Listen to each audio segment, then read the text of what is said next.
invoke the Emergencies Act. There was no reflection of what we would have to invoke the Emergencies Act to do.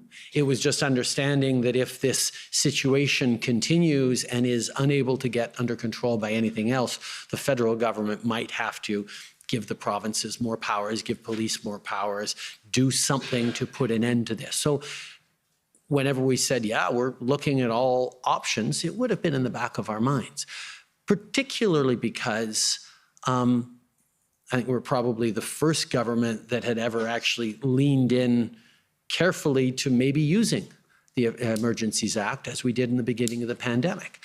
We dusted it off and had presentations at Cabinet around what the Emergencies Act was and how it was an update from the previous legislation that had existed before and how it was charter compliant. And because post 1982, a lot of things needed to change for the better in our country with the Charter of Rights and Freedoms. So we got a crash course in the Emergencies Act and the consultations required and all the various steps of it 2 years before around the pandemic.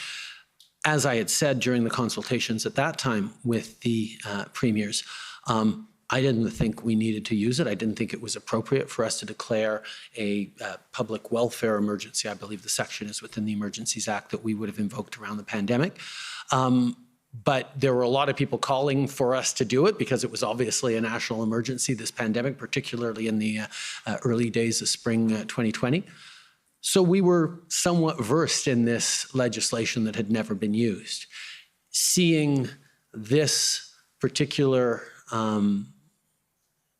public order situation, it was a reflection in the back of our minds, or my mind anyway, I can't speak for everyone, that maybe it would end up at this. But for the same reason we were loath to call an IRG too soon in the process, we knew that it wasn't ours to solve at this point, that there were still lots of things that the police of jurisdiction and various orders could and should be, orders of government could and should be doing to put an end to this. So it wasn't until, as you say, the IRG of February 10th, Thursday, that we said, okay, track one, what more can we do to empower police and public safety officials to put an end to these illegal occupations? What more resources can we spend with existing authorities? And track two was, what could we do that we would have to create new authorities for, whether it was through regulation, whether it was through passing emergency measures through the House, or whether it was using something like the Emergency Measures Act. And the key for me in that conversation was it was a shift from that sort of binary frame of no Emergencies Act or Emergencies Act. Because if you think about it, the Emergencies Act itself doesn't do anything except declare an emergency. It's that it enables government to bring in special temporary measures to deal with the situation. So the useful conversations around the Emergencies Act started on February 10th when I asked the question, okay, what are the extra tools that we would need to bring in, either through legislation or through regulation or in various ways, or through the Emergencies Act, that we don't actually have now? Or what would we do with the Emergencies Act if we brought it in that we can't otherwise do? And that reflection on, well, what would be the tools, actually clarified and got the work going. Perfect example was we'd heard consistently throughout that commercial tow truck drivers were not willing to come in and remove trucks. Well, the Emergencies Act perhaps could compel tow truck drivers to come and actually fulfill their contracts that are signed with cities to keep the streets clear of illegally parked cars. So that reflection was really the one that started then. And the tasking that I gave on that Thursday, that we would check in again on the Saturday at the next IRG, was, okay, come up with those tools that we could get at that would solve this. And then we'll look at, well, do we need the Emergencies Act to bring in these tools, or can we do it through another way, or can we convince a province to do it, or are there other ways of doing it? But let's figure out what are the things that would allow us to get this situation, which was out of control, back under control. Okay, so that was essentially the discussion around the table on the 12th, I believe, and then the 13th was the big day in terms of deciding as a government whether you were going to take that first step and seriously consider invoking the Emergencies Act. Can you take us through, from your point of view, the chronology essentially of the 13th? We know there was an IRG meeting in the afternoon, I think it was 4:30, and the decision coming out of the IRG was to have a cabinet meeting in the evening and to discuss the potential invocation of the act. So how did those meetings play out? Pendant le groupe de réponse incident de ce dimanche, on a regardé attentivement les mesures proposées, la liste d'outils dont on pourrait se doter pour aider la police, les provinces à non seulement remettre les situations sous contrôle, mais aussi empêcher des situations de revenir. Parce que, si vous avez parlé de cette expression du whack-a-mole, on a vu que les manifestants étaient très habiles à se déplacer, à faire une présence ici, puis ensuite se déplacer pour l'autre, pour réduire leur présence dans une place, pour donner beaucoup de défis aux policiers de pouvoir répondre. Et l'inquiétude, c'était pas que en mettant toutes nos ressources dans une place, on ne pourrait pas remettre l'ordre dans une situation, c'est qu'en faisant ça, on laissait vulnérable une autre place où ils allaient pouvoir le faire, où une fois qu'on l'a réglé, 2 jours plus tard, ils allaient revenir. Donc, il y avait plus une question de, oui, de mettre fin aux occupations illégales, mais aussi de comprendre qu'il fallait les garder éclairés jusqu'à ce que la situation se calme réellement à travers le pays. Et donc, pendant cette rencontre du dimanche, on a regardé les différentes propositions, que ce soit les propositions par rapport aux conducteurs de remorques, que ce soit les dispositions pour des zones d'interdiction où tu n'avais pas le droit d'y aller, tu n'avais pas le droit d'y aller pour les besoins de manifester, tu n'avais pas le droit d'amener des enfants, tu n'avais pas le droit de traverser la frontière canado-américaine avec un but de te joindre. Il y avait des mesures que les banques allaient pouvoir geler les comptes de banque des manifestants pendant qu'ils étaient sur le terrain en train de barricader pour les inciter de rentrer chez eux. On a discuté de toutes ces mesures-là. On a regardé OK, c'est quoi nos options pour amener ces outils-là à être une réalité? Est-ce qu'on peut passer de la législation à la Chambre des communes? Est-ce qu'on peut l'accélérer et demander le consentement unanime ou accélérer le débat pour amener ça rapidement? Est-ce qu'on pourrait le faire en encourageant les provinces d'utiliser plus d'outils? Et à ce moment-là, ça commençait à être pas mal clair que la situation était si urgente, avait une préoccupation que ça pourrait s'empirer et dégringoler encore plus ailleurs, qu'il y avait une urgence d'agir et que l'outil qu'on avait pour amener rapidement ces outils spécifiques, c'était la loi sur les mesures d'urgence. OK. Et l'autre partie de la discussion était certainement the threshold. Because as you well know, you can't just invoke the Emergencies Act. You have to meet a threshold in order to invoke the Emergencies Act. And that brings us to one of the key questions. And I'll ask you about this several times. But what I'm asking you right now is essentially what you can tell us about how that discussion played out in the IRG and the cabinet meeting. And I'll give you a little framing of it, which is, of course, we know that that the declaration of a public order emergency is premised on the existence of a threat to the security of Canada, as defined in the CSIS Act. And we know that CSIS, in the process of assessing the protests, assessed that the protests did not meet that threshold. They did not constitute a threat to the security of Canada as defined in the CSIS Act. So this is one of... As defined for the CSIS Act. Okay, please. Over to you.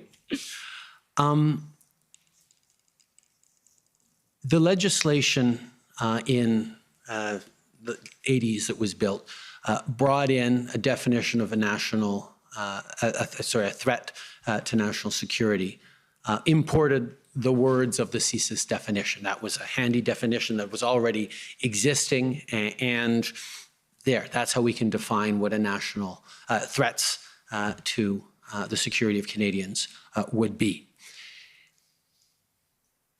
Those words in the CSIS Act are used for the purpose of CSIS determining that they have authority to act against an individual, a group, or a specific plot with, for example, a wiretap.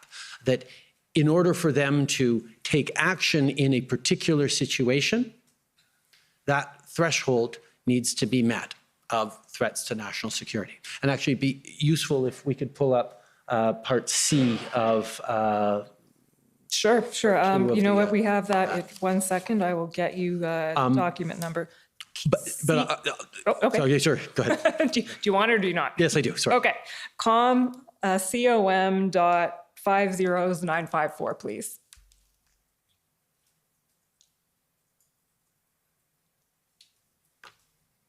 So here, I think this pastes together the three things. So national emergency, public order emergency, scrolling down, you'll see the reference to the CSIS Act, and there, keep scrolling, Mr. Clerk. Yeah, just, keep it going. Nope, keep going. Yep. There we go. There we go. Good. So in order for CSIS to be able to do a particular operation, it has to meet this matter of threats to the security of Canada. And then they can go and do that wiretap. This definition within a declaration of public order emergency under the Emergencies Act is about the governor and council finding reasonable grounds that there are threats to the security of Canada sufficient to invoke the Emergency Measures Act. So both the context and the purpose is very different. The people doing the deciding, in the case of the CSIS Act, if this is met as a definition, it's CSIS itself that decides that this is met. There's checks and balances afterwards. But for the purpose of declaration of a public order emergency, it's the governor and council, cabinet, and the prime minister making that determination. So the context within which we look at this definition is very different from the deliberately narrow frame that CSIS is allowed to look at. What inputs it can take in, what proofs it needs to establish this are very well prescribed so that CSIS can be, so that CSIS is responsible in what it does. Whereas the declaration of public order emergency is open to inputs, sure, from CSIS, but also from the RCMP, also some from transport, from immigration, from the whole of government, from the clerk, from the National Security Intelligence Advisor. So within threats to the security of Canada, what we had to determine was, does the situation going on across the country constitute a threat to the security of Canada? Yes or no? And then we looked at particularly C. Are there activities within Canada directed towards or in support of the threat or use of acts of serious violence against persons or property for the purpose of achieving a political, or ideological objective. That was what we were looking at. Is that threshold met? Are there activities supporting the threats or acts of serious violence, a threat of serious violence for political or ideological goals? If that threshold was met in our reasoned opinion, then that part of invoking a public order emergency was met. The other part of it is, does it constitute a national emergency? And there's elements on that I won't get into unless you ask me about. But I was very much focused on, was this bar hit? Yes or no, for the purposes of invoking the Emergencies Act. There has been a bit of back and forth at this commission on whether these words are different or can be read differently or are broader when they're used in a public order emergency than they're used for the CSIS. It's not the words that are different. The words are exactly the same in both cases. The question is, who's doing the interpretation, what inputs come in, and what is the purpose of it? And the purpose of it for this point was to be able to give us in special temporary measures as defined in the Public Order Emergency Act that would put an end to this national emergency.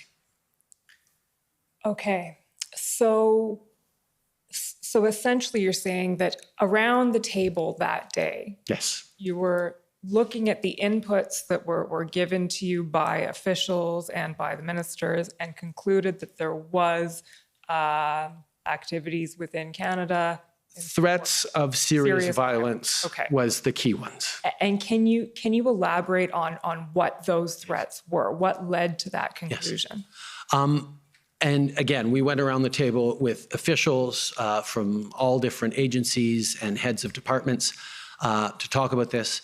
There was the militarization of vehicles, for example. We'd seen, weaponization of vehicles. We'd seen, cars ramming into police officers or other cars at Coots.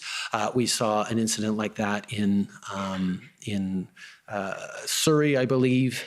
We saw trucks used as potential weapons, certainly in Ottawa with their presence and unknown interiors.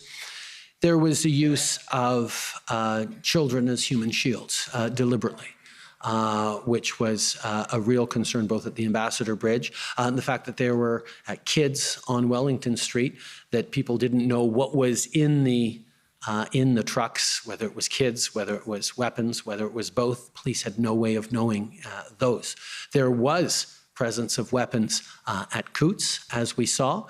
There was a concern around weapons being stolen in Peterborough that we didn't know, about 2,000 guns that we didn't know where they had gone at that point.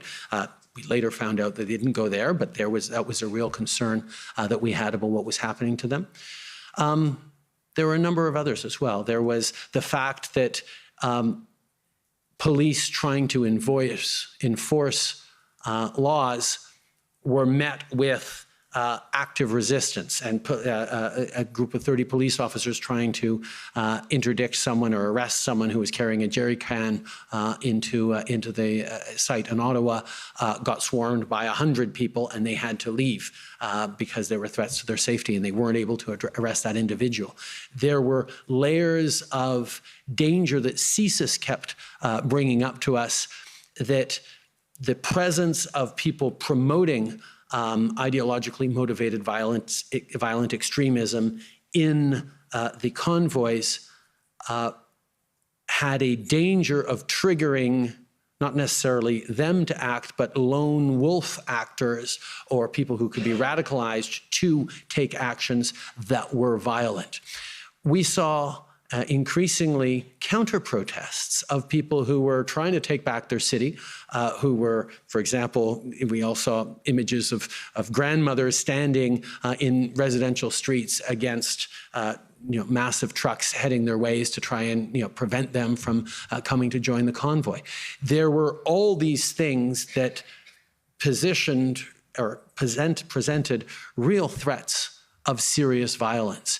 And every input we were getting on that weekend at the IRG was that things were not getting better, things were getting worse. Even as it looked like there was a plan for the Ambassador Bridge to move forward, it looked like there was going to be a plan for Coutts moving forward, there wasn't a sense that things were dissipating. On the contrary, we were hearing about Fort Erie, we were hearing about the Blue Water Bridge in Sarnia, we were hearing about potential blockades in New Brunswick, we were hearing about potentials at La Colle, we were hearing more convoys and more supporters heading to different places to take action. There were things going on in BC and Surrey. Like, there was a sense that this was a broadly spread thing, and the fact that there was not yet any serious violence that had been noted was obviously a good thing, but we could not say that there was no potential for threats of serious violence, for serious violence to happen over the coming days. We were seeing things escalate, not things get under control. Okay. You mentioned there that the Ambassador Bridge was on its way to resolution, in a sense, and Coutts was on its way to resolution.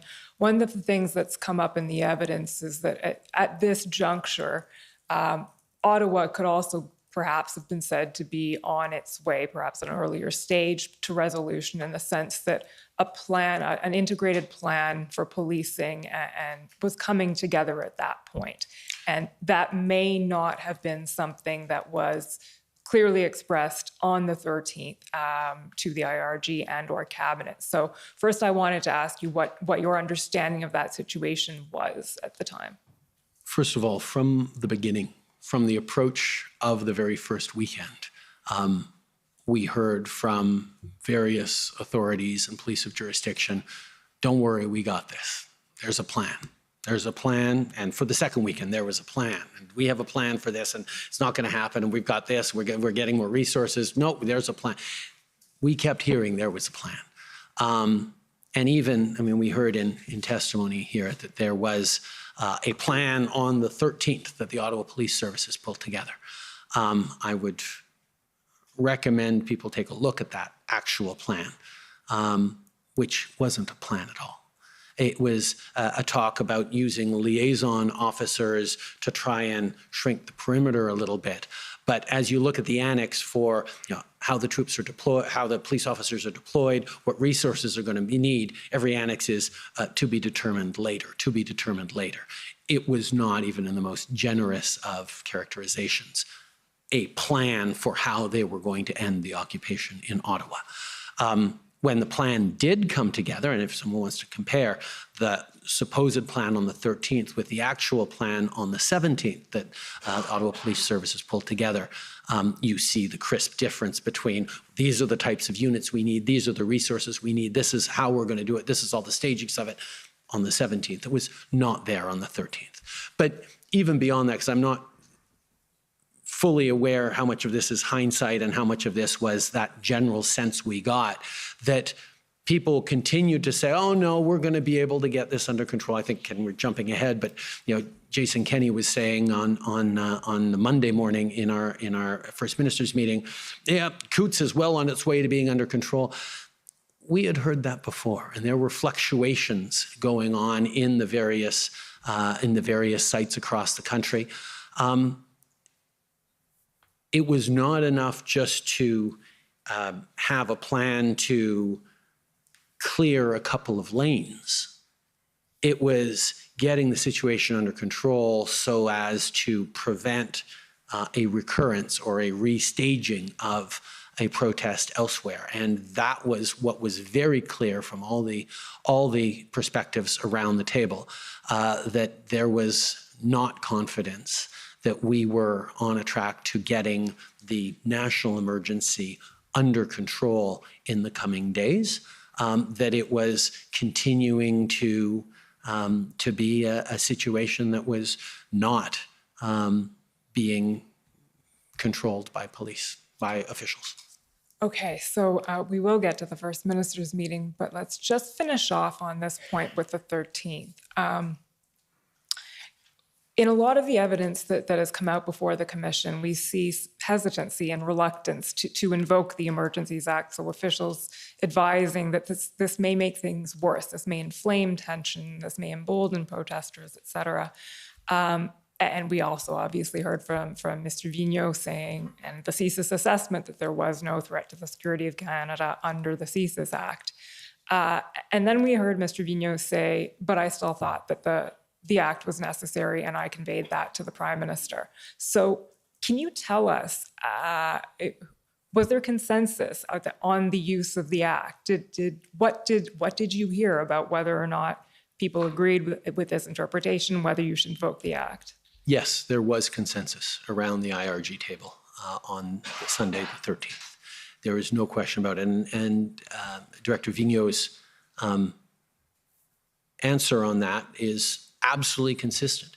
CSIS, for example, wouldn't feel that they had the capacity to bring in a wiretap against one of the convoy organizers under the CSIS Act, because the tools that they have and the threshold they have to meet for what is a threat to the security of Canada, according to CSIS's evaluation, was not met. And that was something we heard from the very beginning. CSIS continued to say from the beginning of the protest, we haven't yet, under the CSIS Act, reached a level of threats to Canada.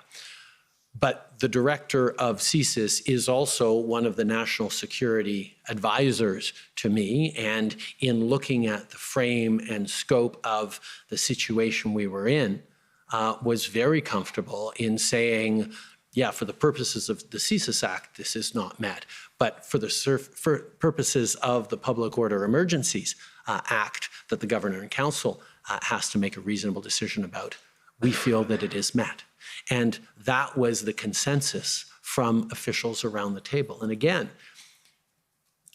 it was about not even just sort of that binary, okay, do we declare the emergency or not? It's, do we declare a public order emergency so that we can bring in these specific measures?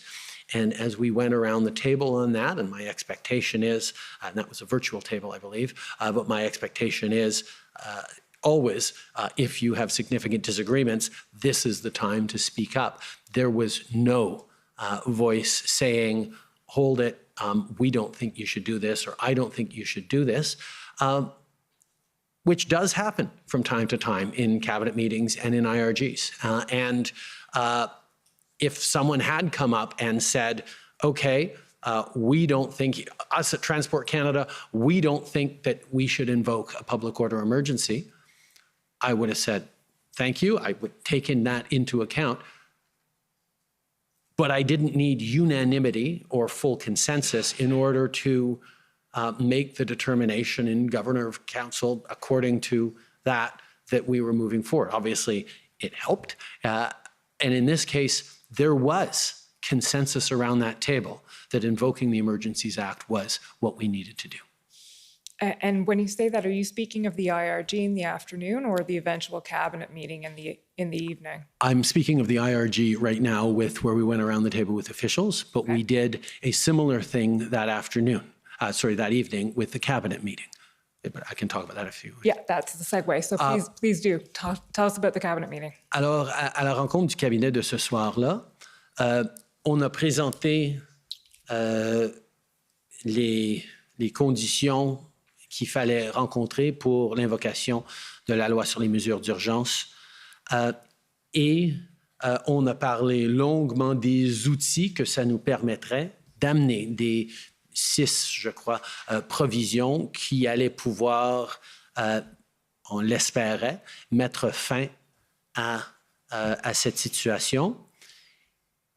6 éléments qu'on n'allait pas pouvoir amener ou invoquer par d'autres processus que l'appel à la loi sur les mesures d'urgence. Il y a eu une bonne discussion autour de la table. Tous les ministres qui voulaient parler ont pu parler et sans partager les délibérations, je peux dire qu'on est sorti avec un consensus clair que je devais procéder aux prochaines étapes de consultation avec les premiers ministres, avec la possibilité d'invoquer la loi sur les mesures d'urgence. Ça n'a pas été un moment où on a décidé d'invoquer la loi sur la mesure d'urgence, mais j'ai pu entendre, comme j'avais entendu lors du groupe de réponse d'incidents plus tôt cette journée-là, qu'il y avait un niveau de confort et de consensus au lieu du fait que, oui, on va procéder avec les prochaines étapes vers l'invocation possible le lendemain. And was that question of whether the threshold was met, was that part of the discussion at the cabinet table as well? Oui. OK. Et après, et enfin, vous avez eu le même sorte de consensus à la fin? Oui. OK. So that brings us to what we can loosely call Decision Day, February 14th. And I'm just going to try and lay out the chronology of that day and then ask you, first of all, whether that is the correct chronology of the day, and then ask you to speak to various parts of it. So the decision coming out of cabinet the evening before was to convene a first minister's meeting to have the obligatory consultation under Section 25 of the Emergencies Act before it could be invoked. And we know that late that night, an invitation was sent out to the premiers to that meeting. That invitation did not include the subject of the meeting, and we've heard some of your ministers and officials speak to why. But in any event, so the first ministers' meeting was held, I believe, at 10:15 the following morning on the 14th. Following that meeting, you had a call with opposition leaders, I believe, and a call with your own caucus. No. No. Okay. The caucus call was before the first ministers' meeting. Thank you. Okay. I wanted to make sure that we shared with our members of caucus who were going to be involved in, well, very much a part of a government that has or would invoke the Emergency Measures Act. I wanted to let them know before premiers were consulted. I wanted to let them know that I was about to consult the premiers, but the sense was that caucus should hear it before the premiers heard about that. That makes sense. Okay, so caucus call first, then first ministers meeting, then I think you spoke to opposition leaders, then around 3:41 p.m., I said around, but we actually know the minute, 3:41 p.m., you receive advice from the clerk. And that advice, as we know, is that the clerk recommends that you invoke the Emergencies Act, and shortly thereafter, there's a public announcement of it. So just unpacking that, starting with the caucus call briefly, but the focus of this will obviously be the first ministers' meeting. Take us through that day. The caucus call was informing them that I was about to go into a first ministers' meeting in which I was going to present them with the fact that we were thinking about invoking the Emergencies Act. And I shared with them that these were the kinds of things that we would be giving police and various various officials and authorities which tools would be able to move forward with that. So I presented it. It wasn't a big discussion. I wasn't looking for consensus. There wasn't a lot of feedback. It was just informing them that we were taking this seriously and moving forward. And I dare say the response was very positive from our caucus. Then the first ministers' meeting. As I'd mentioned earlier, this was not the first time I talked about the Emergencies Act with the premiers. I think as Ms. Telford talked about yesterday, I have had many first ministers' meetings over the course of the past 2 years to deal with the pandemic emergency. And we have always worked very constructively together. And for me, being able to sit down with them and highlight that we were seriously considering invoking the Emergencies Act in order to do the following things. And I wanted to hear from them. And then I went around the table across the country to hear from each of them on their reflections, their inputs, their concerns, their support, their disagreements in some cases, but really wanted to hear what it was that they were going to be, what their thinking was on this situation that would, by definition, affect all of them, on a situation that was, to a certain extent, affecting all of them. At the end of that meeting, I reached out to the opposition leaders, had conversations with them about what I was reflecting on doing, and asked for their support. And then started preparing for a potential announcement that afternoon as the note from the clerk came in, making the official recommendation to the government that we invoke the Emergencies Act. Okay, so let me start with an initial question, taking you back to first thing in the morning. Had you made up your mind already? No. I was a long way down the road of realizing that it was probably the path we needed to take, but I did not make up my mind until the note from the clerk was in front of me, and it was in black and white that the public service made a formal recommendation that I invoke the Emergencies Act. If I'd gotten to that point and they had said, no, we still don't think the threshold is met, it is possible that we wouldn't be here today, and I would not have invoked it, but I don't know. But the fact that when that note came in, I made that final decision with all the conversations, all the inputs, and all the feedback that I'd gotten from caucus, from cabinet, and from first ministers and opposition leaders, and all the officials I'd talked to. That was when I made the decision. So going back to the first ministers meeting, then we understand it lasted about an hour, and all of the premiers had a chance to voice their opinions and their concerns. But is there anything they could have said or done at that point to change your mind? Absolutely. If someone had said, listen, I hear those 6 things you're planning on doing, you don't need them, because these are the tools we're going to use instead. We have the power. We're going to be able to, in Ontario, do this, and we're confident that that will end the situation in Ottawa and end the situation at potential blockades for law and keep us safe. You don't need to bring in compelling of tow truck drivers, because we've figured out how to do it for good. We have a plan to put an end to this in a concrete and compelling way, because I'd heard a lot of plans up until that point. But if I had been convinced that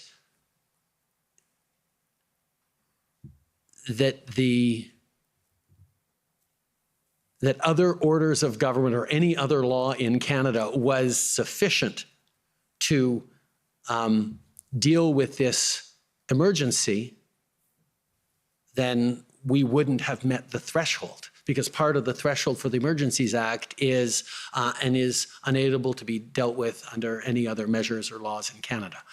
And if they had said convincingly, or enough of them had said, no, you don't need it because we have it under control, which is to a certain extent what they all said to me when I had this conversation with them around the pandemic. I said, listen, there's a lot of pressure for us to look at the Emergencies Act. Do we need to bring in the Emergencies Act?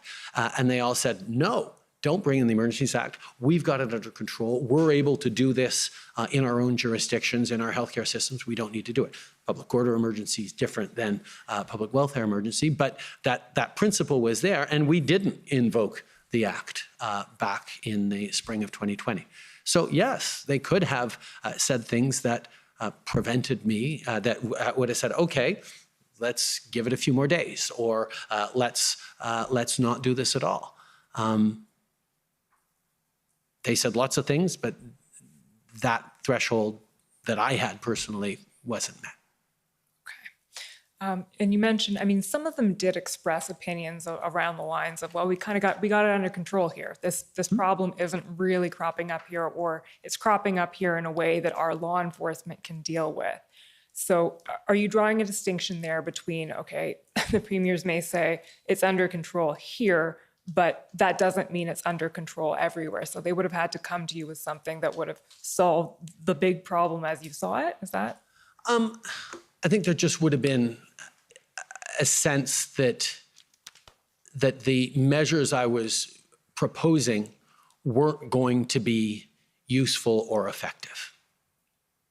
And what I heard on the contrary was concerns that we'd shared that this might inflame the protesters to declare a public order emergency and bring in martial law, which was one of the concerns, or that they would interpret it as that. Of course, it wasn't martial law, and it did not suspend people's fundamental rights and freedoms. But it at the same time, they expressed these concerns, which we had shared, but I was balancing off against, okay, there is a danger of further inflaming the situation, but the situation was already pretty inflamed, and my concern was if we continue to not do anything, are enough citizens going to start counter-protesting and taking things into their own hands at various places across the country that we do get into dangerous, violent situations. Even Premier Moe, I believe, we could pull it up, but I think people have seen it a few times, highlighted that he didn't have any real that the 6 elements we had seemed reasonable enough, but he was in disagreement with the invocation of the Emergencies Act. That those 6 elements we should maybe move forward with in some way, but without doing the Emergencies Act. That was something that we'd looked at trying to do as well. But it was clear that in order to do those, bring in those tools, the Emergencies Act was the vehicle that was created for that purpose so that we could respond to a national emergency. Jason Kenney, I believe, said, I'm not going to quibble with the use of the act, but we don't need it here in Alberta. And that was something that came out a number of times, even by those who were supporting it, said, yeah, you do what you need to do. Don't think we need it here, but I know this is a situation where you should probably do it. Or can you not do it in my jurisdiction and just do it for Ontario? And that was certainly something that I had reflected on, and certainly reflected on further through that conversation. But the reality is there were pop-ups and troubling reports right across the country that we were getting from all of our various inputs. There was a financing of these convoys that was coming from every corner of the country and internationally. These were things that were generalized across the country and therefore required a use of the Emergencies Act.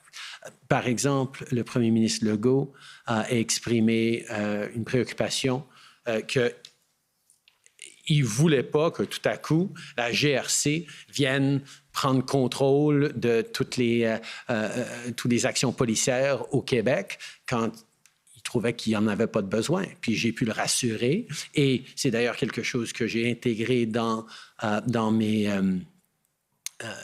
mon discours et mes communications par la suite, que c'était là pour être utilisé si nécessaire, mais si, par exemple, il y avait un blocage à la colle et la SQ était tout à fait capable de dealer avec, de régler, comme ils ont pu très bien répondre lors de la deuxième fin de semaine à un attentat de convoi à Québec, la GRC n'allait rien faire, n'était que là que pour appuyer si nécessaire.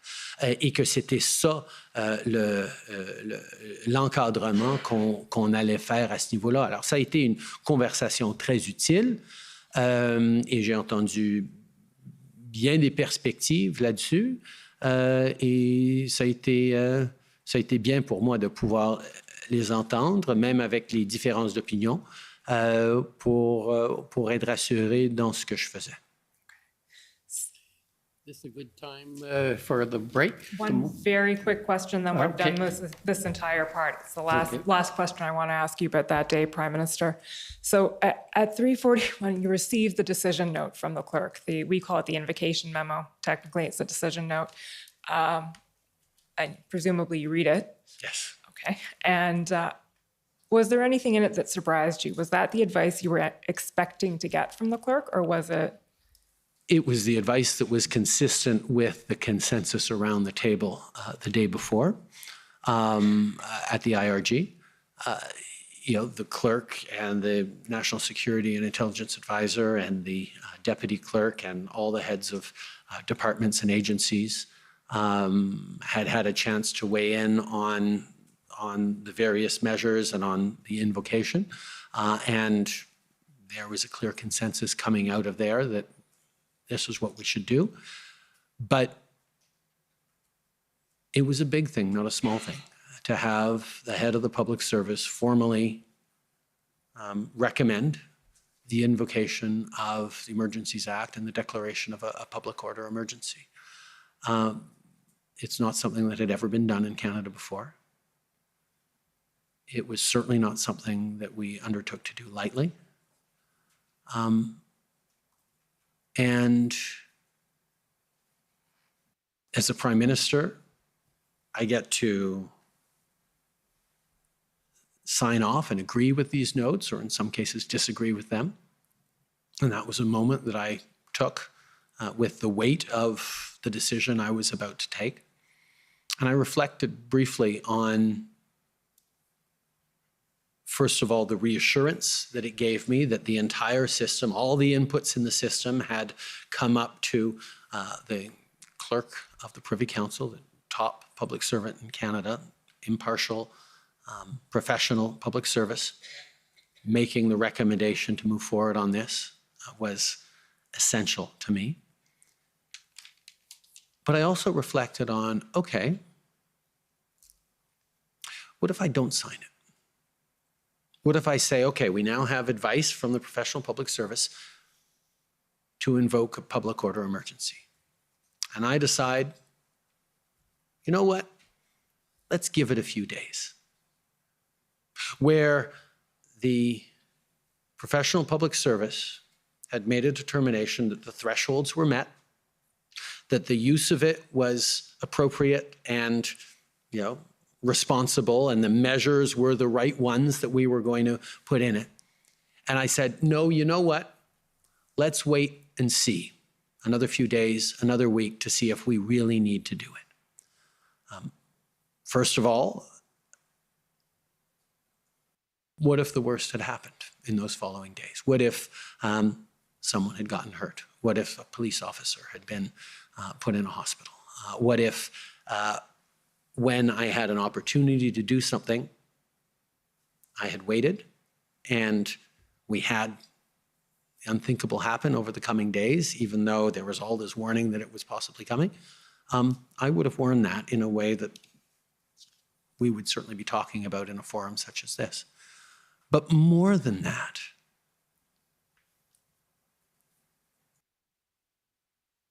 the responsibility of a Prime Minister is to make the tough calls and keep people safe.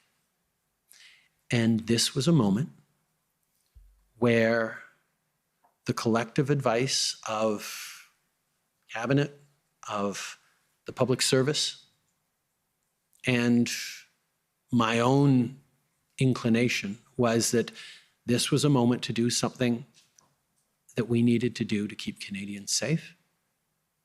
And knowing full well that this was an inevitable consequence of me signing, I agree, on this note, I was very comfortable that we were at a moment where this was the right thing to do.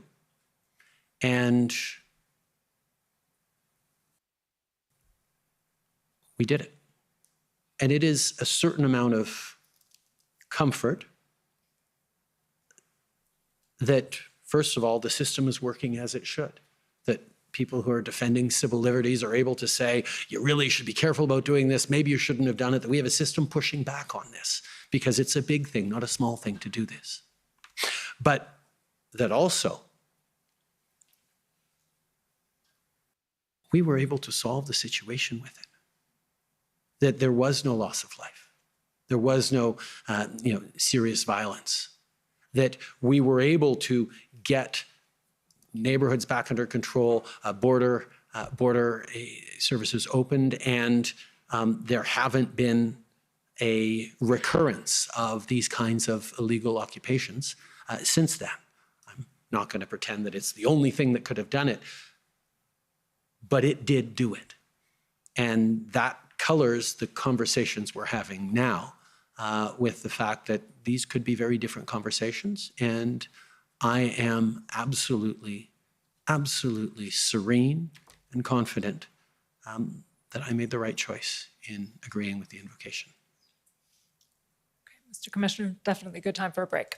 Okay, so we'll take the morning break. We'll take 15 minutes, please. The commission is in recess for 15 minutes. La commission est levée pour 15 minutes.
Order à l'autre.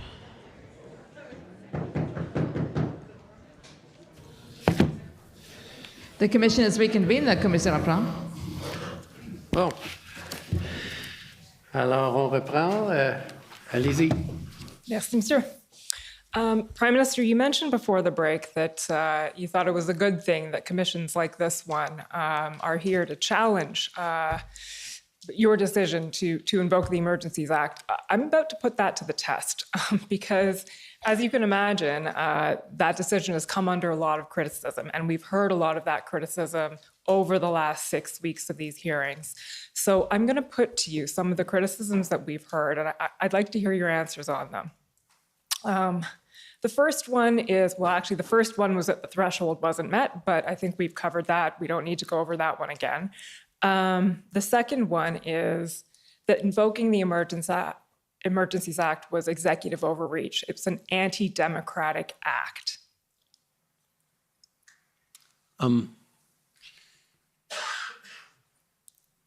It exists because it was debated and voted on in Parliament many years ago, but duly written into the books and the laws of Canada as a tool available for a situation around emergencies like this.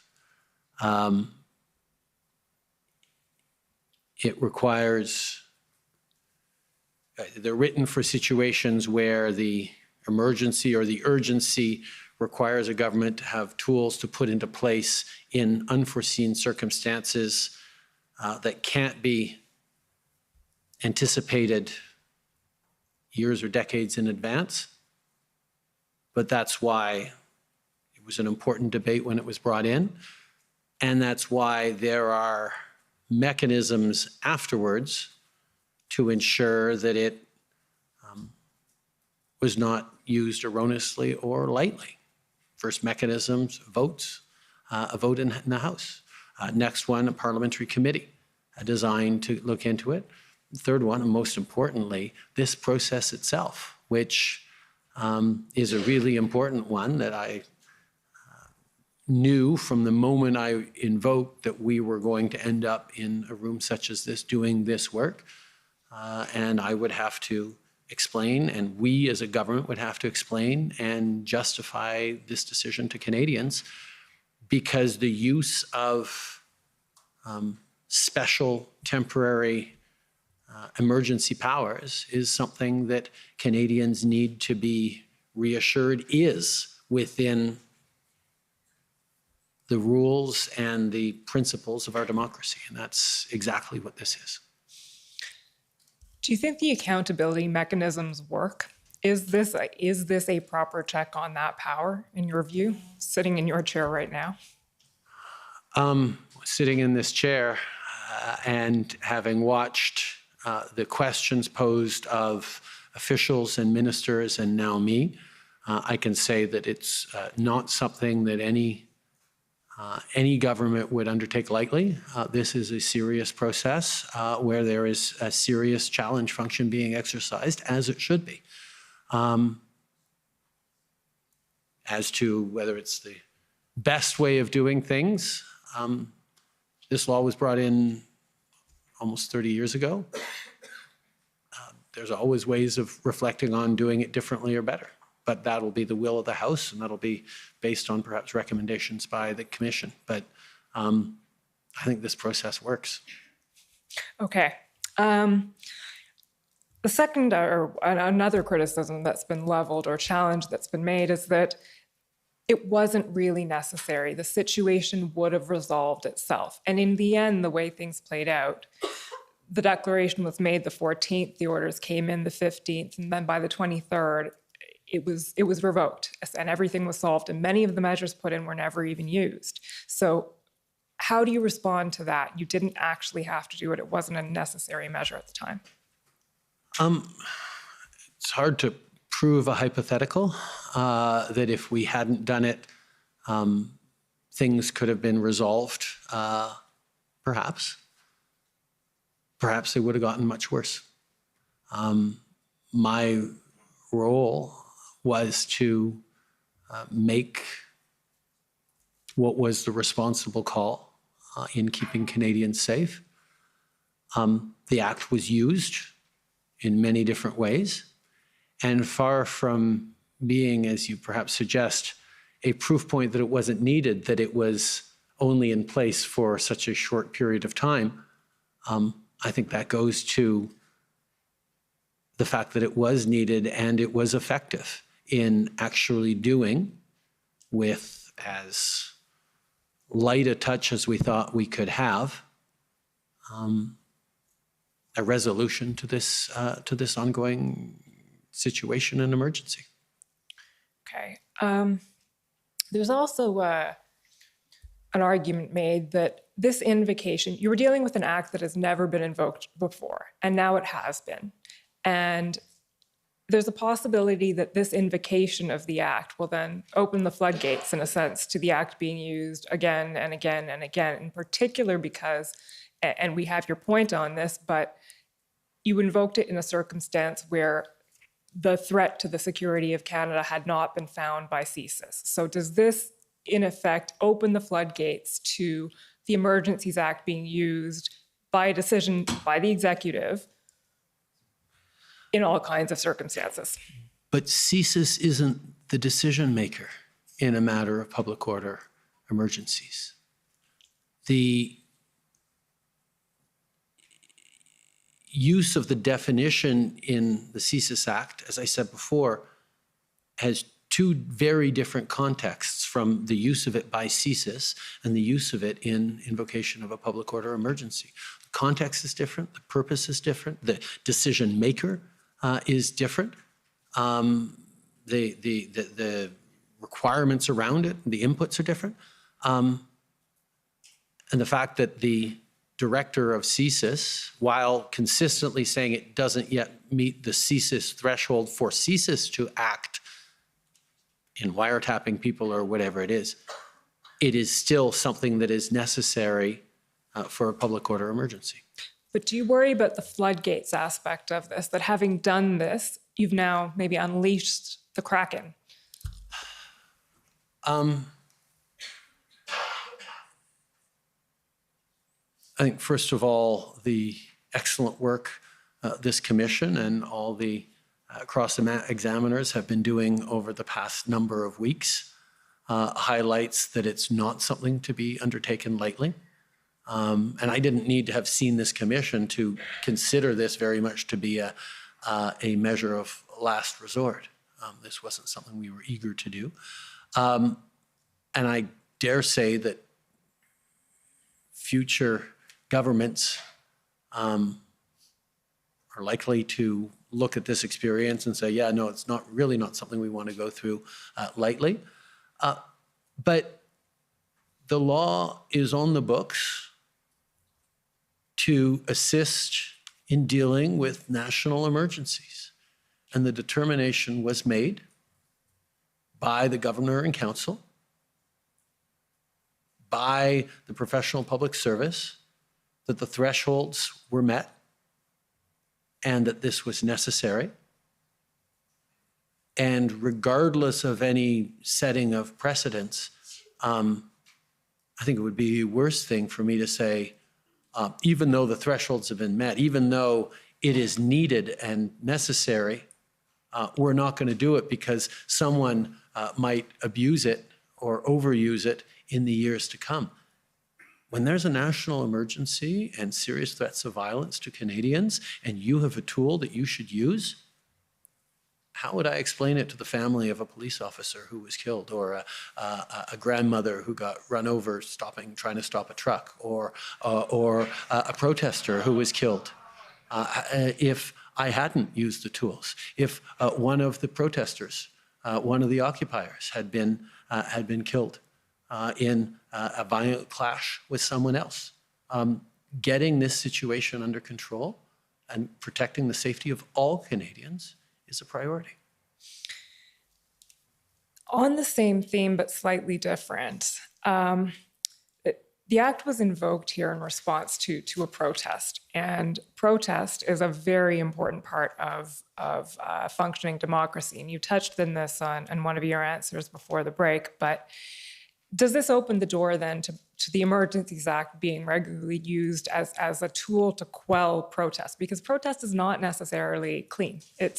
Protest can be messy and it can be problematic, and it can interfere at times with critical infrastructure. We think of Indigenous protest, environmental protest. So what stops this from being used against that?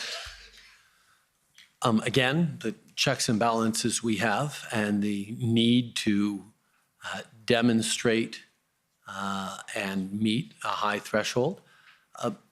But also from experience, over the past 7 years, we've seen many protests and disruptions across this country, including protests of, as you say, critical infrastructure and economic importance. And it never occurred to me or to the government to invoke the Emergencies Act around any of those. Now, your point around maybe future governments will run to it as a tool now that the seal has been broken. But I have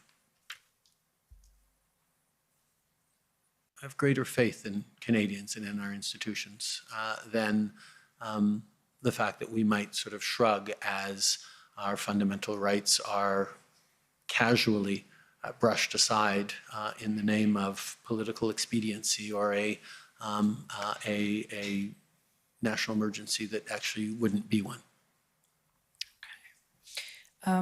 Another criticism that is leveled is that while the protests may have gotten, can we say, out of hand or snowballed and been extremely disruptive, they weren't the actions of a small minority, but a real expression of frustration, a legitimate frustration on behalf of a significant number of Canadians who had been through either suffered from or felt aggrieved by years of public health measures. And in response to that, they wanted to engage and they wanted you to speak to them and they wanted to hear directly from their federal government, and that did not happen. So do you have an answer to that?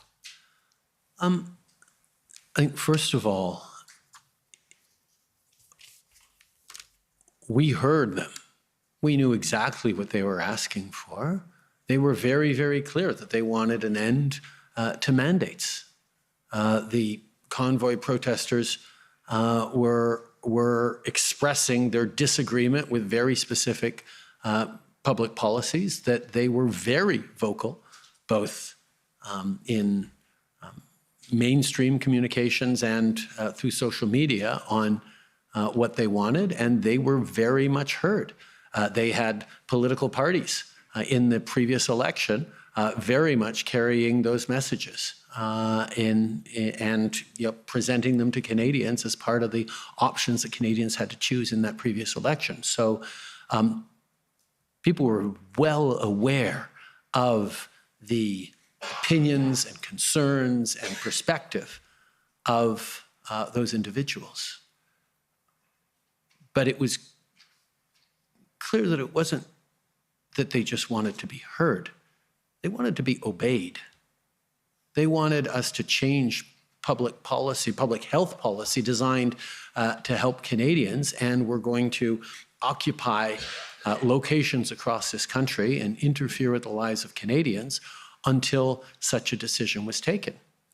And I can't help but have noticed that when Premier Kenney in Alberta did, during the course of these convoy occupations, remove a number of mandates instead of decreasing the amount of concern. The convoy at Coutts, the occupation at Coutts, seemed to be emboldened, say, look, it's starting to work, let's keep going, instead of actually de-escalating. So I am very aware that expressing concern and disagreement around positions of public policy is the right and is to be encouraged by any Canadian who wants to.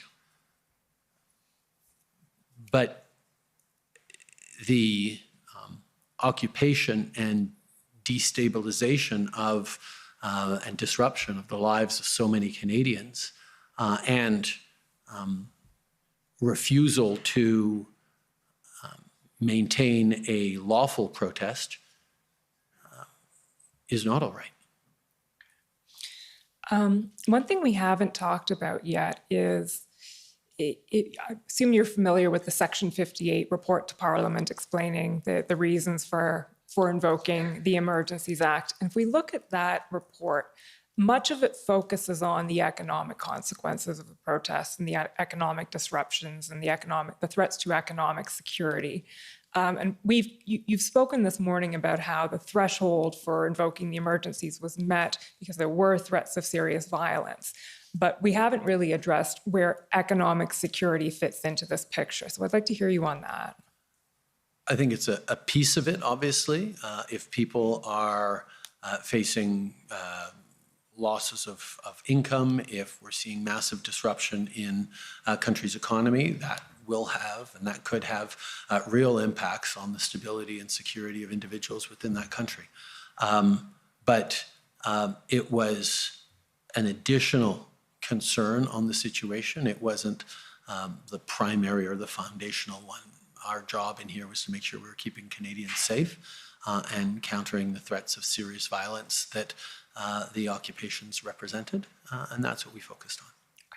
The last question I want to ask you, Prime Minister, is on the question of trust in public institutions.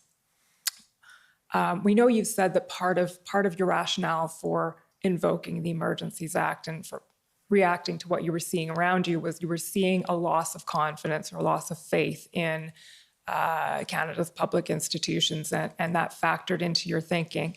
Against that is put that this action has destroyed a lot of people's faith in their public institutions because it was seen as executive overreach. So what is your response to that? How do you see this having affected one way or the other? I think we saw during the past couple of years, and beyond that, in the times we're living in, that people's faith in their institutions and in their democracy is really, really important.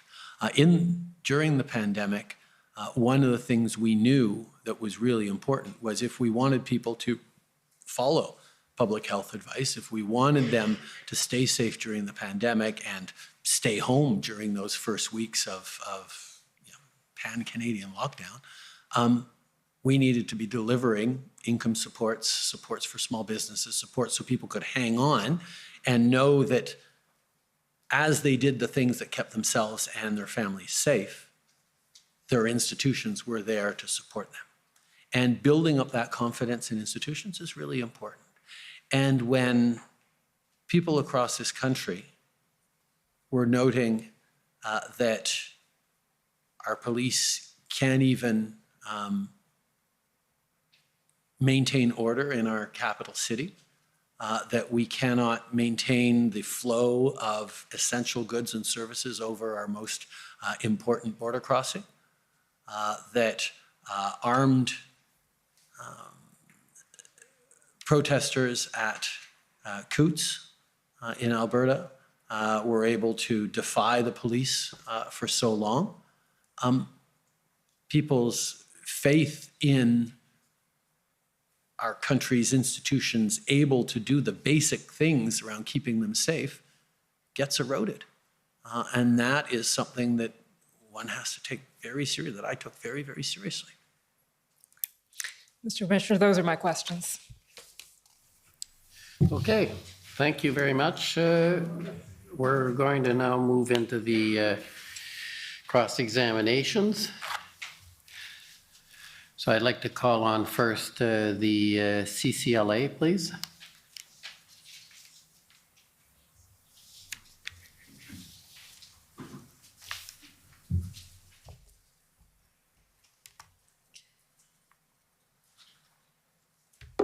Good afternoon, Prime Minister. My name is Eva Krajewska, and I'm Councillor for the Canadian Civil Liberties Association. Prime Minister, I wanted to start off with the quick chronology leading up to the invocation of the Emergencies Act. on February 13th, you meet with the IRG around 4 p.m., correct? Yes. And then you meet with cabinet the evening of the 13th, correct? Yes. And at that time, cabinet delegates to you the ultimate decision to invoke the Emergencies Act, and Clerk Charette characterized this as left it ad referendum to the Prime Minister, correct? Yes. And you consult with your caucus the morning of the 14th, correct? Yes. And then with the First Ministers the morning of... Sorry, it was more of an informing caucus than consulting with them, but yes. Okay, that's fine. And then you consult with the First Ministers also the morning of the 14th. You speak to Mr. Jagmeet Singh and the leader of the opposition, Ms. Bergen, that same day. And you announce the invocation of the EA at a 4:30 press conference that afternoon, correct? Yes. Correct. And so the Emergencies Act is invoked on February 14th, and then the measures that are put in place under the Emergencies Act are enacted on February 15th, correct? Yes. And those, if I can put them as two buckets, the two buckets of measures that are invoked on the 15th, the first are there is now a prohibition on public assembly that may lead to a breach of the peace, correct? Mm-hmm. And the second are various economic measures that include the freezing of accounts of anyone who is involved in that public assembly that may lead to a breach of the peace, correct? Yes. Right. And now going back a little bit, you spoke briefly about Windsor. The blockade at the Ambassador Bridge, that was a significant event. That was one of the events that led to the invocation of the Emergencies Act, correct? It was one of many, but yes. It was one of many. And you understand that the police, both the Windsor Police Service and the OPP, started to clear that block starting on February 12th? Yes. And that continued on February 13th? Yes. And I believe WPS, Windsor Police Service, tweeted that the Windsor Ambassador Bridge was cleared at 1200 on February 14th. That sounds right. Now, with respect to Coots, that was another blockade of a border that was causing you and the government a significant concern, correct? Yes. And you were informed by Premier Kenny on February 14th in the morning that the RCMP had started to make arrests the night before, correct? Yes.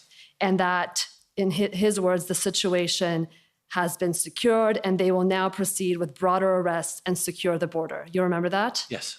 Okay. And in Alberta is one of the provinces that had in place or has in place a critical infrastructure legislation that protects critical infrastructure from blockades, including highways, correct? Yes. Now, the Ottawa demonstrations in the blockade, they don't get removed until later in the week of February 15th, correct? Correct. And for the purpose of that operation, the RCMP, the OPP, and the OPS, they form a joint command. Yes. And Prime Minister, you agree that the Emergencies Act and the orders enacted under the Emergencies Act, there was nothing in those orders that created the joint command. No. Right? Sorry. Yes, I agree that the Emergencies Act did not address creation of joint commands, although it did allow for the easy deputization of RCMP officers to enforce municipal bylaws and municipal rules without having to go through the usual processes that are required if they want to do that, which allowed for a greater integration. Correct. It did away with the administrative process that was taking some time of having the RCMP enforce local bylaws. So it did facilitate the coming together of those three forces. But the joint command in and of itself, that was something that the police could have created and could have done without the invocation of the Emergencies Act. Yes. Right. And we heard evidence from Commissioner Lucky of the RCMP that she had signed off on a plan to enforce and remove the protesters in Ottawa on February 13th that she had confidence in, that she, the OPP, and the OPS had confidence in. Did you hear that testimony? No, I disagree with that. Okay, you disagree with that. Yes, I do not believe that the plan that was either signed off on supposedly by the RCMP or presented by the Ottawa Police Services on the 13th was in any real regards an actual plan for clearing the protests. And is this a plan that you saw or that you were just spoken to about? I was spoken to about. I did not see it myself. Okay, and were you spoken to about it by Commissioner Lucky or by Minister Mendocino? I don't remember. You don't remember. But as at February 13th, your impression was that the plan that was in place at that time was not one that you or the RCMP had confidence in. It was not one that we had confidence in, no. Okay. All right. I will leave it there because I think there are other parties here that understand that better than I do. Okay. So in terms of the legal tools that were available in Ottawa, we heard evidence from Superintendent Bernier, who was the event commander for the Ottawa Police Services. You're familiar with that? Yes. Okay. He testified that he did not communicate to anyone that he needed or the OPS needed additional tools in order to implement their plan. Did you hear that evidence? In hindsight, yes, during this process. During this process. But at the time, you did not hear from OPS or Superintendent Bernier that the OPS required additional legal tools or legal resources. What we saw consistently was the occupation was continuing and the ability of the police to resolve it was not there. Right, and you spoke about that earlier with Ms. Chowdhury, that both you, the government, and I think both Clerk Charette and Deputy Clerk Drouin all expressed the view that the view or even frustration that the police had not been using the legal tools available to them to remove the demonstrators. Or had not been able to use. Or had not been able to use those legal tools. Yes. Okay. And Prime Minister Brenda Lucki, the commissioner of the RCMP, also on the 13th, she was of the view that existing legal tools had not been exhausted, and she communicated this to the Chief of Staff of to Minister Mendocino. Were you aware of that? I was not aware of that at the time.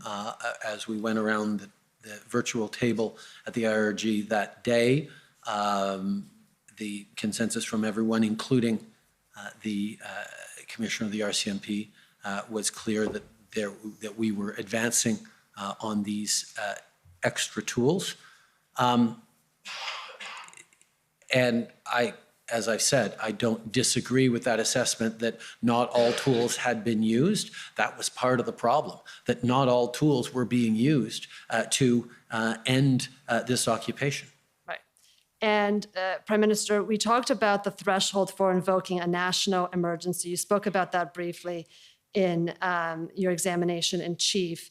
And you understand that other than the threshold in the CSIS Act, part of the test is whether the matter exceeds both the capacity and the authority of a province to deal with the matter. You understand that? Yes.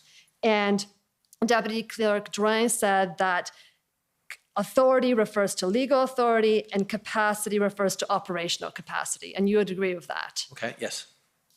And when I'm taking you back now to your press conference at 4:30 on the 14th. At that press conference, you specifically referred to the fact that there were serious challenges to law enforcement's ability to effectively enforce the law. You remember that? Yes. And that the Emergencies Act will be used to strengthen and support law enforcement agencies at all levels of the country. You remember saying that? Yes. And that the police will be given more tools to restore order in places where public assemblies can constitute illegal and dangerous activities. Yes. And so at that time, that was one of the main justifications that you stated publicly for the invocation of the Emergencies Act. Yes. And that was, again, because many of your ministers and many of the people in the public service had expressed frustration with the police inability to exercise those legal tools. No, it wasn't just because people had expressed frustration. It was real concern. As you mentioned, that a number of places were moving in the right direction in terms of resolving the situation at Coots, resolving the situation at the Ambassador Bridge.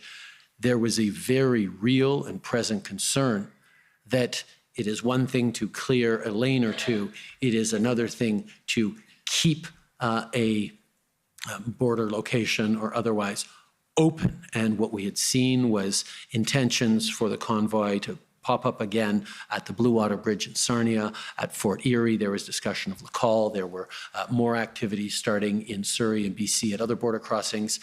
There was a ongoing concern that it wasn't just about ending the places that were there. It was ensuring that they simply didn't shift to another locale, because many of these convoy participants had come a long way across the country and were mobile enough to go to another nearby location. And so you were in a sense making sure it was almost preventative in terms of we remove them and we want to prevent them from relocating and restaging at another location. Would that be fair? Yes, that was a concern, but at the same time, there was very much a concern that it be temporary that we brought in, that we not keep the Emergencies Act in place for a minute longer than necessary. And when the RCMP suggested that they wanted it in place for 3 weeks, or they would need it in place for up to 3 weeks, we took that very seriously as a request, but we ended up saying, no, we're going to end it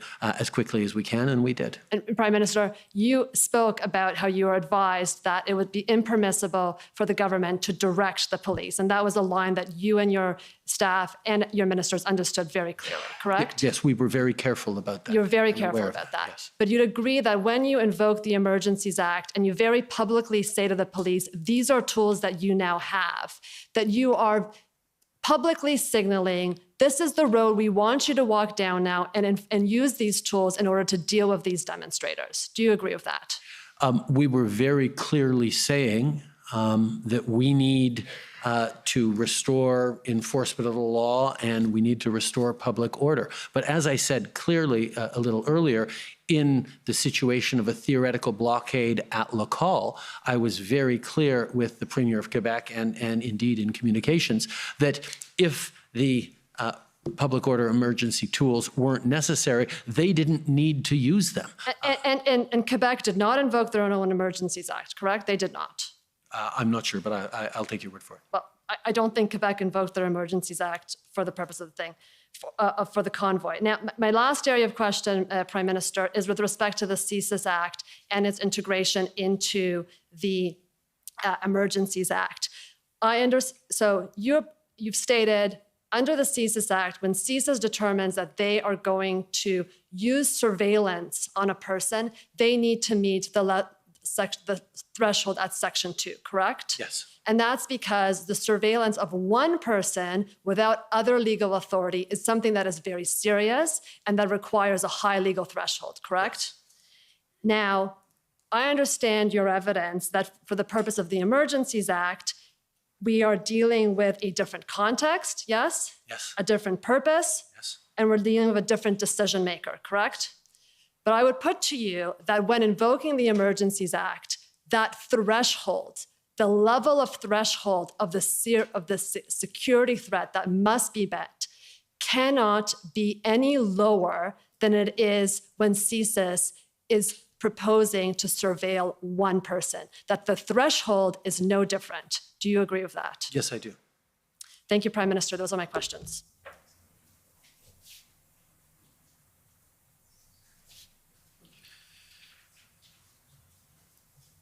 Okay, next is the Canadian Constitution Foundation. Commissioner, my friend has asked to switch spots. I see that. We've advised the parties. Yes, I am not Mr. Kittredge, and no parties have objected, so. Okay, well, in the spirit of cooperation, that's fine with me. Thank you, sir. And have you given up your time on the Canadian Constitution? Oh, no, not at all. Okay, Just, yeah. okay, Yeah. just want to be clear. I know hope springs eternal, but I'm afraid not. Okay. Yeah. All right. Well, good morning, Mr. Prime Minister. I'd like to quickly circle back. Could you Oh, I'm sorry. Good morning, particularly Mr. given Prime Minister. my mistake? I'm Rob Kittredge for the Justice Center for Constitutional Freedoms, and we share standing at these hearings with the Democracy Fund and Citizens for Freedom. I'd like to circle back to a bit of a constitutional conversation I had the other day. Cabinet confidentiality, the principle that members of Cabinet are free to express their opinions on issues before Cabinet fully in private meetings and discussions with you and their Cabinet colleagues. Are you familiar with that principle? Yes, I am. And the principle of Cabinet solidarity, where once decisions are presented to the public or to Parliament, they are collective decisions of the Cabinet and can't be repudiated or criticized by your ministers. And if they were to do that, they would have to resign their post. That is a principle, yes. All right. Tow trucks have come up a lot at this commission, and my friends and the commissioner know me by now as a bit of a towing aficionado. It's been a while since I've brought up the subject, but I thought maybe you and I could have a little talk about it. As you know, in order to legitimately and legally declare a public order emergency pursuant to the Emergencies Act, the purported emergency cannot be effectively dealt with under any other law of Canada.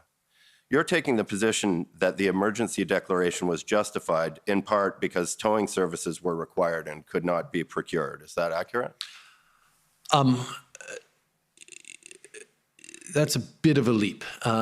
We say that the Emergencies Act was required because the situation as a whole could not be resolved under existing authorities and was not being resolved under existing authorities. Right, but towing service procurement was part of that total picture that you're talking about, wasn't it?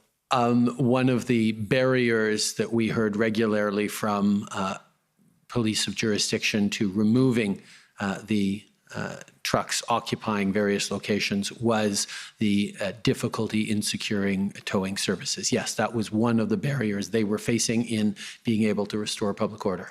Right. So one of the measures that you put in place through the emergency measures regulations was an ability to compel tow truck drivers to provide towing services, wasn't it? Yes, it was. So I'd say that would be a fairly significant part of the reason why you would have had to invoke the Emergencies Act. Wouldn't you agree with that? It was an element of the solutions to the situation that we were dealing with. Yes. It was one of a handful of powers that you created using the emergency measures regulations. Is that right? Yes.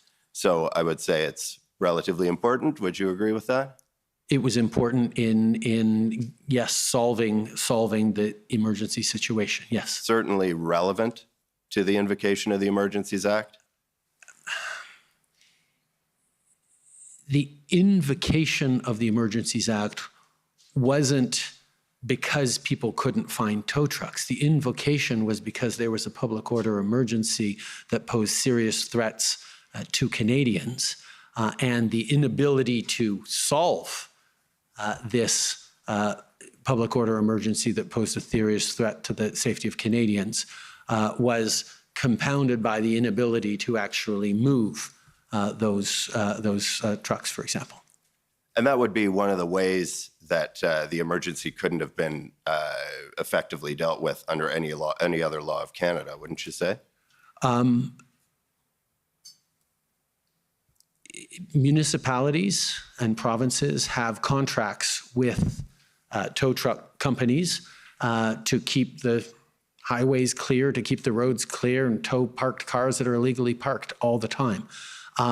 So they had theoretically the authority to compel people under breach of contract to actually tow vehicles that were illegally parked.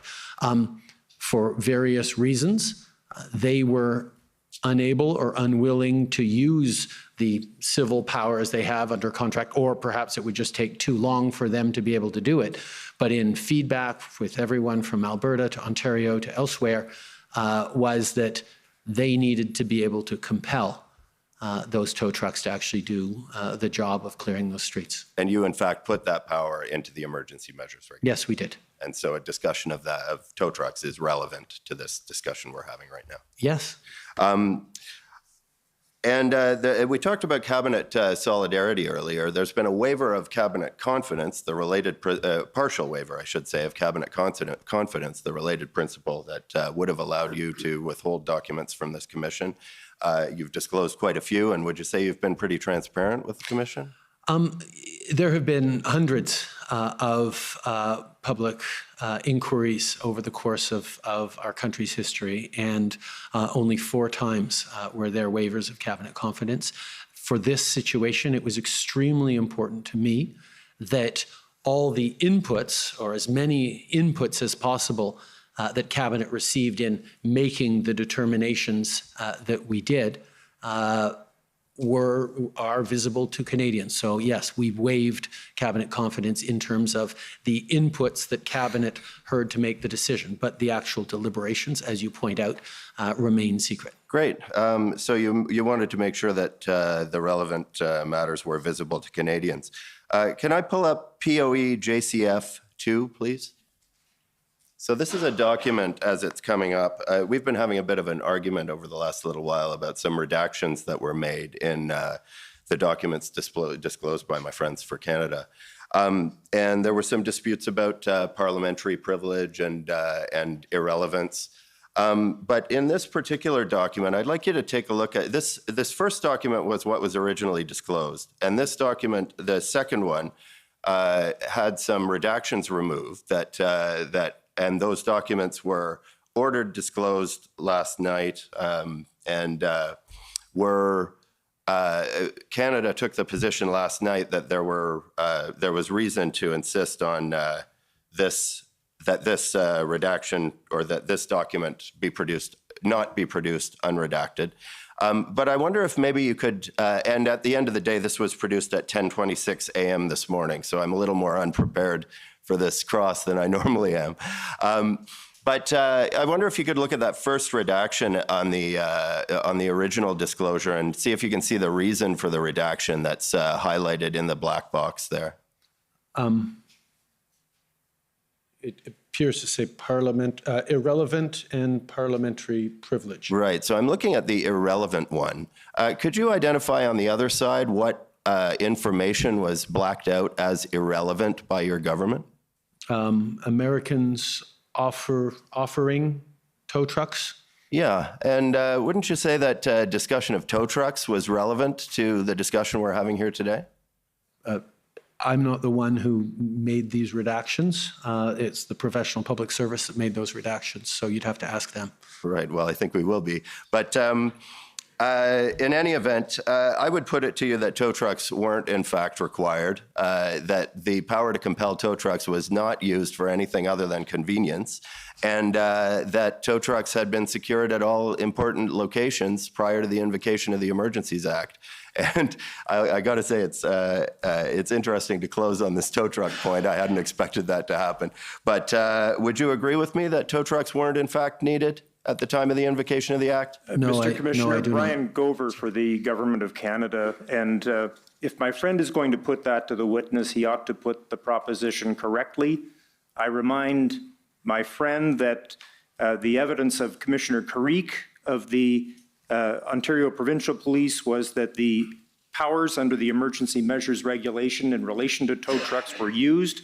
I refer specifically to his February 22nd, 2022 report to Deputy Solicitor General Di Tommaso, which shows that clearly those powers were used. Thank you. Right. Well, I would respond by saying that the evidence so far has shown that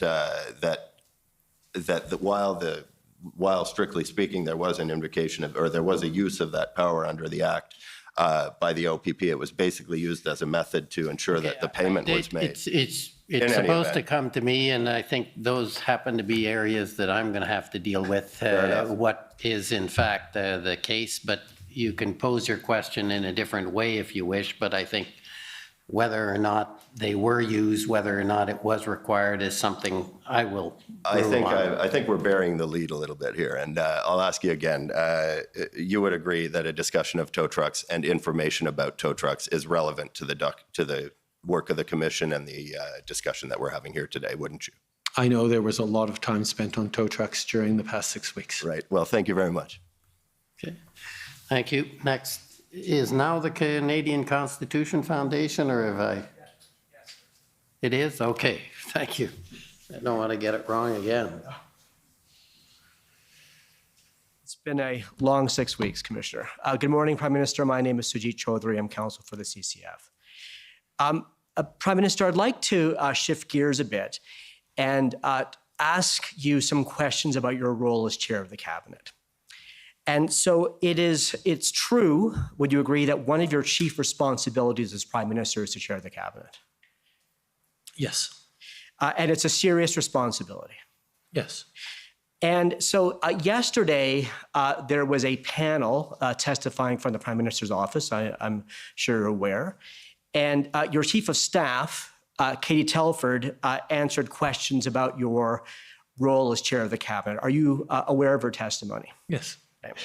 And so she, under cross-examination, she testified that you are the ultimate decision maker for determining the information and documentation shared at cabinet meetings. Do you have any reason to disagree with what she said? Yeah, that was in a series of questions, linked to, who ultimately decides who's in the room or not. The reality is the authority rests with me.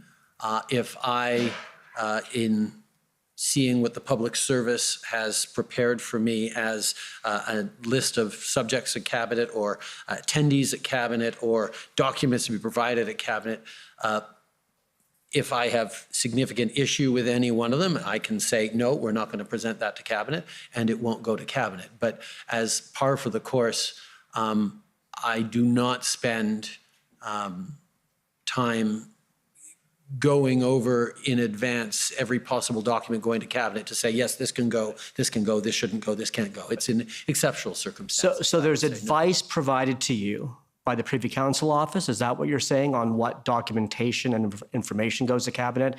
It's presented to you for review and then you sign off on it, yes or no? No. For example, if we're dealing in cabinet with a particular MC from, or a particular proposal from a given department, they will put forward that document, that proposal.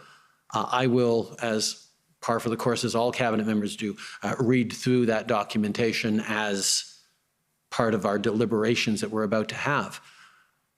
But for me, I have the power to say, no, you know what, we're not going to discuss this today, or this document's not going to go in, which I do from time to time. If we decide, no, it's not ready to go forward, we're not going to do that. But I guess I'm not entirely sure what power you're trying to get me to admit to having or not having. Sure. So, well, why don't we talk about the February 13th cabinet meeting? So the questions are about that. And so you'd agree, sir, that that was an extraordinarily important cabinet meeting? Yes. A historic meeting, even? Yes. And though, even though it was happening at a time of great pressure, of great urgency, you would have taken care to determine in your capacity as chair of cabinet that cabinet had all the relevant information and documentation before it. The way cabinet works is we do an awful lot of work in cabinet committees. We do not, as a par for a course, dig into every item that comes forward in a fulsome way because we have subgroups of cabinet that dig into that. So there will have been, before any cabinet meeting, including that one, subgroupings meeting to debate, to discuss things that then get reported back to cabinet. But you would agree that under the Emergencies Act, as you stated this morning in testimony, the power to declare a public order emergency rests with what you called the cabinet and prime minister, which is the governor and council. Right, which is the full cabinet, not a cabinet subcommittee. No, that's right. Okay, Cabinet so- subcommittees deliberate, but as a matter of generality, they don't make final determinations. And you agree, there's no way you could have you could have declared a public order emergency without having a full cabinet meeting. In this case, it was something very important to me. I could imagine catastrophic scenarios in which a government might have to declare a public order emergency without a meeting of full cabinet, either because of urgency or because of circumstance that prevents cabinet from gathering. But in this case, there was such a meeting. Yes, in this case, I chose to have a meeting. So I'd like to ask you some questions of what you've termed as the inputs to that meeting. And just to be abundantly clear to my friend from the Attorney General of Canada, I'm not going to ask you about the content of any of those inputs that might be protected by confidence. I just simply want to ask you if certain documents were inputs or not to the cabinet meeting, if I may. So the first is that we've heard in testimony that there was a legal opinion that explained the difference in the definition of threats to the security of Canada in the CSIS Act and the Emergencies Act, and you've testified to that this morning. Do you know, sir, if that a legal opinion was provided to the full cabinet at its meeting of February 13th? In matters of legal opinion, in many situations, most situations, we hear from the Attorney General and Justice Minister who reports to cabinet on this or that legal opinion. So was that written opinion provided to the cabinet, sir? I believe it was a report from, a verbal report from the Minister of Justice. I'd like to ask you about another document, which is that we've heard about a threat assessment prepared by CSIS, and you're familiar with that as well. And Director Vigneault testified that he'd concluded, or CSIS had concluded, that there wasn't a threat to national security under 2C of the CSIS Act. He also testified that that threat assessment was provided to the IRG on February 13th. So my question is, was this threat assessment provided to the full cabinet on the evening of February 13th?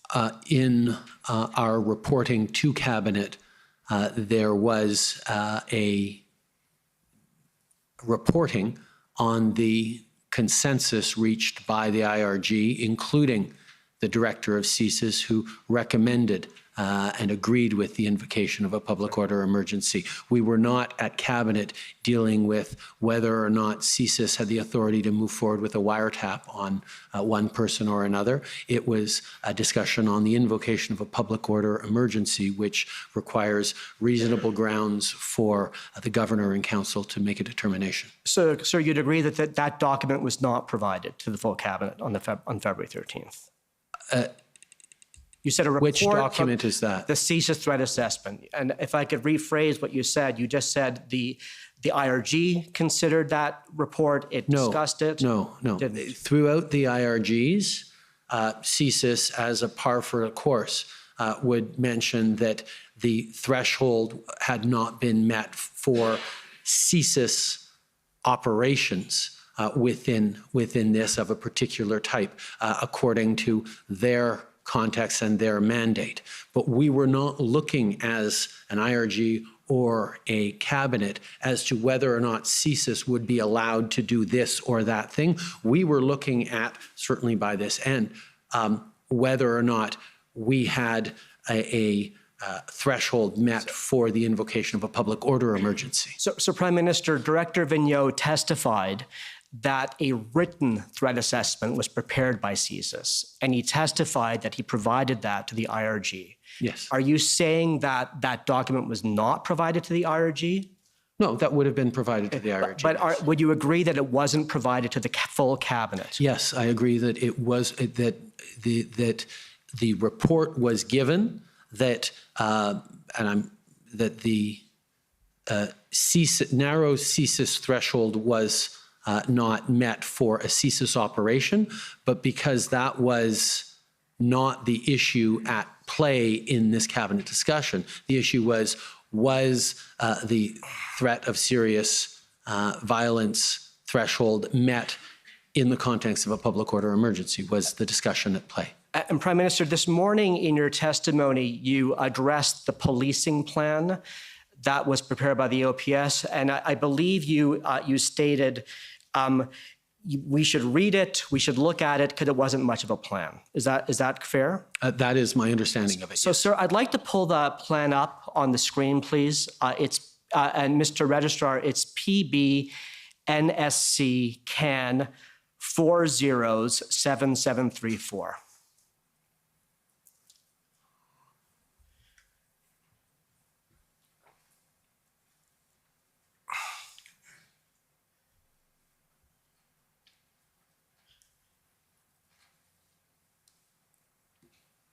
Thank you, Mr. Registrar. Prime Minister, is this the document or is this the plan you're referring to?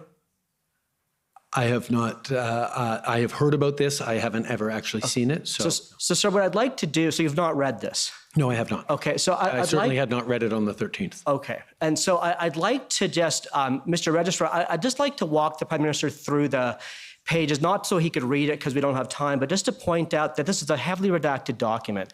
So page 1 is the cover page. Page 2 is this signature page. If we could go down, page 3 is a description of the situation and the mission. And then, Mr. Registrar, if you could please scroll down. The rest of this document has been redacted. So that's page 4, page 5, page 6, page 7, page 8. So, Prime Minister, you said we should read this plan. We can't. It's within your legal authority to instruct your counsel to remove these redactions. For the sake of the transparency of this commission, sir, would you consider that request?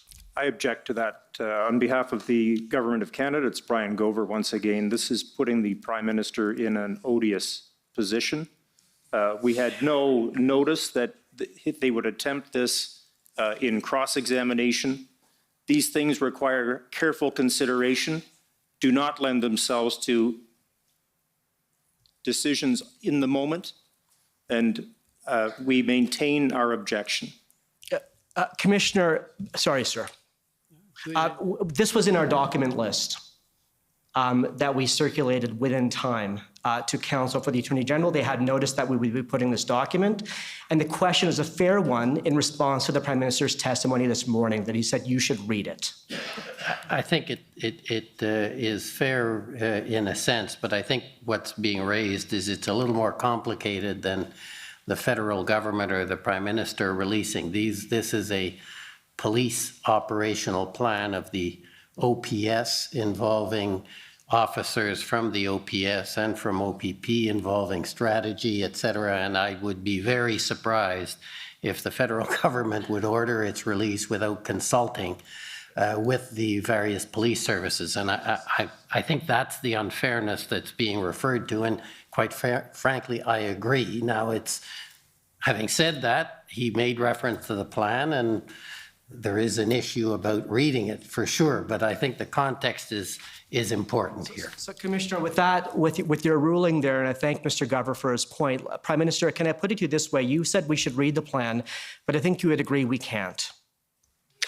Indeed. As I said, I haven't read the plan, but we're in a situation where, as can be imagined, I have access to unredacted information, and what I know and my understanding of this plan was, and I'm happy to testify to that, that it was not a complete plan of engagement. And Prime Minister, and again, I think I would like to raise this again. I'm looking to Mr. Gover in anticipation of his reaction.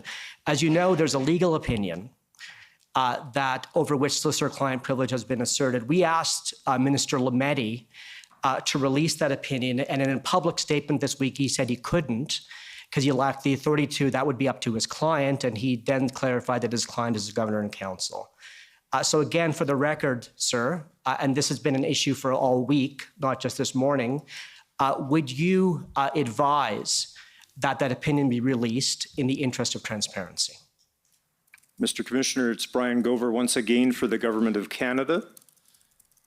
Solicitor-client privilege, of course, is a very substantial right in our legal system. It's one that the Supreme Court of Canada has recognized as a constitutional dimension. I remind my friends that in this case, as the Prime Minister has said, Cabinet confidence has been waived for the 4th time in 155 years to provide evidence of inputs. We know that the decision note that was referred to in testimony by the Clerk of the Privy Council referred to the advice of the public service that it was appropriate to invoke the Emergencies Act.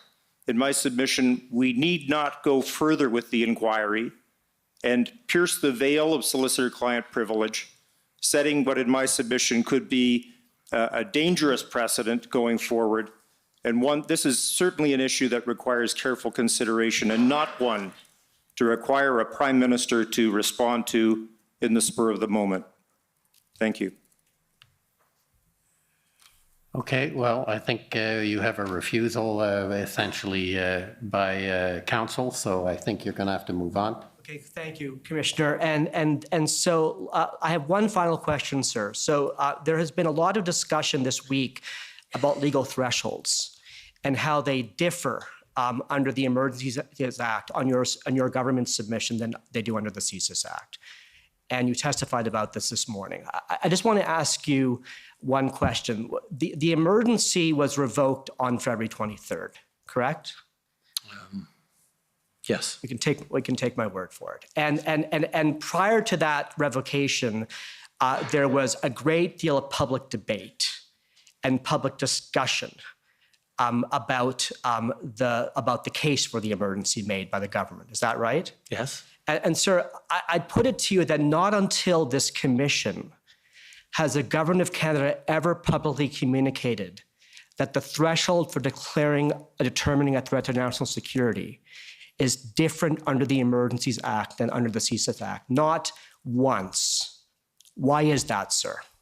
It's in the first line of the public order emergency section of the Emergencies Act that the governor and council can, on reasonable grounds, declare a public order emergency if, in their reasonable opinion, I'm paraphrasing obviously, there are threats to the security of Canada and it is a national emergency. That doesn't mention CSIS threshold anywhere. Commissioner, I think those conclude my questions. Thank you. Okay, thank you. Just before I go to the next cross-examiner, there seems to be some reactions in the crowd that, in my view, are inappropriate. This is I think, a very important process and very serious. There are a lot of people outside, as I understand it, who would like to come in.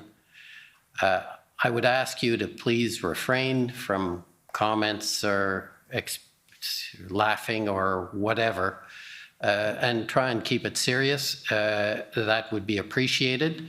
And not only appreciated, if necessary, it will be enforced. So could I ask that you continue to be attentive and pay the attention that is required for what's going on. So with that brief comment, call on the Ottawa Police Service, please.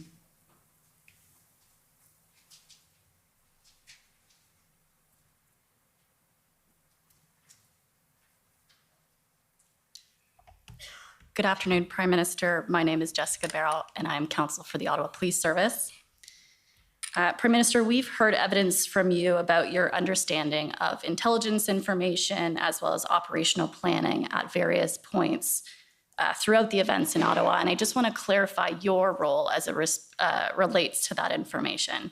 And I take it it's not your role as Prime Minister to collect intelligence information. Is that correct? No, it's not. Similarly, it's not your role to review the details of an operational plan. No, it's certainly not.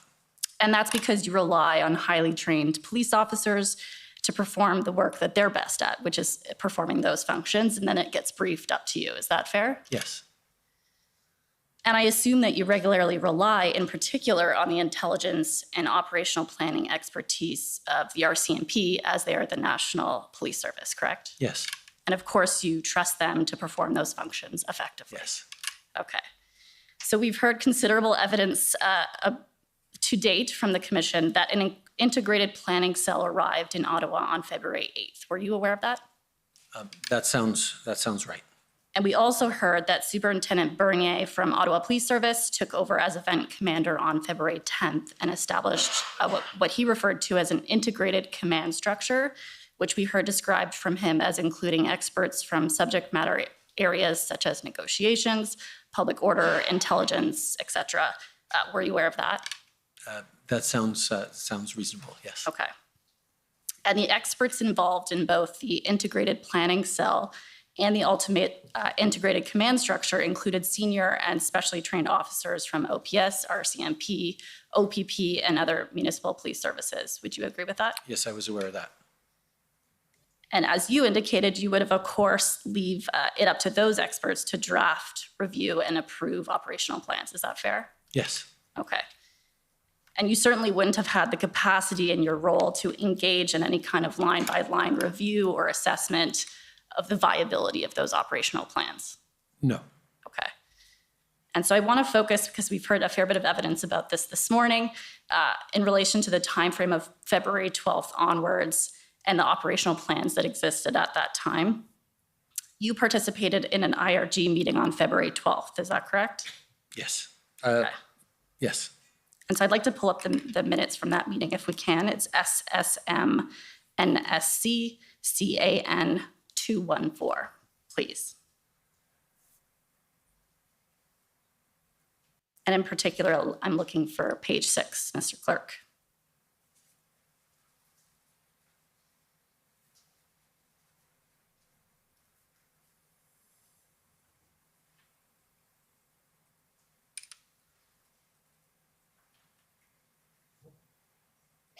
And so we see in the second paragraph that this is an update from the Minister of Public Safety, and we see the last sentence of that.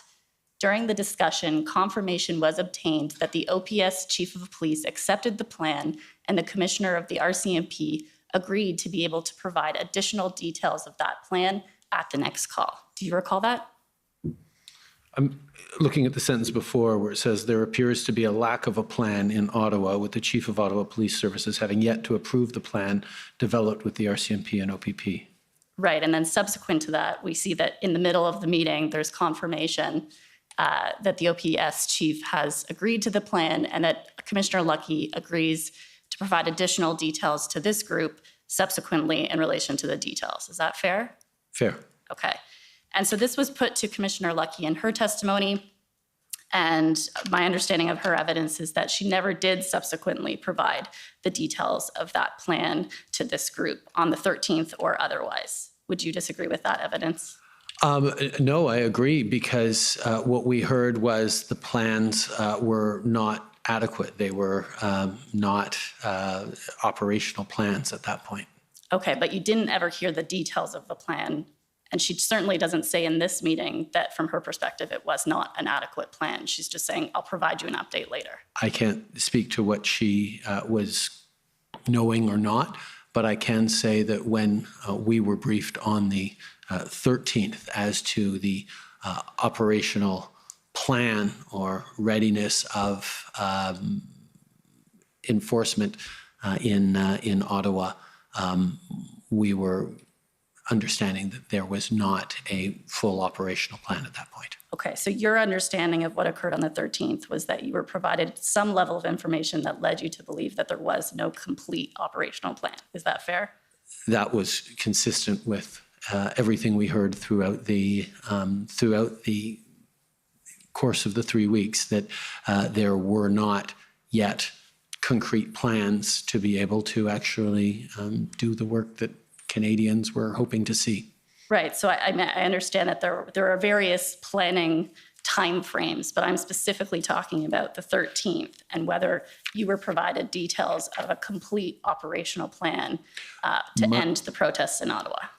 my understanding was there was not a complete operational plan to end the protests in Ottawa as of the 13th. Okay. I'd like to bring up OPP 1851, please.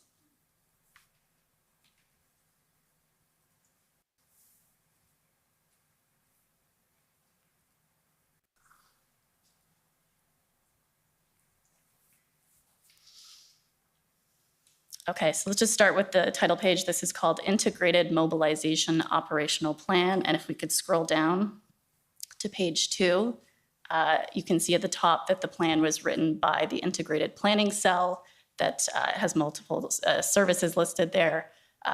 It's dated the 13th. And we see that there's sign off here from Superintendent Phil Liu of the RCMP, Chief Superintendent Carson Party of the OPP, and Acting Superintendent Rob Bernier of the Ottawa Police Service. You see that? Okay, and so I just want to, if you look at the bottom of this, the screenshot here, you can see that this is a 73-page document. You see that? Okay. Okay, and so obviously we don't have time, unfortunately, to fully digest this entire document. But is it fair to say that prior to the police operation on February 18th to 20th, as well as prior to the invocation of the Emergencies Act, you had never seen this document? No. Okay. Sorry, no, yes, it is fair to say that no, I had never seen it. Thank you for that clarification.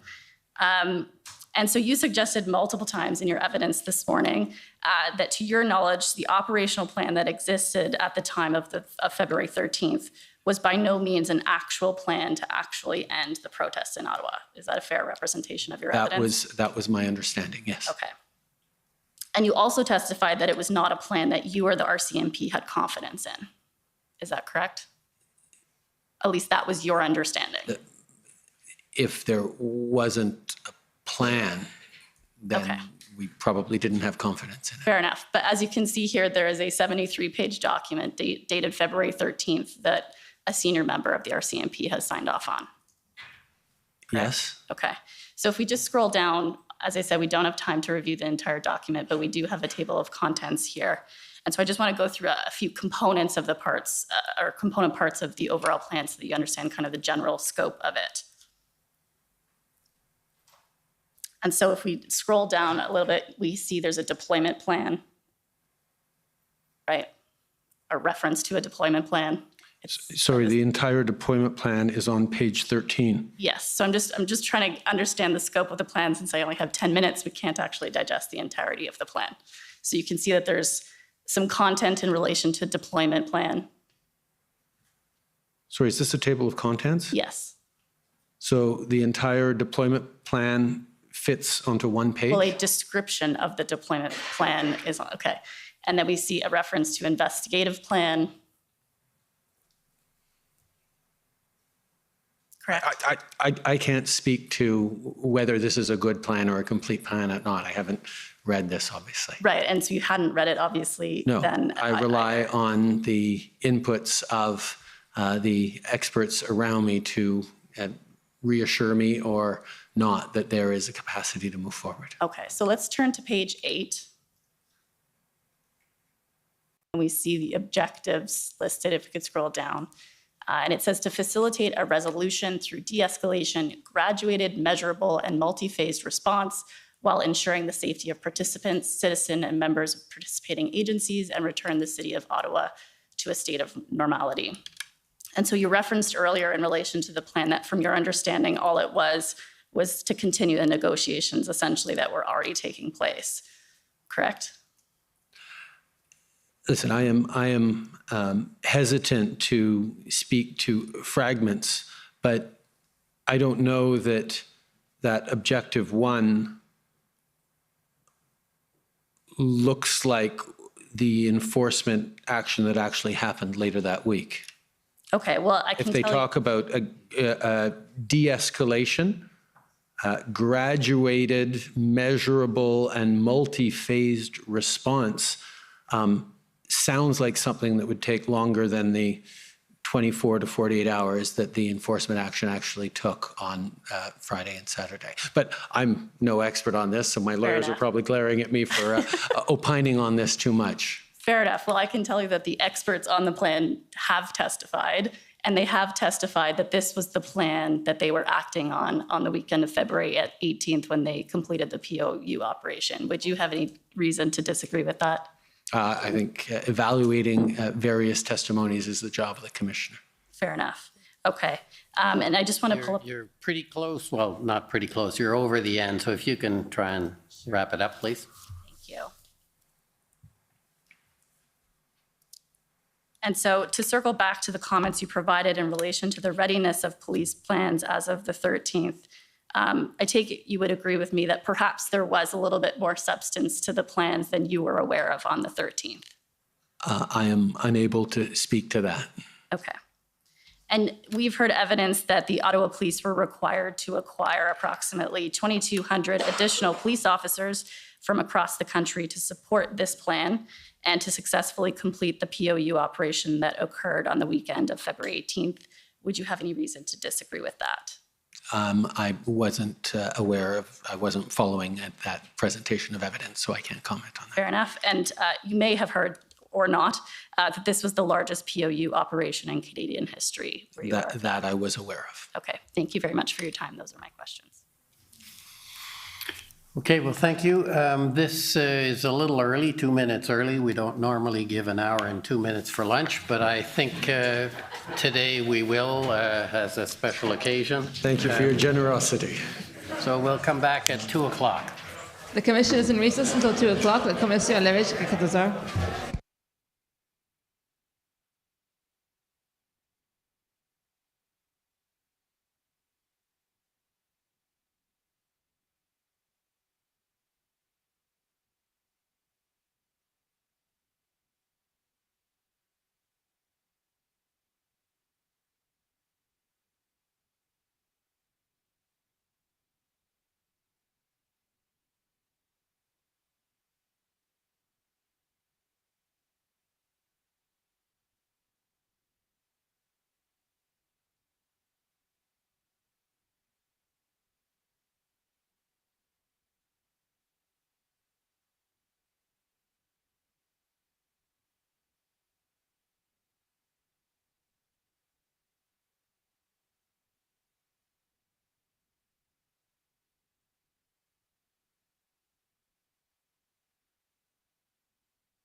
Order à l'autre.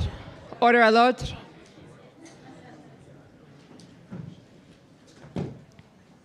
The commission is reconvened. La commission reprend. On est prêt? Parfait. Le prochain groupe, the next is the government of Alberta, please.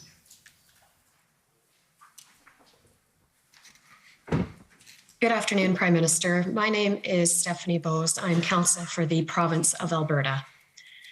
You were asked this morning if any of the first ministers could have said or done anything to change your mind about the Emergencies Act.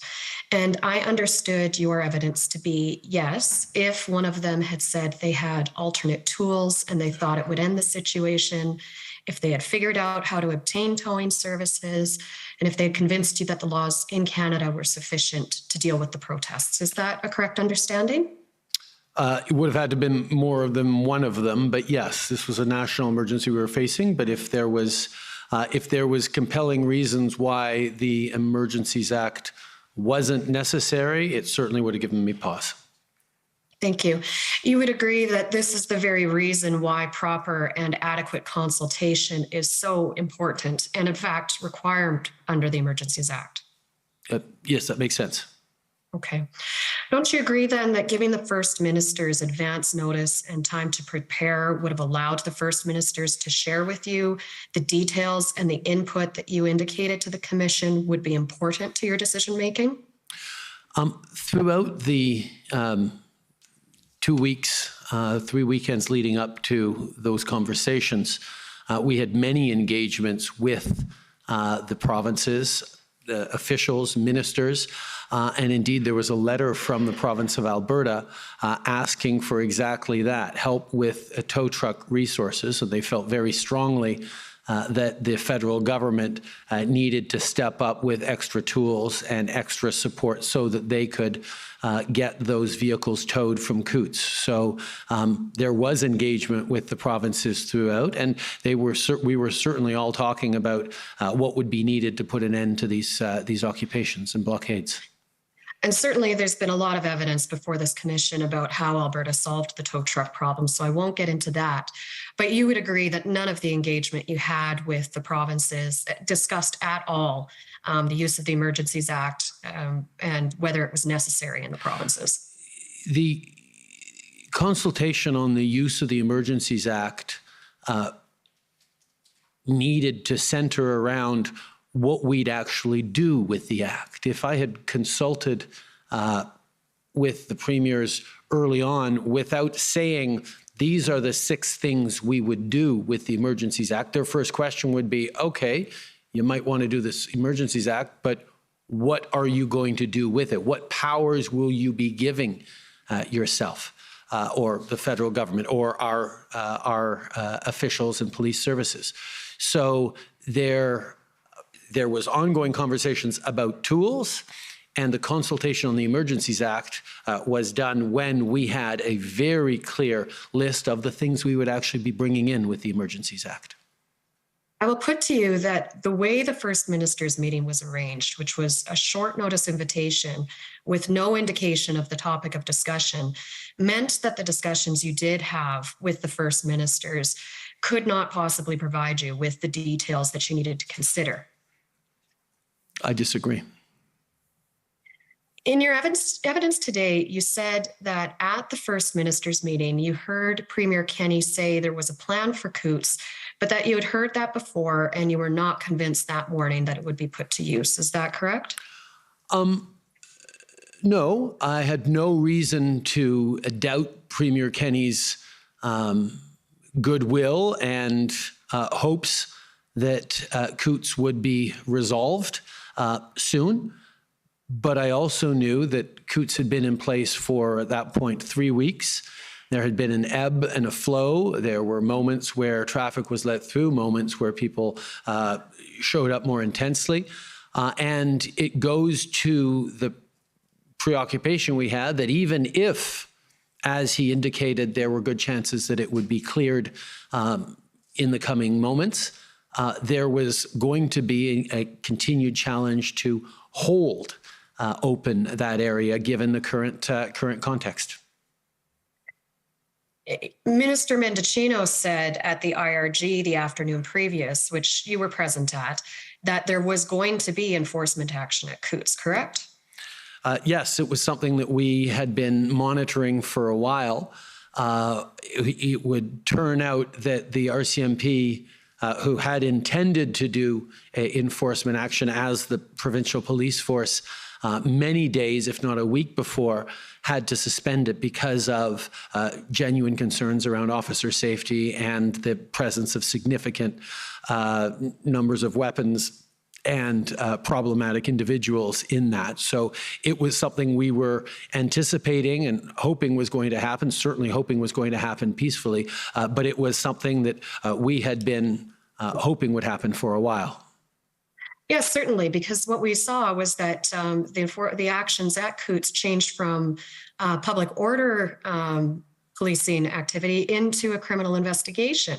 And around 8 p.m. on the night of the 13th, Commissioner Lucky emailed Minister Mendicino and Jody Thomas and advised them that the RCMP had an enforcement plan ready for execution and that they were indeed on the cusp of enforcement in Coutts. And that proved to be true, correct? Yes, it did. That was good news that it was true, yes.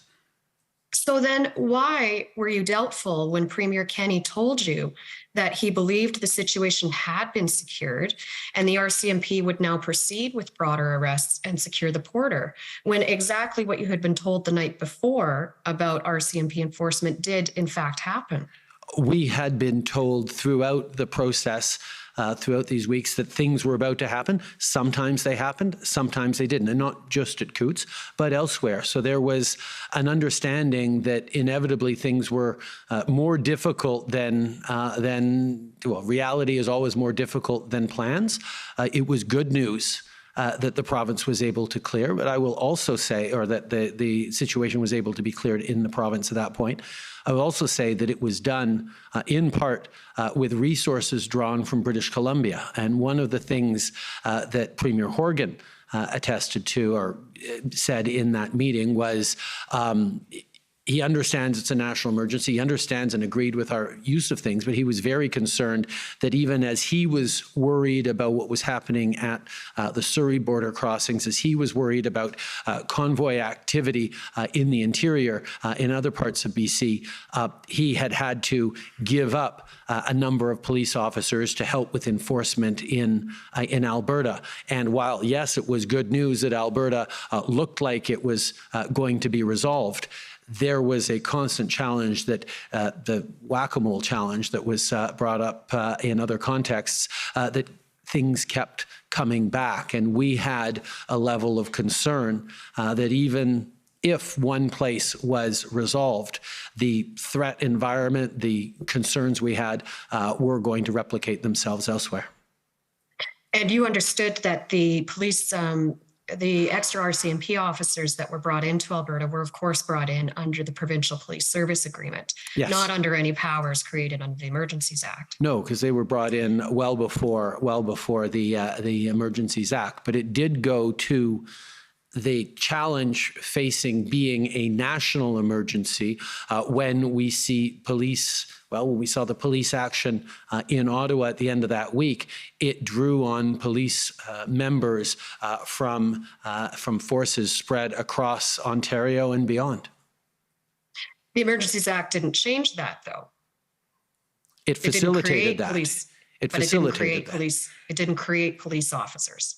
No, correct? but it highlighted that you couldn't just look at one place and say, oh, we have enough resources to fix in this one place.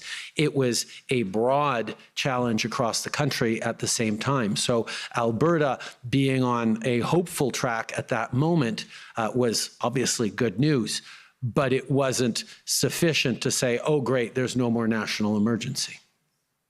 All right, I'm going to put to you the fact that you did have evidence that the laws in the provinces were sufficient to handle the blockades. And I'll give you two examples. One is that the Windsor Police, along with the OPP, cleared the blockade and the Ambassador Bridge was reopened before you made your decision, correct? Yes, with the caveat that a lot of the people who were leaving the Ambassador Bridge were purportedly headed towards the Sarnia crossing or the Fort Erie crossing, meaning that there were still real concerns that even as we settled things in one place, the rhetoric across the country and the online activity indicated that people were not going home, but they were looking for the next thing they could engage with. Right. So the police powers were able to deal with the problem, correct? They were able to clear the blockade. They were able Yes. to clear lanes at that moment, yes, in that spot. Okay. But there was And a of real course- concern there would be more. Right. Or they The other would return. example is Coots, where the RCMP were able to safely conduct a criminal investigation, execute search warrants, and make arrests, correct? Yes. And that protesters in Coots indicated to RCMP that they wanted to leave the protest because they didn't want to be associated with the criminal elements uncovered, correct? I can't speak to what their intent was. Okay, we've heard evidence in this commission, so the commission knows what one of the protesters did indicate the intent was. Now, these are in fact the type of decreases in troublesome protest activity that you had been hoping to see in the weeks prior, weren't they? Yes. And definitely examples of how existing legal tools and police powers were effective at dealing with illegal portions of protests, correct? Yes. All right. Pretty well out of your time, so if you could. And that's okay. I think I will end there. Thank you very much, Prime Minister, for answering my questions today. Thank you. Thank you. Next is the convoy organizers, please.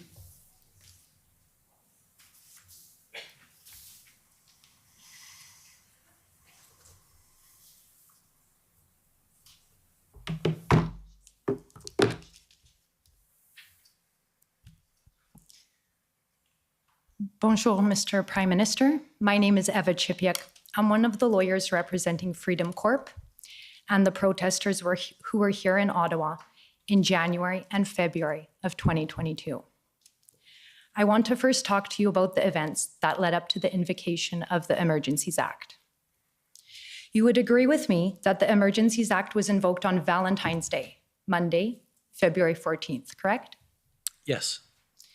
And you are aware that this commission has received evidence from the police and other witnesses that on Monday, February 14th, the Ambassador Bridge was reopened, as was Coots. All the borders were reopened, correct? Yes, and there was concern that more locations were going to be closed. Actually, Coots didn't open till Tuesday. Okay, well, we'll review the record for that. On the Sunday night, February 13th, there was an IRG meeting and you were there. And in fact, you were the chair of that meeting. Is that correct? Yes. And at the IRG meeting, you were advised that there was a breakthrough agreement between the Mayor of Ottawa and the convoy organizers to move trucks out of the downtown residential areas. Isn't that correct? That is not how I remember it, no. Okay, well, I can advise you that at the inquiry, it was confirmed by the documents your officials filed here and by witnesses, namely Jody Thomas. She confirmed that at that IRG meeting, you were briefed that there was an agreement with the mayor. Does that, do you recall that? With whom? And- With the mayor and who? Some of the convoy organizers. Which ones?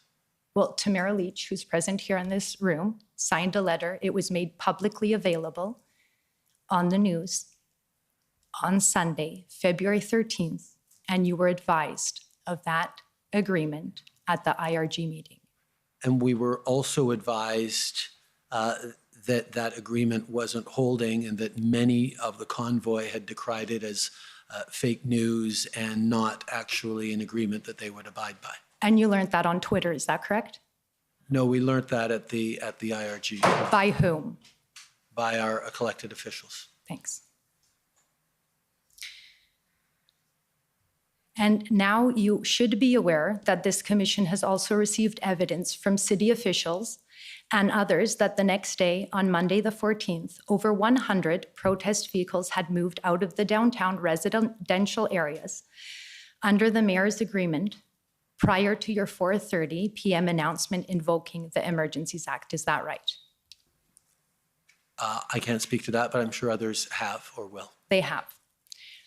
And you are aware of the evidence before this commission from police officials and others who testified that the efforts by the truckers to further vacate the downtown residential areas under the mayor's deal were blocked by the police on both Tuesday and Wednesday, February 15th and 16th. Are you aware of that? No, I am not. My understanding was the police were allowing anyone who wanted to leave to leave.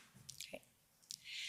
Would you agree with me that it would have been a far better outcome if you and your colleagues would have allowed the de-escalation agreement with the mayor to be completed, and there would have been no need to invoke the extraordinary powers of the Emergencies Act, including the significant and violent police actions and freezing Canadians' bank accounts? If I could interrupt, Commissioner, it's Brian Gover on behalf of the Government of Canada. The agreement was to move the protesters to Wellington. My friend is misstating the evidence in my submission. I could provide some clarity. Okay, go ahead. It's very well known in the agreement with the mayor that it was to remove vehicles from the downtown residential areas, and yes, Mr. Gover, thank you, to move to Wellington, but out of residential areas apart from Wellington, so thank you.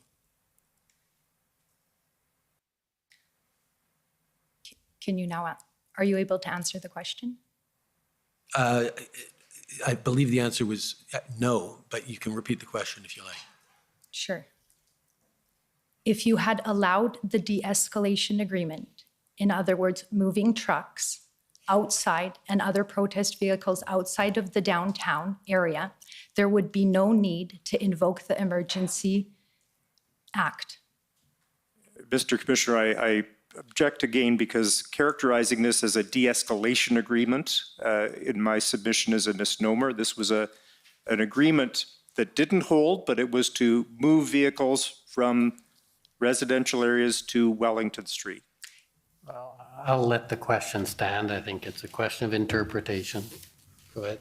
So no, I don't agree. Thank you.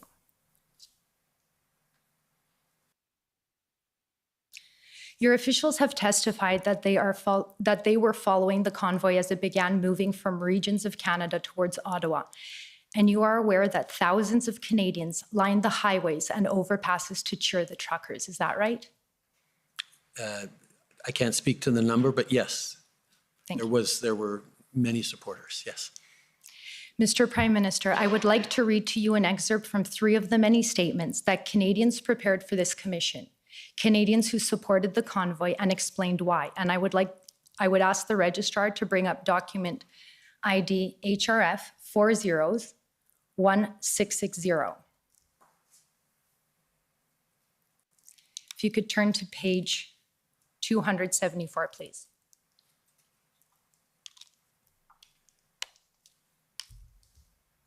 And while that comes up, I'll just start reading the statement. 274. Elizabeth Klapik provided a statement about how the government's COVID mandates and lockdowns disrupted her life. Starting at paragraph 3, she said, "The truckers and the Canadians who lined the roads, overpasses, and highways restored the hope that I had almost lost. These patriotic Canadians told me that I am not alone, that I matter. I will never forget the hope and pride I felt watching these amazing truckers driving along Canadian highways, crowded with patriotic Canadians flying, patriotic Canadians flying their flags and holding their signs of support. I will never forget the tears I shed as I regained that almost lost hope, that love for my home and native land, that love for my fellow Canadians." At page 235, Ottawa resident Karen Hanna, who obtained a sociology degree from Ottawa University, starting at paragraph 5, stated, "For months, the leader of our country publicly shamed people like me and my husband. Our own family members turned on us, blamed us, and some even told us we don't deserve health care." Paragraph 17. "One of my most emotional moments was dancing on Rideau Street beside a local man. He had tears streaming down his face. All he wanted was a hug. It was very overpowering for him. I met a girl, 22 years old, who just hopped in her car from Winnipeg and just kept driving. She stayed the entire time. I met people who were like family to me, people who gave up everything to come to Ottawa for justice and an explanation." At page 116, here is one of many, many concerned parents and spouses. Sam Crozier at paragraph 8 says, "I am not asking for help. I am begging you to please listen, hear my heart, feel my pain, and help work towards the true North strong and free that we were promised. My husband, an Army veteran who now has PTSD, and not from anything he has seen or done in the forces, but from what our own government has done. Our government has destroyed my life. I, a once optimistic, full of life person, find myself struggling to stay above water now. I struggle to find joy in anything and daily fear a new announcement being made that will further punish us. I have written the same email to every member of Parliament daily and been ignored by a large collection of the people meant to be our leaders, meant to be listening to us. Mr. Prime Minister, you have now heard the statements from some of the many concerned Canadians who felt compelled to support the protesters. Do you now understand the reason so many Canadians came to Ottawa with such resolve in the midst of a harsh, cold Canadian winter because of the harms caused by your government COVID mandates, and they wanted to be heard?" I am moved, and I was moved as I heard these testimonies, as I saw the depth of hurt and anxiety about the present and the future expressed by so many people. The COVID pandemic was unbelievably difficult on all Canadians. And my job throughout this pandemic was to keep Canadians safe. And the way that I chose to do that was to lean on public health officials, lean on experts and science on the best way to keep Canadians safe. And because Canadians got vaccinated to over 80%, we had fewer deaths in Canada than places that didn't reach that. And every heartbreaking story I hear of a family who sat beside the bed of a loved one dying because they had believed that the vaccines were more dangerous than the disease, I take personally, because I wish I could have done more And to I don't mean convince people to cut to you get off, vaccinated. but I only have 10 minutes, so thank you. That was helpful.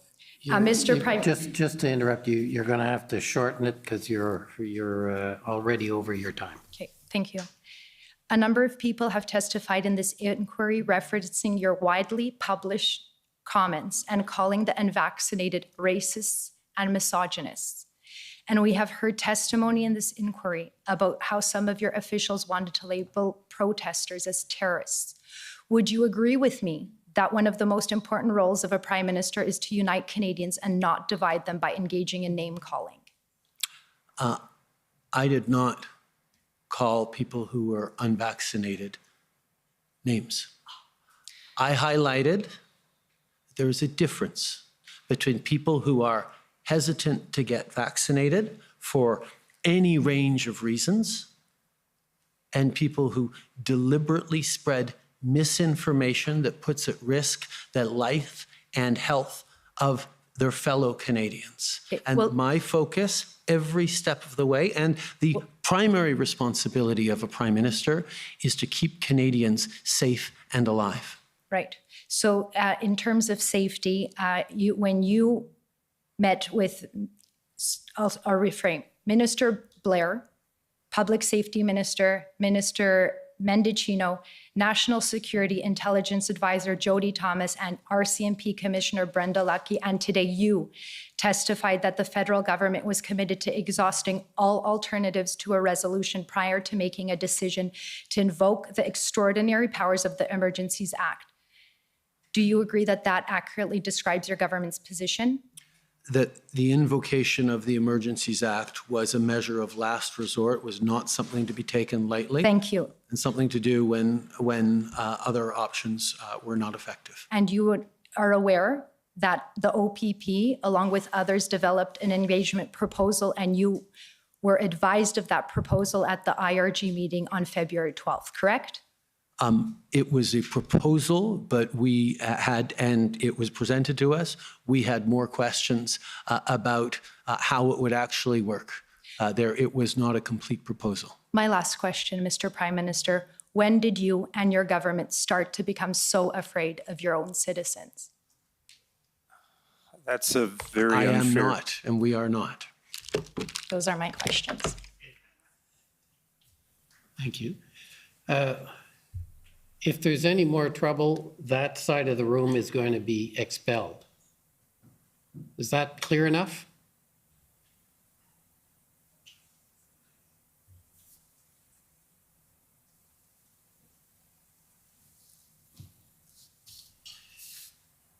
Next, I'll call on the City of Ottawa, please.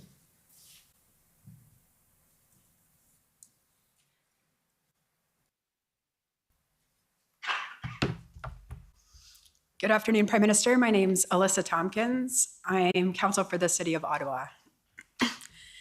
I just wanted to take you to a couple of statements on your witness summary to start. So if we could bring that up, it's WTS 566084, please, Mr. Clerk.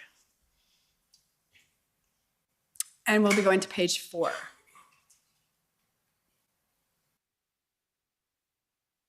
And just if we can scroll down to where we're talking about challenges in Ottawa. So the first point you make is that the lesson learned was not to let the trucks park because that makes it more difficult to remove them. And you noted that decision makers in Toronto and Quebec City heeded this lesson. Prime Minister, are you aware that since that time, the City of Ottawa, in preparation for 2 events, has indeed closed roads? So the city's learned that lesson as well. You'll agree? Excellent. Okay.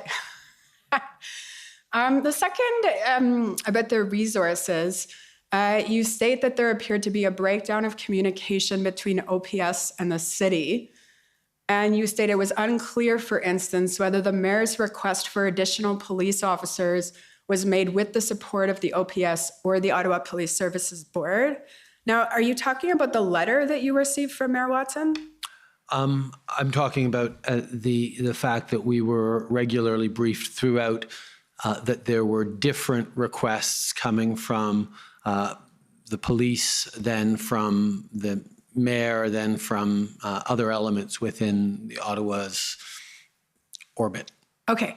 Well, I'm a bit short on time, but I'll put to you that the letter you received from the mayor was co-signed by the chair of the Ottawa Police Services Board. So by the time the letter came, it was clear it was from the OPSB as well, correct? Perhaps. Oh, I can bring it up.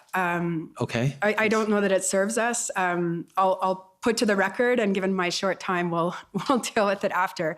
And in terms of OPS also, by that point, why don't we go to the readout of the call? So the letter came, just to situate you, the letter came February 7th, and the next day on February 8th, you had a call with Mayor Watson. Do you remember that? Yes, I do. But we'll bring up the readout. So it's ssm.can.nsc.00002837.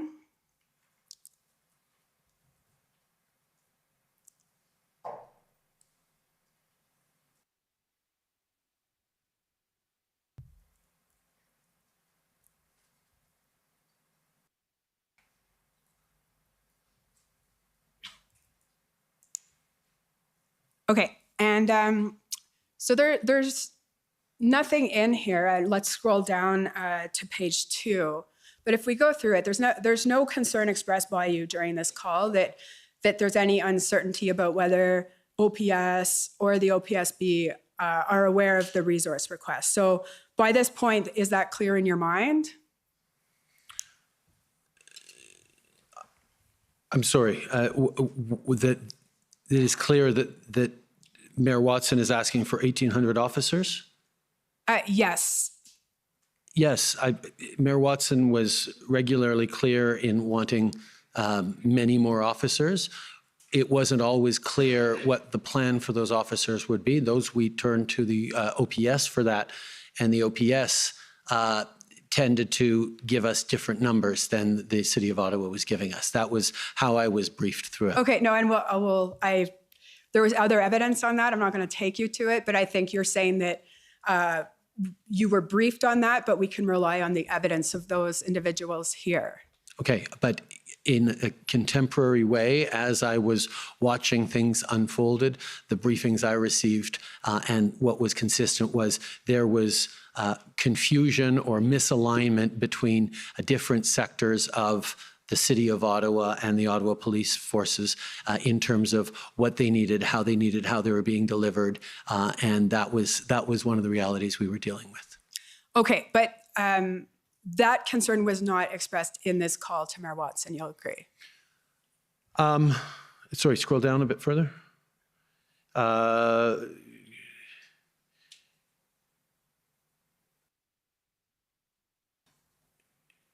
There are moments where you are saying one thing and he is saying another. Is there anywhere we can help around that? I think that was me expressing that there were different messages coming out of the policing side versus the mayor's side. Yeah, and he responds about the police solution issue. So we'll yes, keep but just scrolling. to your suggestion that we didn't talk about the differences between those, I actually did talk about the differences between what different groups were saying. Okay, well, we can debate the particularities of that point. This is the day after you received the letter co-signed by the OPSB, and there's nothing on this call saying that there's concern that the OPS didn't provide that number. There are moments where you are saying one thing and the police are saying another. Is there any way we can help around that? Right, and we'll see the mayor responds. One thing was when he said it's not a police solution, but it is a police solution. So that's what the mayor understood you to be expressing a concern about. And if we stroll down, then we get to a discussion about Mr. Ford. And that's actually where I wanted to get to. In fact, you took a lot of time. You're out of time, so please get to the point quickly. Yeah. So if we keep going and, oh, there we are. So you express that the federal government will be there with the resources, and there's something about conflating. And I think you testified earlier about it's the source of the mandates. But you say Doug Ford has been hiding from his responsibility on it for political reasons, as you highlighted, and important that we don't let them get away from that, and we intend to support you on that. And the mayor says if they keep dragging their feet, I'm happy to call them out. It'd be nice if we have something firmed up from the federal government to shame them. Ford didn't even make an effort to come and see what's going on. So part of the reason that you'll agree, part of the reason the mayor was reaching out to the federal government directly was to give him additional ammunition to put pressure on the province, correct? I can't speak to the mayor's intentions in reaching out to me. I know that I reached out to the mayor to talk about the situation in Ottawa and to express that I had expressed to the commissioner of the RCMP and others that we should be providing whatever resources can help the City of Ottawa. And all I'm saying is that when the mayor went to both the province and the feds, he's explaining to you here that one of the reasons he's doing that, because he's also reached out to Ford, is that he's hoping you'll give him something so that he can also push on Ford. So he knows he has to go to the province too. Yeah, but I mean, we don't we don't provide police officers in order to shame or make political points. We're providing police officers to be useful on the ground and to be able to deliver things. So maybe there are political points to be scored or made, but our focus every step was what can we do to help deliver the resources that Ottawa obviously needed in order to move forward on dealing with this occupation. But you'll agree that the mayor was frustrated, as were you, that the province was not providing the resources they needed on an expedited basis. As I believe I testified, my understanding was that the OPP was engaged, but it was at the political level that there wasn't as much engagement at that particular point. As we know, as time went by, the province got very much activated and engaged. And indeed, I had a call with Premier Ford the very next day in which he showed his engagement. All right. Thank you very much, Prime Minister. I appreciate you answering my questions.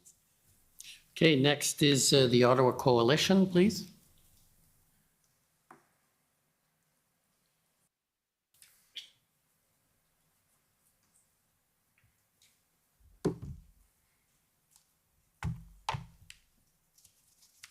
Good afternoon, Mr. Prime Minister. My name is Christine Johnson. I'm counsel for the Ottawa Coalition of Residents and Businesses. I want to use my time with you today, Prime Minister, to unpack the evidence that you've provided that, in your mind, this demonstration in Ottawa was not a peaceful protest. So you've already told us, I believe, in response to some questions from my friend with the Commission and my friend with the CCLA, that you obviously believe that protest is a very important part of a functioning democracy. You also acknowledged, and I think most people in Ottawa would agree, that peaceful protests may sometimes cause inconvenience for people and may also sometimes cause temporary interference with critical infrastructure even. But during the convoy demonstrations in Ottawa, you'd agree that we weren't seeing mere acts of civil disobedience or temporary interference with critical infrastructure. We were seeing unlawful conduct that significantly interfered with the community's ability to live and exist. Yes. Thank you. And it's your view that as early as the first weekend of the demonstration in Ottawa, some convoy participants were engaged in serious illegal activity by blocking and occupying city streets, defacing public property, and harassing residents. Yes, as was evidenced by my call with Yasser Naqvi, who highlighted a number of those things and a few more. And from that first weekend onwards, this became even worse and more concerning to you. Yes, reports of people being harassed for wearing masks, the constant noise, the people not feeling safe in their own streets. There were many examples of that. And you mentioned to us this morning that you grew concerned in particular over counter-protests rising up.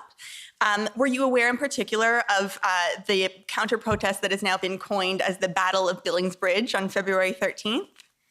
That was, I believe, remind me, I believe that was where a number of residents prevented trucks from getting to the downtown core. That's correct. And is it fair to say that this counter-protest was actually quite successful in getting some trucks to leave very peacefully? It's possible that it achieved those, but having civilians having to do things that would be more appropriate for trained police officers to be doing, I think we can both agree is not an ideal situation.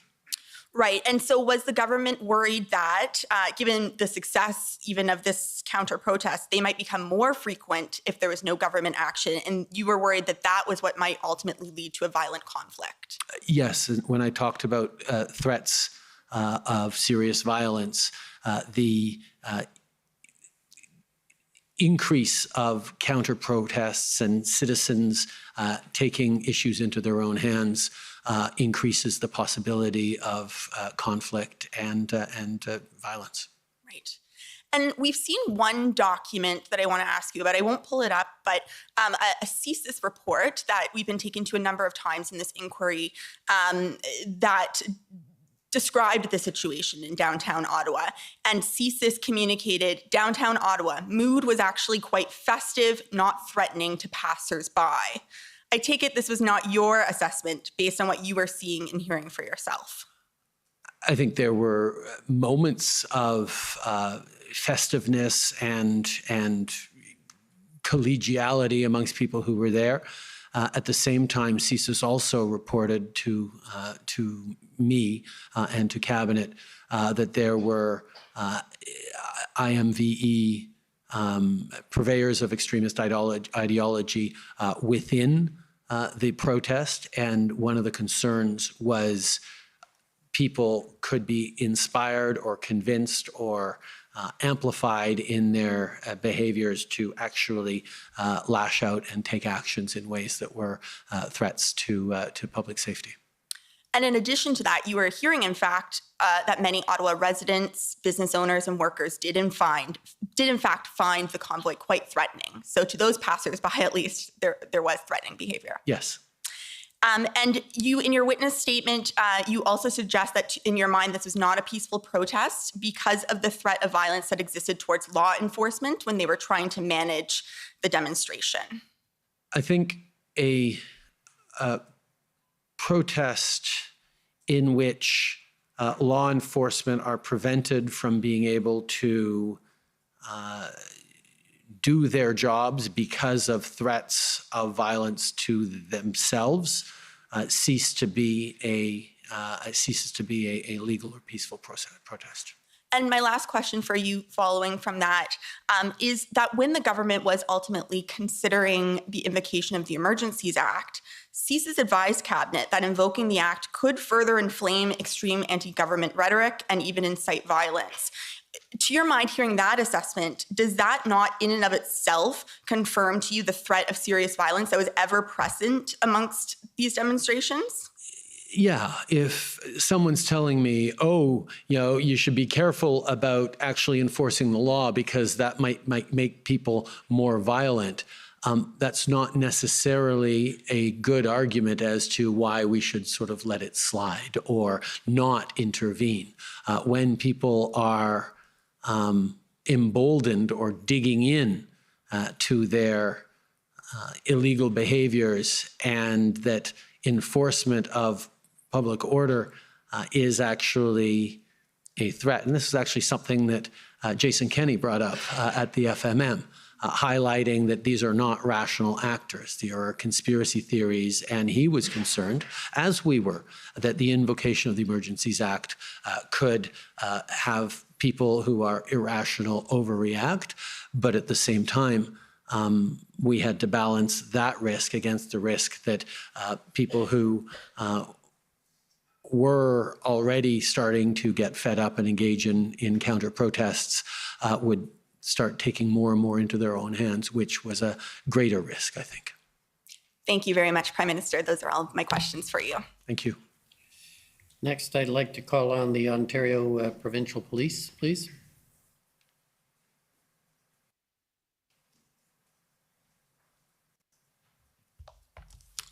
Good afternoon, Mr. Prime Minister. Chris Diana, counsel for the OPP.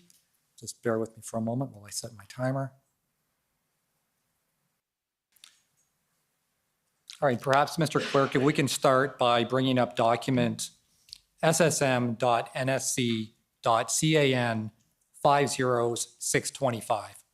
And while this document is coming up, Prime Minister, it's the transcript of your call with the premiers to situate you in time and place, which I believe was February 14th in the morning. Is that correct? Yes. All right, if we can turn to page 6, please. Scroll down a little bit. All right, where it says PM, on the second line down, I'm just going to read it out. It says, on a personal note, everything I've heard about RCMP and OPP have been excellent. OPP Commissioner regarded very highly by federal officials. Windsor operation was outstanding. We'll continue to collaborate. So I take it that that's what you were hearing from your senior officials, that the OPP had been very effective to date? Yes, and I would have mentioned, you're always looking for positive things to say in these FMMs where sometimes there are contentious issues, but that would have been the understanding I had of the previous days. It may not have held from the very beginning of the protest. I won't speak to that, but at that moment, yes, that was what I was hearing from officials. And that would have been in accordance with your own personal views over what you had seen in recent days happening in Ontario in any event, right? Yes, that there was progress, yes. And I take it that your government had full confidence in the OPP to discharge its policing responsibilities within the province of Ontario? It is not up to the federal government to determine who is policing. So it's not up to us to have a confidence in the OPP to execute provincial responsibilities. No, but my point is and this is not a call where the media was on, this was you were talking to the premiers and you, without prompting, brought up the OPP and the OPP commissioner. So I take it that your government was satisfied with what it had seen at the time of that call with the OPP. I was prompted because the Premier was talking about the OPP before, so it wasn't entirely unprompted, but I was happy to say, yes, I'm not trying to argue about it. Yes, things seem to be working well at that point. Right, and because by that point, and we've established earlier in your evidence that the Ambassador Bridge had been fully open to traffic, correct? Yes. And that was an OPP-led enforcement? If you say so. And we also know at that point, I think you testified that you were aware that the OPP had sent subject matter experts to lead the integrated planning team in Ottawa? Yes, I knew that they had sent experts to support in Ottawa. Right, and they were working with other police services, but you may have heard some of the evidence of Carson Party, who was leading the exercise from the OPP, correct? I hadn't, but I'm sure that's true. And you also mentioned some other areas of difficulty in Ontario. You mentioned the Blue Water Bridge. You mentioned Fort Erie. Those are the other areas the OPP was actively engaged in, correct? I assume, yes.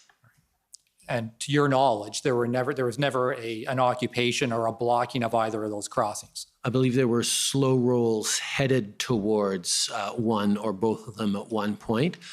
There was chatter about people moving from the Ambassador Bridge to one or two of the others, but I don't believe those, I'm quite sure that those blockades never actually fully materialized. Right, and the OPP were actively engaged in those movements, correct? Yes, both before and after the invocation of the Emergencies Act. Right, now in that context where the OPP is active across the province of Ontario, you would agree that OPP Commissioner Carrique could have provided valuable input on what tools might be useful under the Emergencies Act? I'm fairly certain that the OPP did provide inputs. We, as a federal cabinet, got our inputs through the RCMP, but part of the RCMP's role was to inform us on suggestions and requirements by all other police organizations as well. No, and fair enough. And you may not have heard the evidence. Both Deputy Minister Stewart and Commissioner Lucky thought that the OPP had been consulted, but in fact, they had not been. And I guess what I'm putting to you is the notion that if we're dealing with the question of either necessary or useful tools, if a protest is happening in Ontario, it would be a good idea to seek some input from the OPP, correct? It would not be up to me to call the OPP. It would not be up to the necessarily even a federal minister to do it. Our expectation, my expectation certainly would have been that it would be for the RCMP to work with their fellow police organizations on coordination, and I would have assumed that that was done. Yeah. And that can be done quickly from commissioner to commissioner, correct? Yes. And for purposes of transparency, and Commissioner, I understand I've hit my 5-minute mark, and just for my last question, for purposes of transparency, we know that there is a consultation record, as we've seen here when you talk with the premiers, that there should also be a written record of consultation with law enforcement so that for accountability purposes, when we go back and take a look at the circumstances in terms of the tools, that there's no ambiguity about what was needed or what tools might be useful. Would you agree with that suggestion? I know the Commission will be reflecting on suggestions on how to move forward in future emergencies. So you would agree with my suggestion then, correct? It's not up to me to agree with what needs to happen in the future. Okay, but you wouldn't disagree then? I think more consultation is good, but understanding that in an emergency, one needs to move quickly. All right. Thank you, Mr. Prime Minister. Okay, thank you. The next is former Chief Slowly's counsel, please.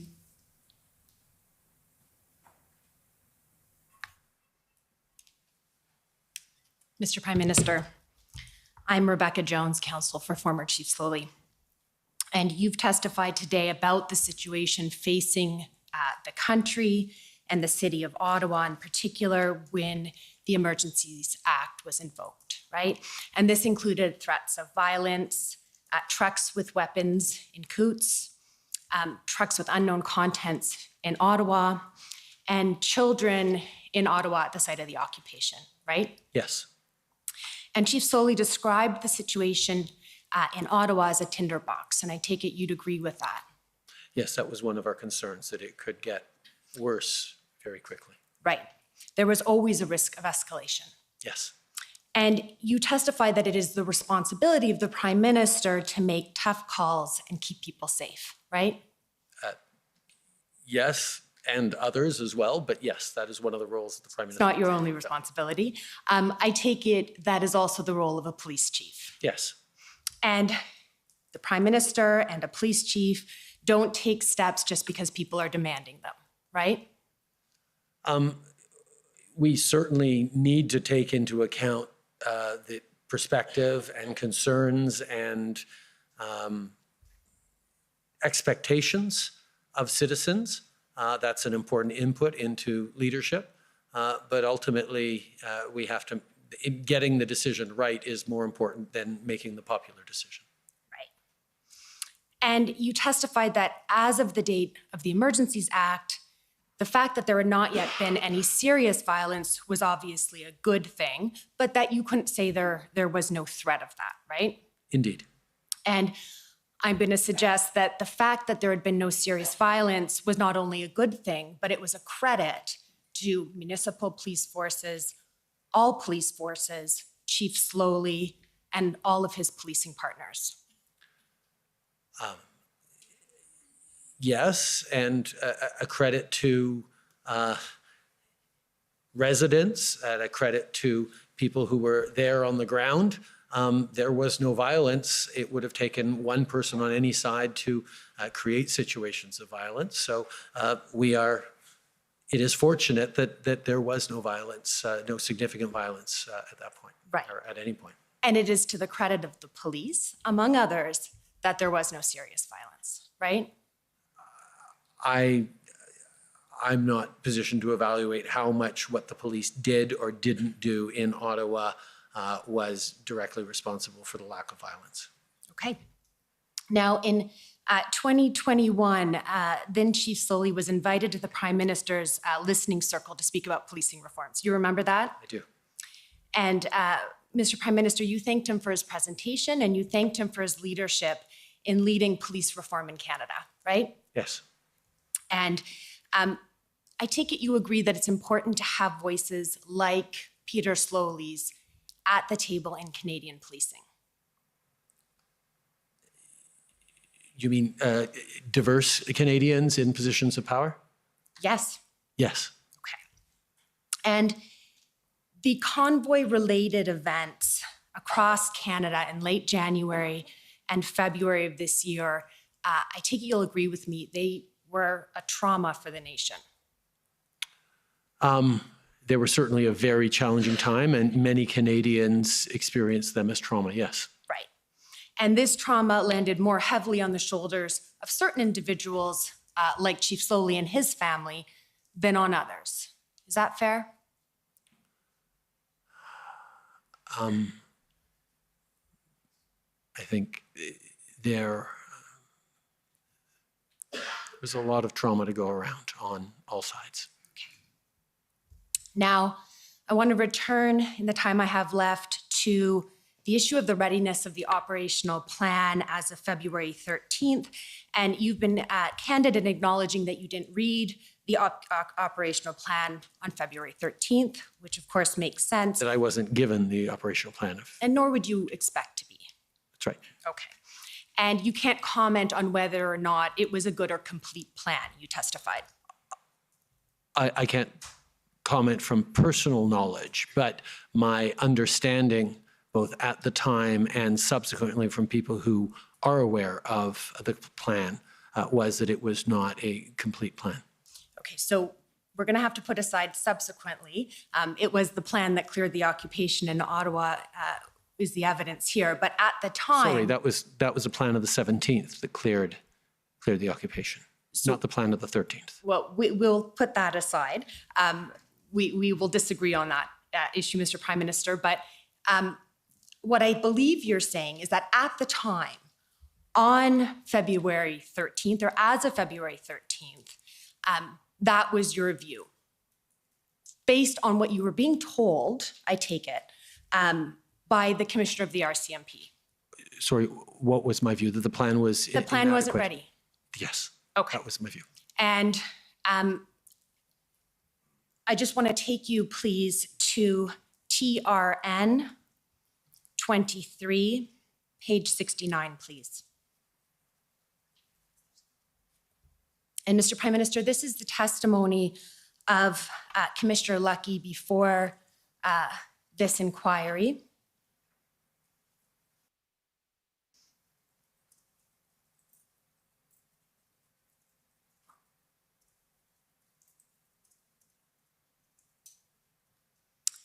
I believe it may be page 69 in the PDF.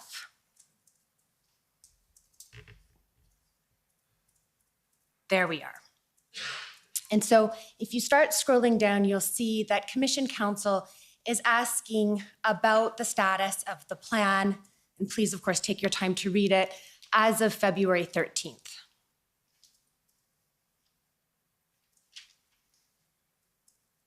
And you will see that Commissioner Lucky confirms, yes, that was when it was completed, and that would be on February 13th. And then Commission Counsel says, and we've heard some evidence about this from other police agencies, but essentially that it was a team effort. The RCMP was there, the OPP, and the OPS, correct? And Commissioner Lucky says yes. And Commission Counsel says, and I understand it, you in particular, Commissioner Lucky, and perhaps the rest of your team who looked at it, were generally satisfied with the plan as an operational plan to deal with the situation in Ottawa. And Commissioner Lucky says, yes, both myself and Commissioner Carrique were briefed on the plan the Friday before that. Like I think it was around February 11th, we got the actual briefing from the planners on the plan. And yes, we were satisfied with the plan. Okay, so I put that to you, Mr. Prime Minister, to suggest that what happened here was that you were not briefed by Commissioner Lucky on the 13th as to her satisfaction and the RCMP's satisfaction on the integrated plan to clear Ottawa. I can only speak to what I both knew then and what I know now. What I knew then was what my understanding was then was that there was not a complete plan or a workable or operational plan to clear Ottawa at that point.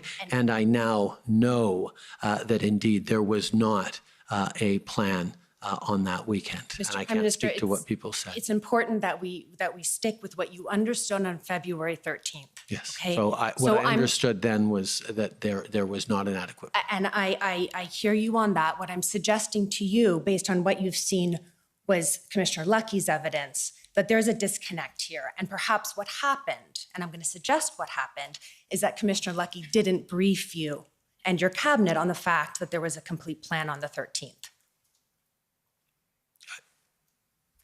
I can't comment on that. Okay, thank you.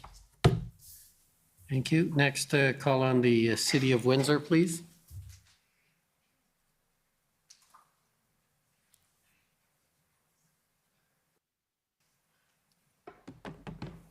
Good afternoon, Mr. Prime Minister. My name is Jennifer King, and I am legal counsel to the City of Windsor. Mr. Prime Minister, I would like to start by taking you to one document, SSM CAN NSC 402698. This is a readout of a call that you had with Mayor Dilkins of Windsor on February the 10th. Do you recall that conversation? Yes.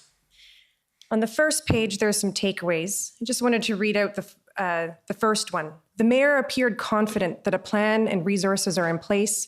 He only needed the injunction to operationalize the plan by Saturday. PM provided reassurance that the federal government is there.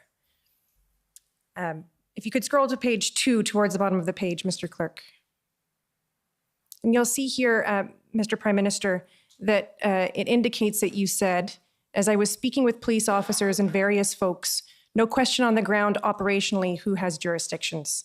I can assure you that the RCMP is working closely with the OPP because this is our problem, and I want you to be reassured that we are out there and operationally totally linked. So I just wanted to stop there. What did you mean, Mr. Prime Minister, when you said this is our problem?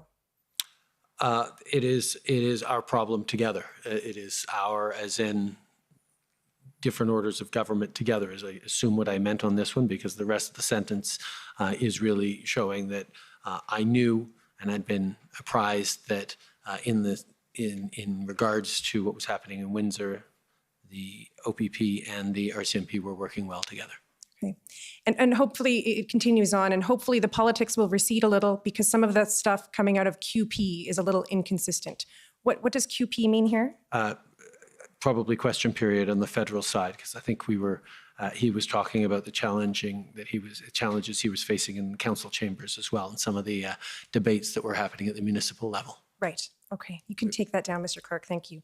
You testified this morning, Mr. Prime Minister, about jurisdictional issues that arose related to the governmental response to the blockades and occupations in January and February. In Windsor, there's a provincial highway connected to an international border crossing by a municipal road through a community, right? Yeah. Would you agree that the response to the blockade required communication and collaboration between all three levels of government? Yes. Certainly this morning you testified that when three orders of government are able to work seamlessly together, you get better results, right? Yes. You would agree with me that there was not a pre-existing plan or framework establishing the jurisdictional responsibilities of each of the three levels of government when responding to the unprecedented circumstances of these blockades of critical infrastructure? I can't speak to the existence or not of that, but it is clear that if there was, it wasn't as effective as it could have been, and if there wasn't, perhaps there should have been. Okay. And you testified this morning about the 2 tracks of work coming out of the IRG meeting on February 10th. The clerk of the Privy Council told this commission that track 1 was to determine everything that could be done within the existing set of powers, duties, and functions under the law, right? Yes. So there was no pre-existing plan or framework setting out the various authorities available to all three levels of government to respond to these blockades. Sorry, I don't understand what you're asking. So it wasn't predetermined, it wasn't pre-collected, the different authorities that were available to the different levels of government. But that sounds like operational police coordination, and that's not something that, as Prime Minister, I would be particularly closely involved in. Well, certainly the three levels of government were considering, and the IRG was considering the different authorities and powers available to them to assist. Yes, the IRG and the federal government was looking to offer resources to police of jurisdiction in helping out, yes. Okay, so the commission has heard during this hearing several times that Windsor started reaching out to the province and to the federal government shortly after the blockade was cleared, asking for the three levels of government to sit down, debrief, and work together to develop a plan to protect these international border crossings. Minister Blair, just to give you a heads up, testified that he did not recall this request, but said it struck him as a reasonable request. Do you agree? Yes. And Minister Mendocino testified that a planning process to protect border crossings must include every level of government, of course, the City of Windsor and other border communities as well. Do you agree? That makes sense, yes. And so you'll agree that all three levels of government must collaboratively develop a framework to protect the critical infrastructure in Canada? Yes. Mr. Prime Minister, you said in your remarks on the revocation of the Emergencies Act on February 23rd that even as this emergency is over, we need to make sure our institutions are prepared and ready for the future.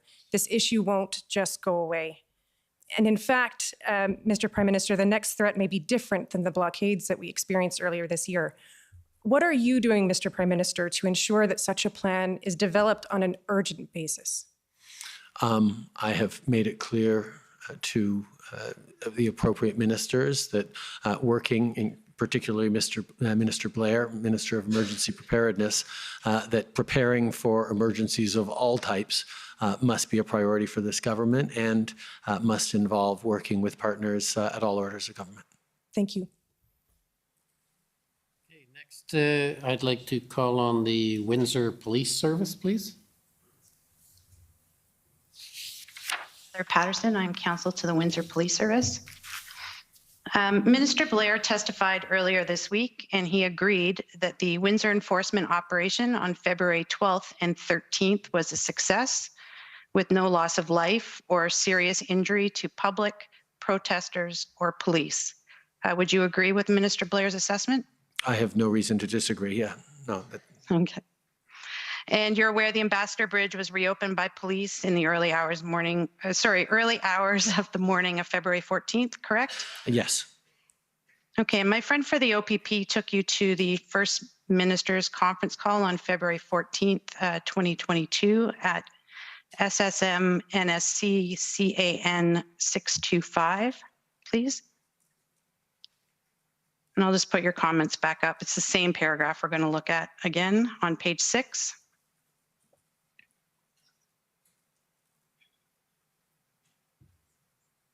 My focus obviously will be a little bit different than the OPP's. And in that paragraph, for the comments attributed to you, you say the Windsor operation was outstanding. And would that accurately reflect your comments that you gave to the First Ministers that day? Yes, those seem to be my comments. Okay, great, thank you. Those are my questions. Okay, with that pat on the back, we'll go to the government of Saskatchewan, please. Good afternoon, sir. I'm Mitch McAdam, one of the lawyers for the government of Saskatchewan, and I want to ask you a few questions about COVID-19 and the Emergencies Act. I would ask the clerk to please bring up POE.SAS.701.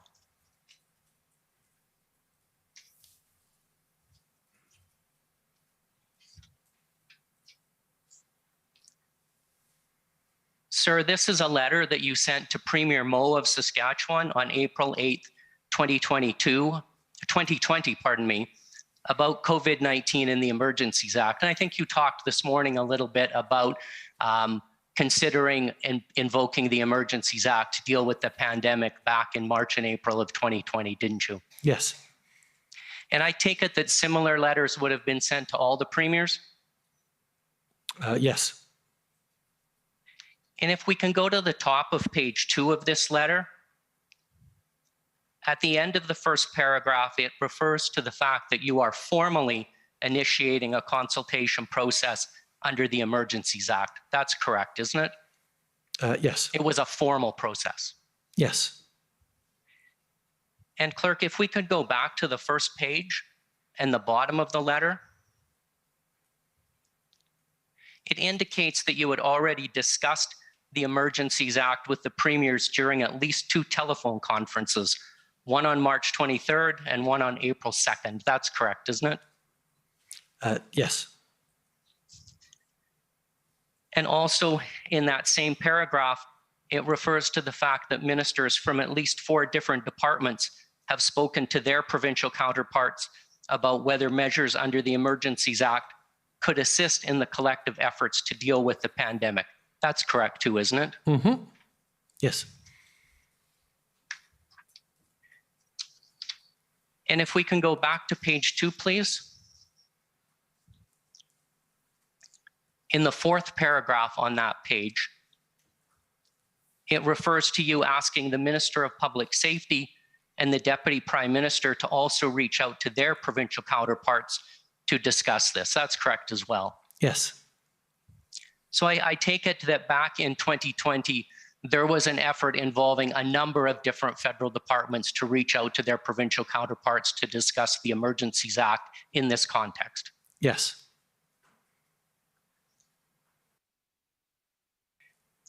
And if we look at the end of that paragraph, I take it that there was a plan that you were going to convene another telephone conference with the premiers to discuss this topic further, correct? I had a lot of telephone conferences with the premiers around then, yes. Okay, thank you. Clerk, if I could next ask you to pull up another document, it's SAS.702, please.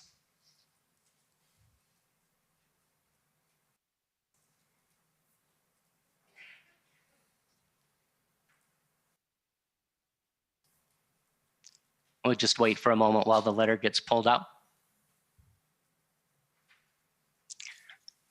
Prime Minister, you'll see that this is a letter from Scott Moe, sent as chair of the Council of the Federation to you about COVID-19 and the Emergencies Act on April 14th. Do you recall this letter? Yes. And if we look at the end of the first paragraph in this letter, it refers to another conference call with the premiers about this matter on April 9th. That's true, right? Yes. And in Premier Moe's letter, he shared with you the opinion of the premiers that it was neither necessary nor advisable to invoke the Emergencies Act at this time. That's correct, isn't it? Yep. And that's what you heard at the conference call on April 9th, correct? Yes. And as a result, the Emergencies Act was not ever invoked by your government to deal with the COVID-19 pandemic, was it? That is correct. And that was Except in because, so much as the most recent use of the Emergencies Act was linked to the COVID pandemic, at least indirectly. okay, understood.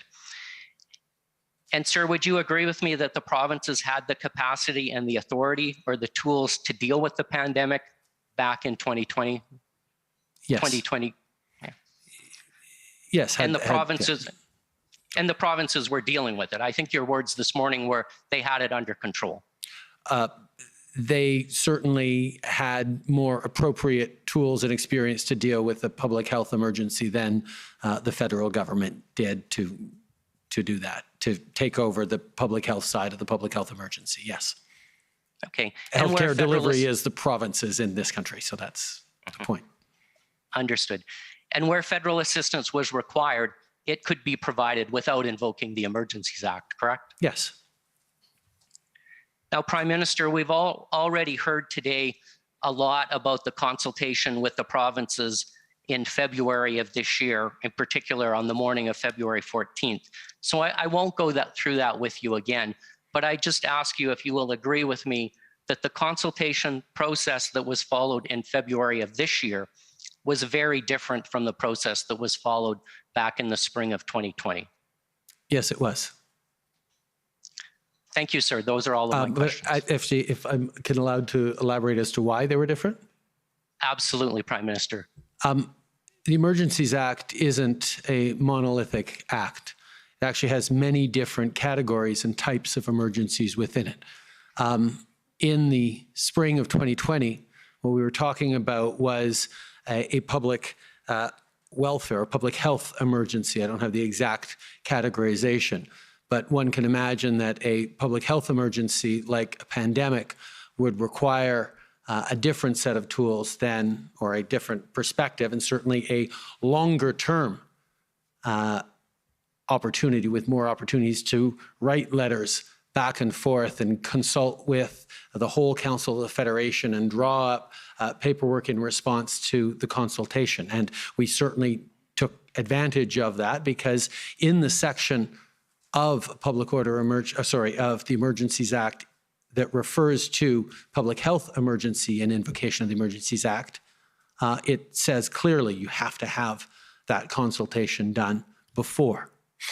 In the section on a public order emergency, the requirements for consultation is, I believe, laid out that if there is no time for consultation, that consultation can actually happen afterwards, after the invocation. It certainly highlights that it wouldn't be ideal, but it recognizes that a public order emergency might require a much more rapid reaction time than a public health emergency. And the fact that we were looking at two different parts of the same Emergencies Act, I think goes a long way towards explaining why we were able to do an extensive consultation, even though, as I'd said from the outset, I wasn't leaning towards, it wasn't our intention to invoke a Emergencies Act around the public health, but we wanted to do the consultation because people were concerned that we look at all tools to deal with this pandemic, and we did. But when it came to the exigency and the urgency of the public order emergency, We went from a Sunday establishing the 6 or so different tools that we would bring in to consulting the very next morning with the premiers with this freshly established list of tools, and then invoking just hours later. And those compressed timelines made it a very different context from one type of invocation of the Emergencies Act to another.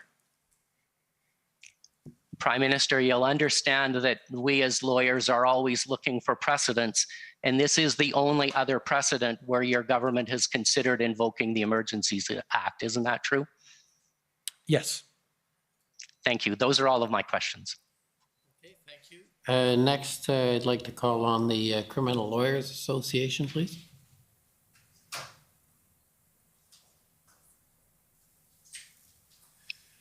Prime Minister, my name is Greg Del Pietro. I'm one of the lawyers representing two organizations, the Criminal Lawyers Association and the Canadian Council of Criminal Defense Lawyers. By way of overview, I'm going to ask you about a summary of the inputs and considerations that were available to you, summary of police powers, and then I'm going to ask you, I'll throw my final pitch. With respect to the factors that were taken into account, and this might not be a complete list, but will you agree that it was a situation that was dynamic? Yes. It was a protest or occupation that was happening at more than one location and in different provinces? Yes. You had to take into account the scope of police powers as exist within the criminal code? Yes. You had to take into account the adequacy of those police powers having regard to the circumstances that presented themselves? Yes. You had to take into account resource issues, how many police officers are available, when, where, that kind of thing? Definitely, yes. You had to take into account jurisdiction issues, and in particular, municipal, provincial, and federal. Yes. With respect to inputs, you had input when I say inputs, and that's information available to you or inputs as to whether or not to invoke the act. You took into account information from cabinet colleagues? Yes. From opposition members? Yes. From unelected officials and staff? Yes. From premiers? Yes. From citizens? Yes.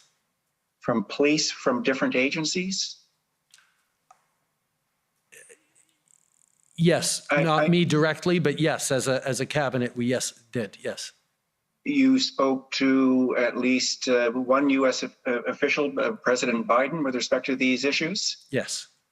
And you took into account information from your legal advisors? Yes. If you were to estimate from the time that you first heard about the convoy and the occupation until the time that you invoked the emergency powers, how much time would you estimate that you spent on this issue?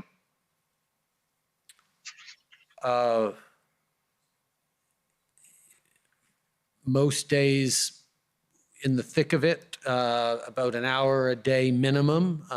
Some days, most of the day. Certainly towards the end, my days were filled with that, and with yes, other things that was the business of government, but it was quite a bit. You understood and understand today that the use of the Emergencies Act is a matter of last resort? Yes. With respect to police powers, you understand that the police have available to them, and again, I'll just do a catalog of those powers, negotiation with respect to people? Yes. Surveillance? Yes.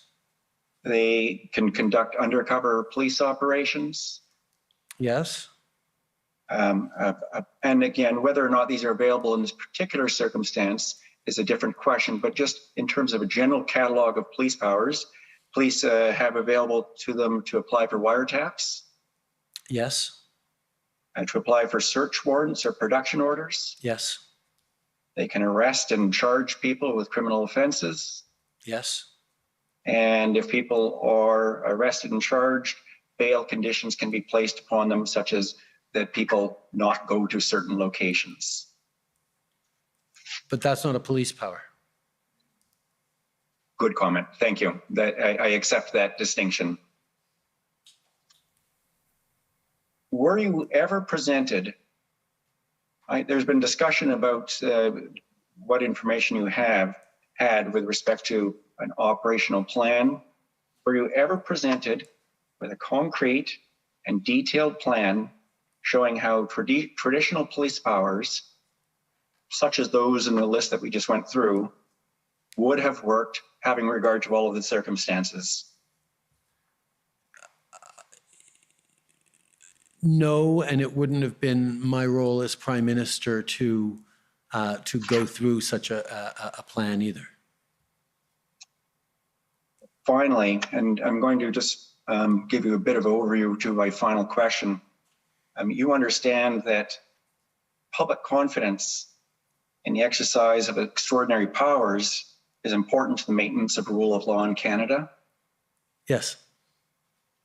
And you understand that the law properly recognizes that privileges, such as solicitor-client privilege, is essential to the proper administration of justice. I can't speak to the law of property. I'm not a lawyer. Okay. You will understand that there's a tension between a privilege claim and transparency, in the sense that privilege claims interfere with transparency.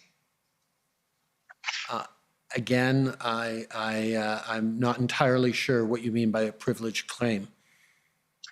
A privilege claim such as, if information is protected by solicitor-client privilege, then it will not be made available to the public. It won't be made available to people beyond you and your legal advisors. Yes. You understand that the reliance upon the emergency powers has caused a significant division of opinion within Canada? Yes.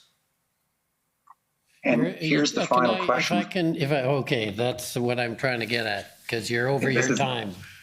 Actually, just on that last question, a significant division of perspectives.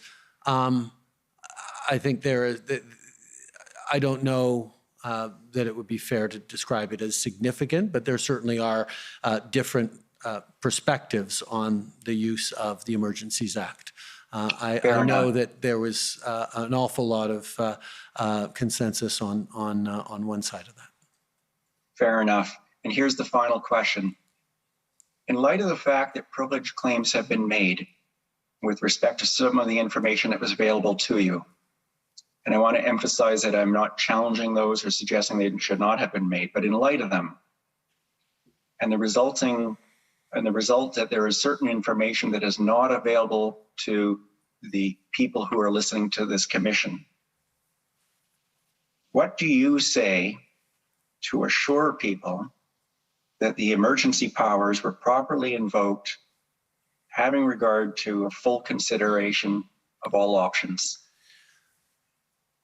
We waived cabinet privilege on the inputs we received so that the public and the commission could see what we saw as a government while this was unfolding, and to demonstrate that, to go to the opening paragraph of the Emergencies Act, or one of the early paragraphs, that the governor of a public order emergency, that the governor in council had reasonable grounds to declare a public order emergency. Given all the range of inputs that cabinet was receiving, which for the large part, Canadians have been able to see through this process, I am confident that that reasonable test was met. Thank you, Prime Minister. Okay, thank you. Call on the Government of Canada, please.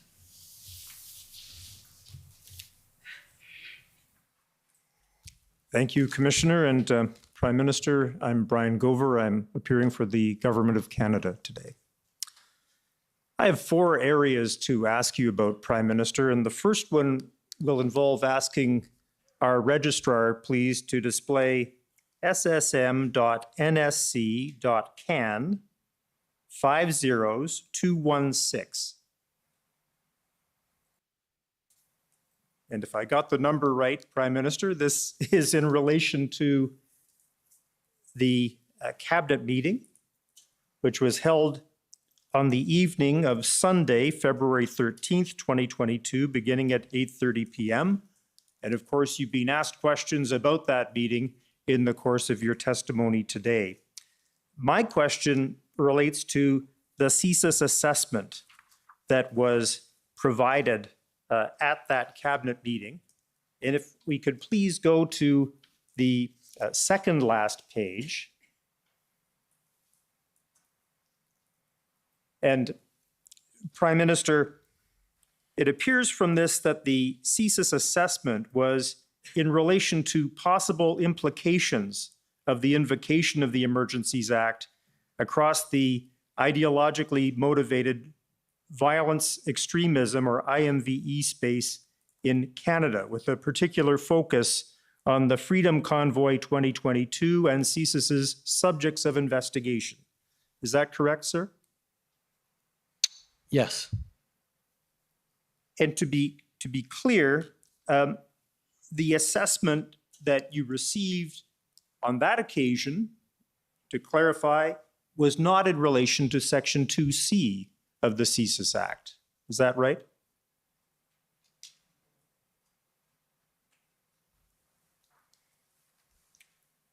Sorry, can you? Yes, I rephrase can. that? I can. So the assessment you received, and we have it here in this page and a little bit more, appears to deal with this question of essentially the impacts of invoking the Emergencies Act, and in particular, as it relates to what we've come to call IMVE, with a particular focus on the Freedom Convoy 2022 and subjects of investigation by CSIS.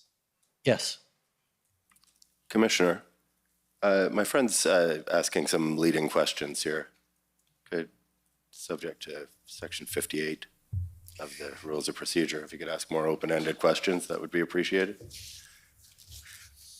Well, certainly that's the rule, but if it's non-controversial, maybe it can, but if you could be careful, please. I will be careful. My purpose was only to clarify something that may have been obfuscated somewhat earlier. So thank you very much. We can take that down, Mr. Registrar. Prime Minister, describing what was brought to your attention on February 13th by Commissioner Lucky about the plan for Ottawa, and this at the IRG meeting earlier that day, you told Commission Counsel, as I've noted it, it wasn't a plan, not a fully final plan.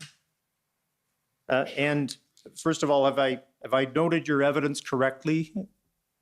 I am always wary to try and distinguish what I know now from what I knew then.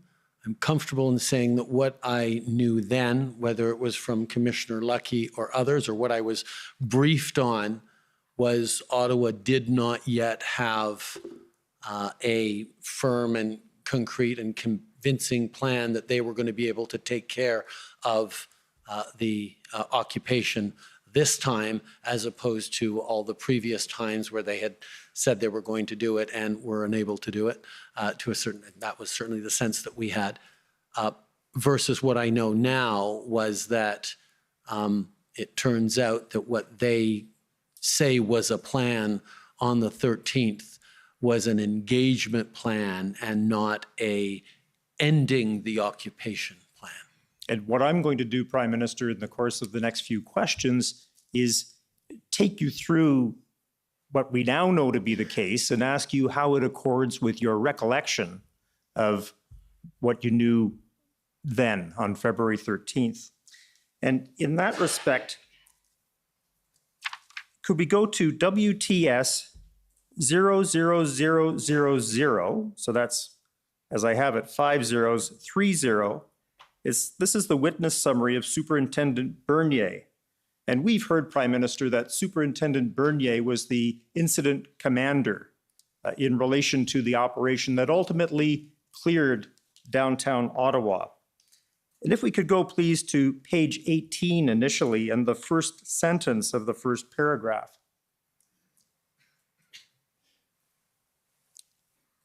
And here we have, on February 13th, the integrated planning team prepared a plan for Superintendent Bernier entitled Integrated Mobilization Operational Plan. It's referred to as the February 13th plan. And then we have footnote 16 referred to, and if we could go to that at the bottom of the page, please. This we have as OPP 0001851. This is what you were taken to earlier With by the redactions. Yes. And that was taken, you were taken to that by counsel for the Ottawa Police Service. Now, if we could.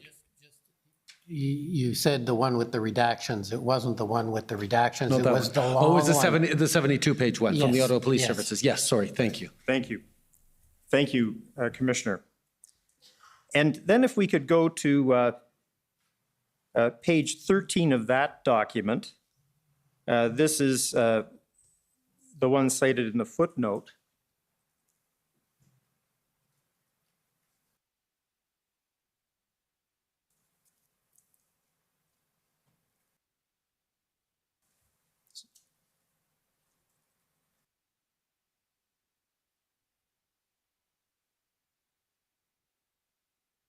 And in particular, if we could look at the list of contingency plans that were to be included in Appendix H.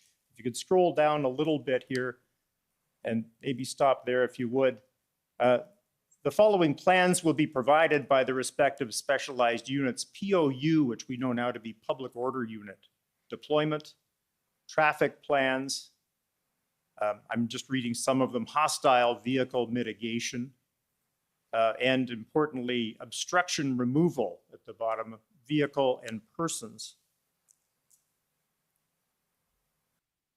And if we could please go to Appendix H at page 62, this is the proposed contingency plans.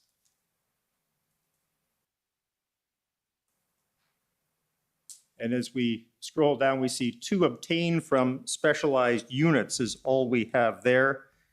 My friend from the Ottawa Police Service didn't show you that, Prime Minister. And then if we could please go back to Superintendent Bernier's witness summary, which was WTS 0000, so 5030, paragraph 18. We'll pick up with the words, he noted that the February 13th plan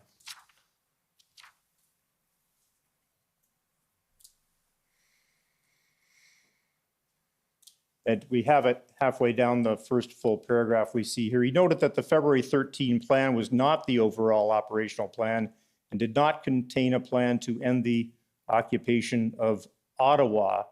The overall operational plan was still being prepared. And then, and there will be a question for you, Prime Minister, momentarily. If we could please go on to page 20, the bottom of the page. On February 17th, Superintendent Bernier, Inspector Stringer, and Superintendent Liu approved the overall operational plan, which was titled Integrated Phased Approach, the February 17th plan. And this refers to its development after Superintendent Bernier briefed others. And the operational plan approved that day, which was the Thursday of the week the Emergencies Act was implemented,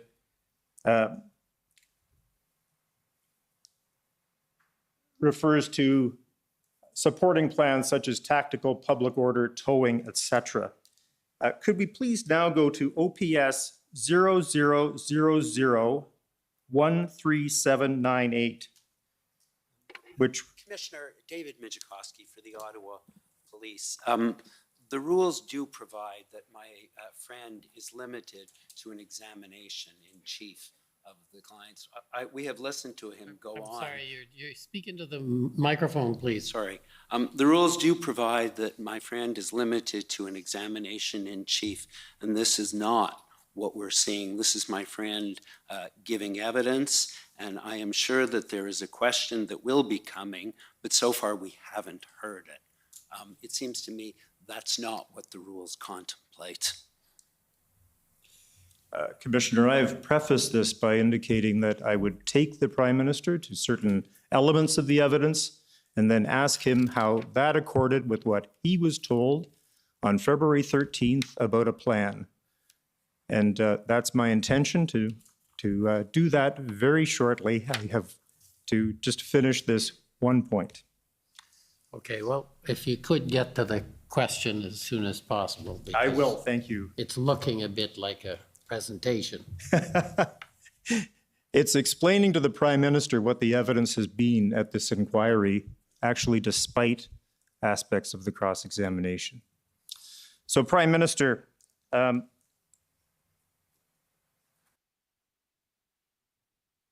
the plan developed on February 17th actually referred to the Emergencies Act and the powers under it. But my question, to come back to it, is, Prime Minister,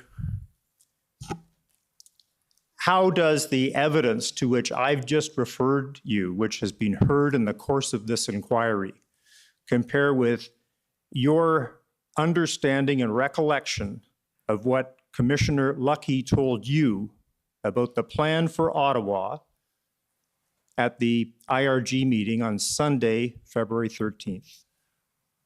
As I testified earlier, on the 13th at the IRG, my understanding from officials in general, most likely Commissioner Lucky primarily, was that the plan that the Ottawa Police Services had at that point was not a plan to end the occupation.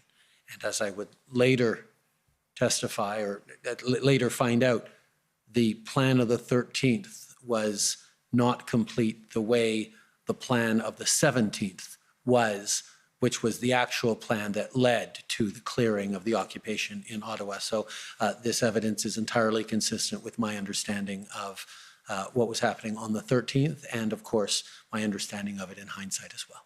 Thank you, Prime Minister. The third of the four areas to which I'm taking you has to do with two forms of consultation under the Emergencies Act that you've described in your evidence. And we're going to be aided by going to the Emergencies Act itself, and in particular, it's at CCF 000000, could be 6 zeros, 47. We could display that, please, Mr. Registrar.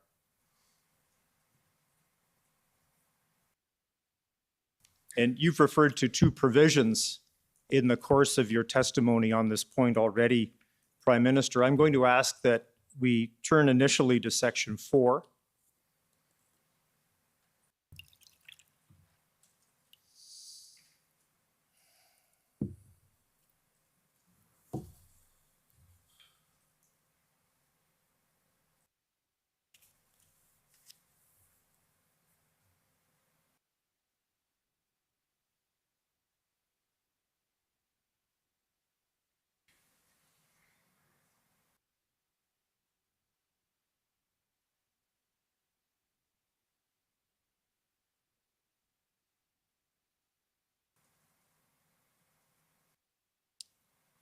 We might have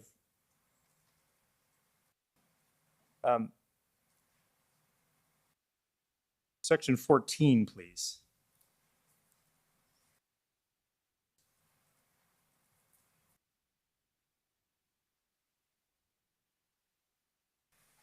And this provides that subject to subsection 2, before the governor and council issues, continues, or amends a declaration of a public welfare emergency, the lieutenant governor in council of each province in which the direct effects of the emergency occur shall be consulted with respect to the proposed action. This continues with an indication in subsection 2, where the direct effects of the emergency are confined to or occur principally in one province. The Governor and Council may not declare a public welfare emergency unless the Lieutenant Governor and the Council of the province has indicated to the Lieutenant Governor that the emergency exceeds the capacity or authority of the province to deal with it. And Prime Minister, the consultation that you've described in 2020, was that conducted under this provision or another provision? If this is, I didn't see what section this was, this is indeed a public welfare emergency, then yes, as of 14.1, you know,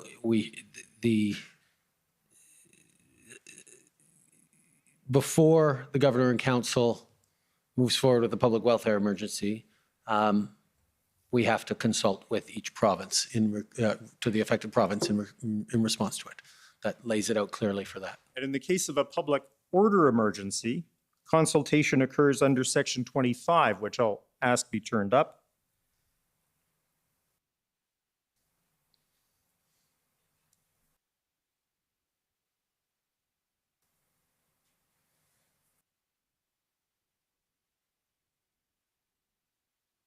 And you referred to a provision which allows for consultation to happen after declaration of a public order emergency. And I note the words in subsection 2, without unduly jeopardizing the effectiveness of the proposed action.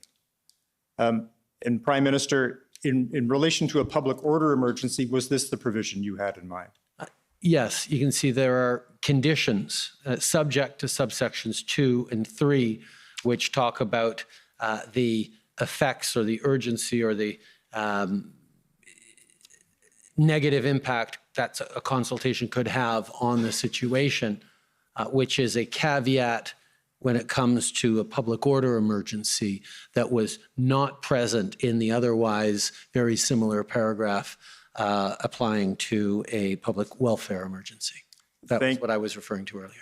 Pardon me, I didn't mean to interrupt, Prime Minister. And just before we leave this area, I'll ask that the registrar please turn up ssm.nsc.can 50625. And this has been pretty well canvassed already, Prime Minister. These are the minutes or the readout of the First Minister's conference call on February 14th, 2022. We understand that this call began somewhere around 10:15 a.m. And first of all, Prime Minister, you told Commission Council this call lasted approximately an hour. Is that right? That sounds about right. Was any time limit imposed on the consultation that took place during that call? No, if it had to take 2 hours, it would have taken 2 hours. Did any of the premiers seem surprised about the topic of conversation? None expressed surprise that what we were talking about. No. Did any of them seem ill-prepared to deal with the topic for discussion? As I said, we had talked about it a couple of years ago, not with all of them. I believe there were some different folks around the table. But the idea and the concept of the Emergencies Act invocation and consultation was something that we had collectively gone through at a previous iteration. So they all had reflections to share during that tour de table. They did not say, listen, I don't know what to say. I haven't thought about this. Give us more time to think about it. They had ideas. I have no doubt they would have had more ideas had we had the luxury of much more time on consultation. but these were exigent circumstances. Did any of them ask that the balance of the conversation take place at another time, that it be deferred to later that day or later in the week? Not that I recall.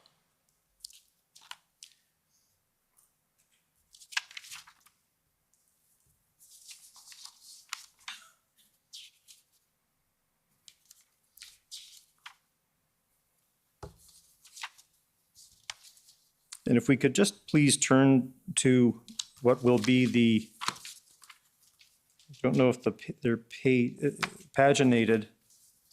This will be where Premier Ford speaks. And it will be, I'll count the pages. Should be the 6th page, please, Mr. Registrar.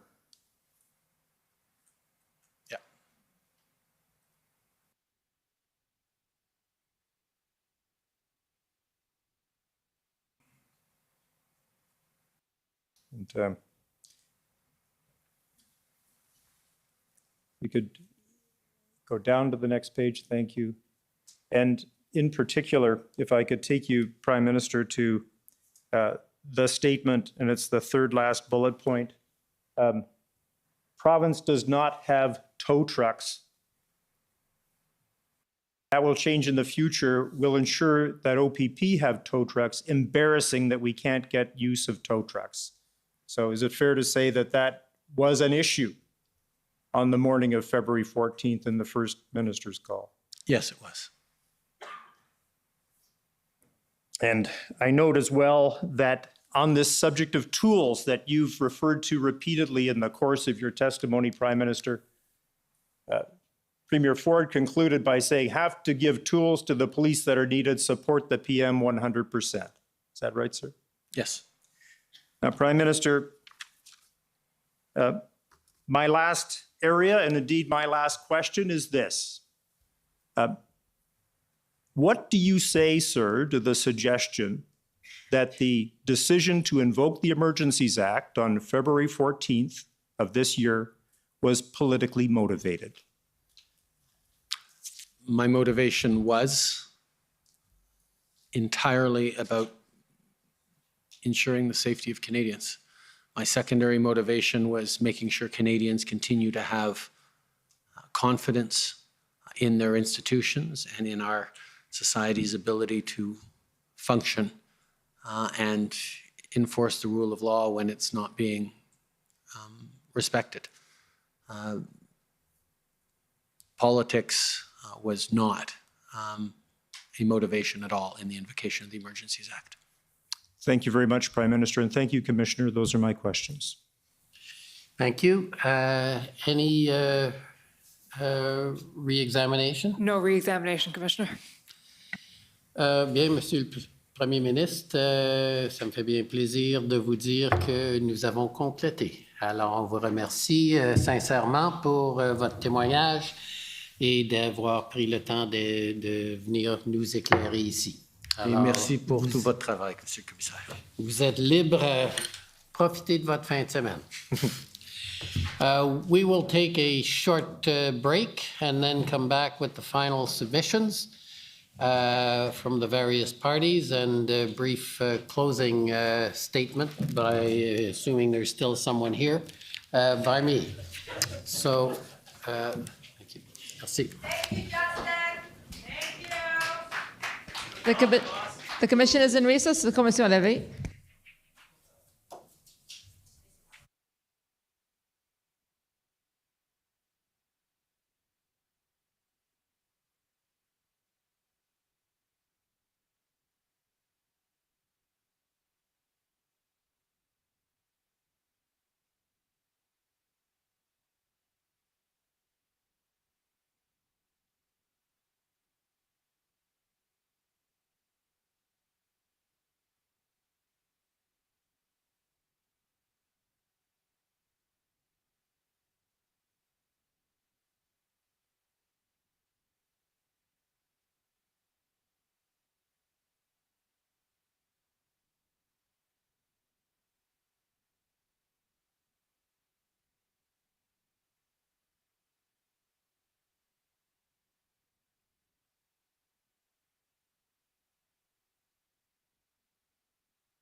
Order à l'ordre.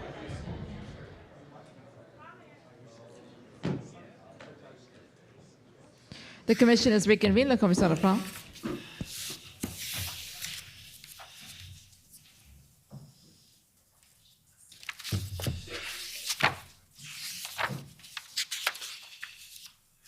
Okay, well, the evidence is all in. So now we can have a few, I guess, a few moments to go through what various parties view as their critical points and a brief final submissions. It's probably easier from your seat, but I think it probably makes more sense to come up to the podium if people are prepared to do that. So if we can start with the Government of Canada, please.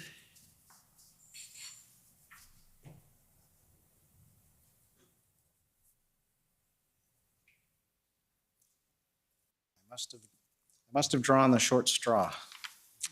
It's probably because everybody has been focused on and they want to hear from you first. Merci. Merci, Monsieur le Commissaire. Bon après-midi. Je m'appelle Robert McKinnon et je suis avocat principal du gouvernement du Canada avec Donnery Nygaard. Je tiens d'abord à vous remercier, vous et vos avocats, pour le travail approfondi que vous avez accompli au cours des 6 dernières semaines de cette audience et des mois de préparation qui l'ont précédée. The evidence and testimony before this commission from the parties and the submissions from members of the public have shown clearly that there were reasonable grounds for the Governor and Council to believe that a public order emergency existed and that special temporary measures were necessary to resolve it. The decision to invoke the Emergencies Act responded to the volatile, escalating, and urgent situation of serious threats of violence to persons and property across the country.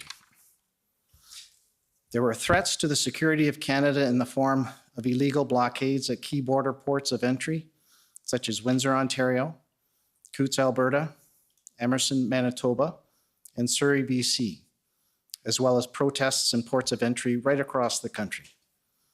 The discovery of weapons and a hardcore group of individuals willing to die for their cause at the Coutts blockade revealed a real potential for serious violence. There was also the potential serious threat of weapons and threat actors at other illegal protests. In addition, there was the unprecedented, unlawful occupation in Ottawa, which was described by the Chief of Police as a tinderbox. The evidence confirmed the unorganized chaos that gridlocked the city. Counsel for the convoy, Mr. Wilson, admitted that this illegal occupation attracted individuals and groups with violent tendencies, like moths to a flame, in his words. There is also the real potential of serious violence from the racial harassment, intimidation, and threats to residents of Ottawa, Windsor, and at other illegal blockades, and the risk of violence from counter-protests. The lives and livelihoods of ordinary people were seriously affected. Many businesses closed, and people were without work for weeks due to these blockades. Moreover, at the same time, there was escalating online extremist IMVE rhetoric and threats against the lives of police and elected officials, including the Prime Minister, Deputy Prime Minister, among others. The hate speech and symbols against ethnic minorities and racialized persons were prevalent and prominent at these unlawful protests. As Minister Blair explained in his testimony, in an environment of lawlessness, the escalating threat of violence, unpredictable in form and by unforeseen actors, is very real. There were also serious threats to the economic security of Canada, to Canada's trade relationship with the US, to our main supply chain of essential goods, food, fuel, and medicine to all parts of the country, and to the economic well-being of Canadians.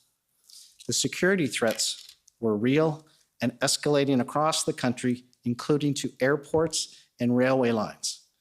It was not known where the next illegal blockade would arise and further strain the resources of law enforcement. The evidence confirms that these well-financed illegal blockades across the province and country were interconnected, loosely coordinated, and appeared designed to stretch police resources and overwhelm their capacity to respond effectively. The Ottawa occupation inspired other copycat illegal protests in Canada and in other countries, such as France, New Zealand, and the United States. The government witnesses outlined the deliberate, step-by-step approach in which careful consideration was given to all available options and existing authorities before the declaration of a public order emergency was chosen as the option of last resort. The option of a peaceful resolution of a complex situation was seriously pursued and considered through an engagement proposal, though ultimately found not to be a workable solution. By February 14th, the cities of Ottawa and Windsor and the Government of Ontario had already declared a state of emergency. After extensive engagement and formal consultation between federal officials, ministers, and their provincial counterparts, the Governor and Council determined that this volatile situation exceeded the capacity or authority of a province to respond effectively to the crisis on a nationwide scale. The Emergencies Act was invoked with the support of several premiers and territorial leaders.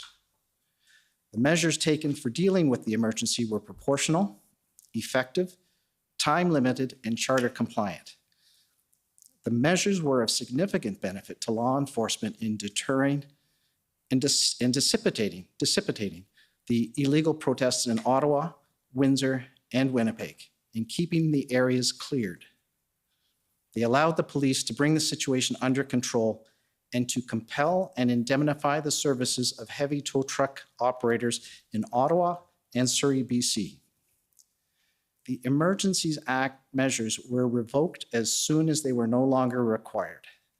In the end, these measures resolved the crisis situation across the country after 9 days without any loss of life.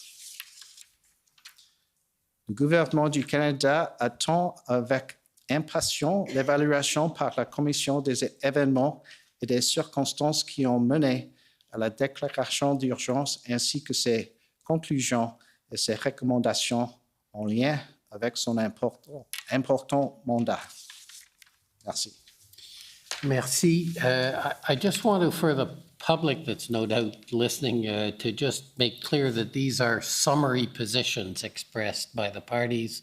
There will be more fulsome argument made in writing to the commission. So just so you get the context for those who may be listening online or listening in the hall. These are summaries of the position of the various parties, and they will have the opportunity in the next couple of weeks to provide the commission with complete submissions on their position and argument on the law. Avec ceci, next I'll call on the government of Saskatchewan, please.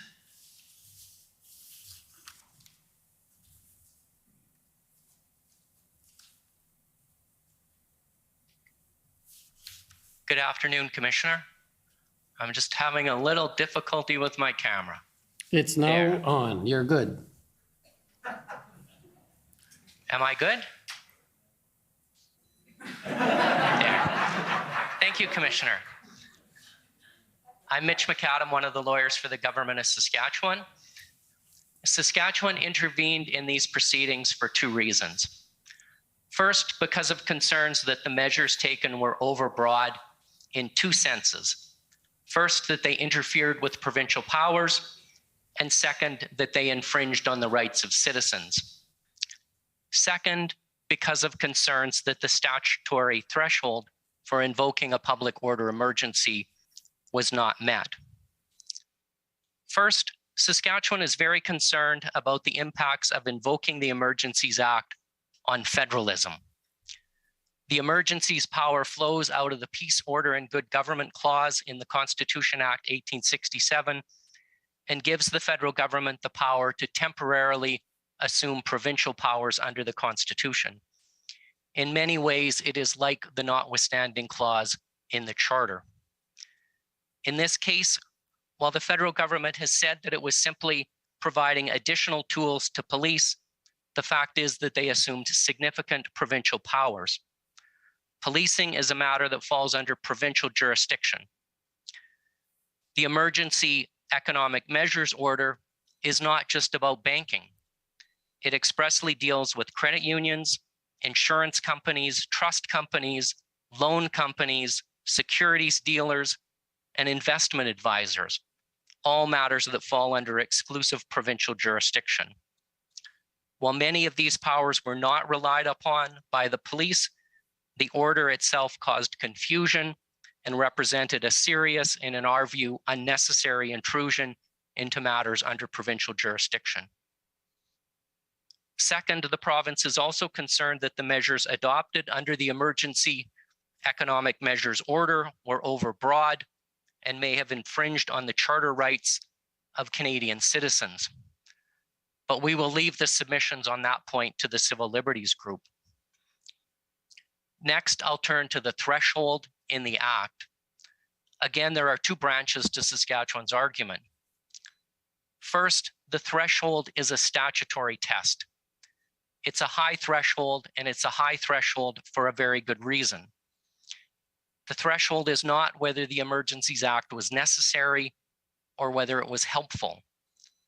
The test is whether there are reasonable grounds to believe that a public order emergency exists. Others will discuss, I suspect in great detail, whether that threshold is limited to threats to the security of Canada as defined by the CSIS Act, or whether it's broader. I'll largely leave those arguments to others. However, there is one point that we think you must keep in mind as you sift through the evidence, and that's Section 3 of the Emergencies Act. Section 3 provides that a national emergency is something that exceeds the capacity or authority of a province to deal with, and specifically provides that a national emergency can only be invoked if the situation is such that it cannot be effectively dealt with under any other law. So you will need to examine the tools that were available to law enforcement to deal with the protests. We've heard a lot of evidence about tools in this case, and I would say that the Emergencies Act and tools is a bit of a chicken and game problem. Does the emergency arise first and then the Act provides for tools to deal with the emergency? Or can an emergency arise because there aren't sufficient tools to deal with the situation? I tend to think it's the former, and I think there is a concern that the Emergencies Act should not be used simply as a way to fill in the gaps in the law. That was never its purpose. Second, Saskatchewan's primary focus in this case is on the consultations with the provinces. It is Saskatchewan's position that the consultations in this case were inadequate. We say that there are a number of things you should focus on. First, the precedent from 2020. Second, there were opportunities to consult with the provinces earlier. We've heard that the Emergencies Act was on the table by February 9th or 10th, if not earlier. The federal government could have consulted with the provinces at the front end instead of at the back end. Third, there's evidence which we will suggest shows that the decision to invoke the Emergencies Act was de facto made on February 13th before the First Minister's meeting. The Prime Minister confirmed this morning that the consensus at both the IRG meeting and the Cabinet meeting on February 13th were to proceed with the Emergencies Act. Fourth, the actual meeting that was held with premiers on the 14th. This meeting was set up on very short notice with no indication of what the subject matter was to be, and it lasted about 1 hour. When we file our written submissions, we will refer you to case law in other contexts, which suggests that this is not an adequate consultation. Commissioner, those are our submissions on the key points that you need to consider during your consideration of the evidence that you've heard over the past 6 weeks. And finally, in closing, Commissioner, on behalf of Mr. Morris and myself, we would like to thank you for providing us with the opportunity to participate in these hearings virtually. It was much appreciated. Thank you. Okay, thank you. So that was Government of Saskatchewan. The Government of Alberta, please. Good afternoon. Mandy England for the Government of Alberta. Reflecting back on the past 6 weeks of evidence, there's obviously much for you to consider, Commissioner. The many aspects of your mandate include making recommendations to provide guidance for potential refinements to the Emergencies Act and guidance for future invocations of the Act. The Government of Alberta would highlight in this brief time 2 main points related to this aspect of your mandate. First, consultation with the provinces is required by the Emergencies Act. This is extremely important to our constitutional system. It is not a suggestion to which the federal government can just pay lip service. One aspect of this is timing. We have heard extraordinary evidence that the Government of Canada did not want to raise the potential invocation of the Act with the provincial governments until more than a few hours before it would be invoked on February the 14th, because they were afraid that the information would be leaked to the public. And yet, the Federal Minister of Emergency Preparedness himself spoke to more than one national media outlet the day before on February the 13th. Being suspicious of the provinces, especially after a federal minister has already raised it with the media, cannot be an acceptable reason for the Government of Canada not to have the required, meaningful, good faith consultations with the provinces about a matter as serious as invoking the Emergencies Act. Another aspect of this is weight. 7 provinces advised the Government of Canada that they did not support the invocation of the Act in their province, that there was no need, and that they had the capability and authorities to deal with the situation. And in fact, provinces including Alberta did deal with it before the Emergencies Act was invoked with existing capability and authorities. The incident response group was told on the afternoon of February the 13th, the day before the Prime Minister says he decided to invoke the Emergencies Act, that an enforcement action was being undertaken at Coutts. And the Prime Minister has acknowledged today that he was advised at the time of the First Minister's meeting that the enforcement action was well underway, that arrests had been made, and that Coutts was secured. The relevant test under the Emergencies Act requires that in order for it to be invoked for a public order emergency, the situation must exceed the capacity or authority of the province to deal with it. If the Government of Canada has been advised by the provinces prior to invoking the Emergencies Act that it does not exceed their capacity or authority, can that simply be ignored? We have heard evidence about worries that protests might return, and we have heard of the convenience of freezing accounts at financial institutions across the country to convince people to leave. But can worries and simplicity trump the wording of the legislation and the constitutional deference that must be afforded to the provinces? As counsel for the Commission put it to one minister during examination, if what the Government of Canada did in this case qualifies as sufficient consultation, is there anything that wouldn't? Next, appropriateness of the measures included in the order and regulation issued under the Emergencies Act is another area of review. Freezing the bank accounts of Canadians engaged in political protest without due process is extraordinary. We have heard evidence that it was not only accounts of those protesters, but joint accounts, meaning Canadians who weren't at the protest at all had their accounts frozen. The question is whether the fact that it might have been a quick way or an easy way to bring a protest to an end can be accepted as sufficient justification for such a serious and broad infringement on the rights of Canadian citizens, particularly when there were clearly other adequate tools to enforce the law and bring the protest to an end. Among the many issues raised in these proceedings, these are just 2 that we are hopeful the Commission will carefully consider. And we would like to thank you again, Commissioner, for the opportunity to participate in this important inquiry and for the work done by you and Commission Counsel. Okay, thank you. Next is the City of Ottawa, please.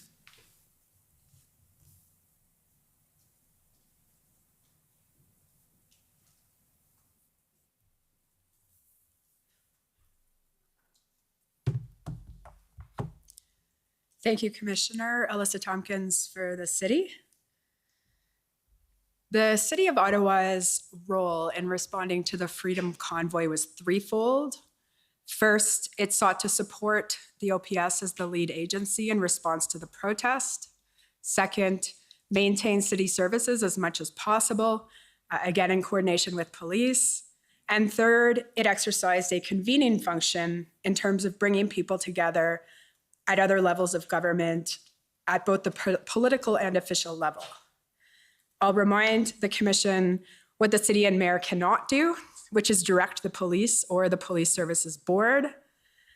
City Council's oversight powers are extremely limited. They're limited to approving the police budget on a global basis and appointing 4 members to the board, 3 councillors, and 1 member of the public. Council did use its power to revoke an appointment in this case, as we've seen when it removed Councillor Deans as board chair. We acknowledge the significant impact that the Freedom Convoy protests had on the citizens of Ottawa, on city services, and on city staff. We submit there are 5 key questions that need to be addressed in response in particular to the Ottawa situation. We'll of course answer those questions in our written submissions, but for now, here are the issues. So 1, did a lack of intelligence or lack of coordination among institutions responsible for collecting or analyzing intelligence affect the response to the Freedom Convoy? 2, was there a delay in sending additional police resources to Ottawa? And if so, what caused or contributed to that delay? 3rd, was Windsor a or the priority? And if so, who was responsible for that decision? 4th, if the lack of a plan or difficulties with achieving unified command caused delay, how could these issues have been addressed and resolved more quickly? In particular, what is the role of oversight bodies in such a situation? And in particular, what action could the province have taken, if any, to end the protests in Ottawa sooner? And of course, here we're referring to both the MTO and the Solicitor General in terms of discharging its obligation to ensure adequate and effective policing in Ottawa. The last one, number 5, is the role of negotiation and engagement with protesters in situations such as this, and the relationship between civilian authorities and police when participating in such discussions. So we'll have more to say on that in our written submissions. I'd like to thank you, Mr. Commissioner, Commission Counsel, and most of all my friends, counsel for the other parties. Strange alliances formed and then unformed on almost a daily basis between the parties, but always with collegiality and cooperation between councils. So thanks to all of you. Okay, City of Windsor.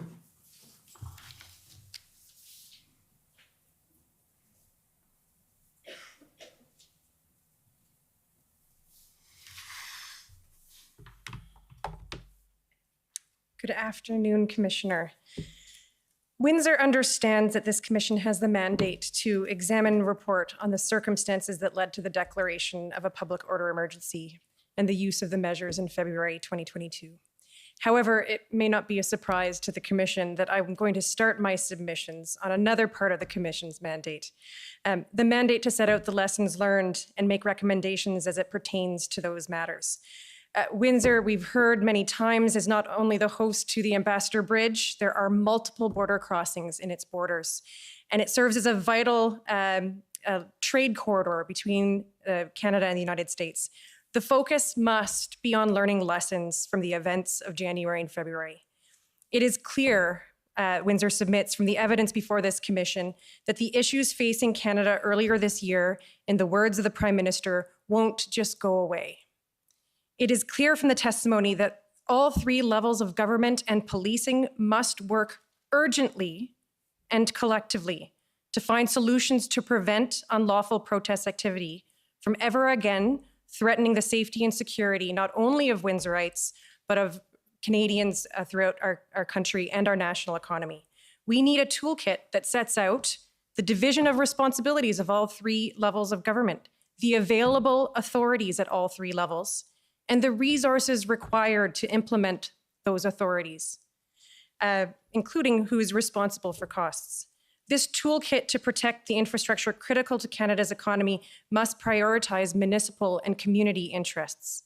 And we need this plan so that precious time is not wasted if our critical infrastructure and the communities that host that infrastructure face a threat like this again. The evidence that this commission has heard about the response to the Ambassador Bridge blockade reveals the importance of swift, effective communication and cooperation within and between all levels of government to support police operations. The successful operation to clear the bridge, which Minister Blair called a textbook operation that was proportional, measured, charter compliant, and appropriate, was made possible because of early and open communication between Windsor Police and the OPP and their other policing partners. The Commission also heard about how the city government and staff acted swiftly, effectively, and in a unified manner. The Mayor, the Community Emergency Management Coordinator, La Forette, and city leadership coordinated Windsor's response and communicated information and operational needs to their provincial and federal counterparts. The response to the blockade also showed the importance of the incident command system, of advanced emergency planning, and of City Council speaking with one voice in this kind of crisis, and the important role that a municipality and government can play in supporting this kind of police operation. You've also heard how the necessary police response to clear the blockade had a significant negative impact on local Windsor businesses and households. Thus far, Windsor's repeated calls for trilateral government talks to create the integrated plan I talked about earlier to prevent and respond to such incidents has gone unheeded. Planning and first response to border issues cannot be Windsor's duty alone. As Mayor Dilkins noted, there must be an advanced plan that can be pulled off the shelf in the time of crisis. And this planning must start now. Despite the effective response to the blockade, the process revealed, as we have heard, jurisdictional gaps and uncertainties that must be addressed. Doubt begets delay. Roles, responsibilities, and jurisdiction should be clear before an emergency arises. Windsor and the many other municipalities which host critical infrastructure are partners in this process, not just stakeholders. Where provincial partners and governments do not respond or do not respond quickly enough, the federal government has a responsibility to have a plan to directly support the first responders on the ground. Windsor thanks its community, its staff, its police force for their response to this crisis, and appreciates the efforts and professionalism of the OPP, the RCMP, and its policing partners, and the open lines of communication it had with provincial and federal governments. The city also thanks the Commission for the opportunity to participate as a party in this important process. Thank you. Okay, the Ottawa Police Service.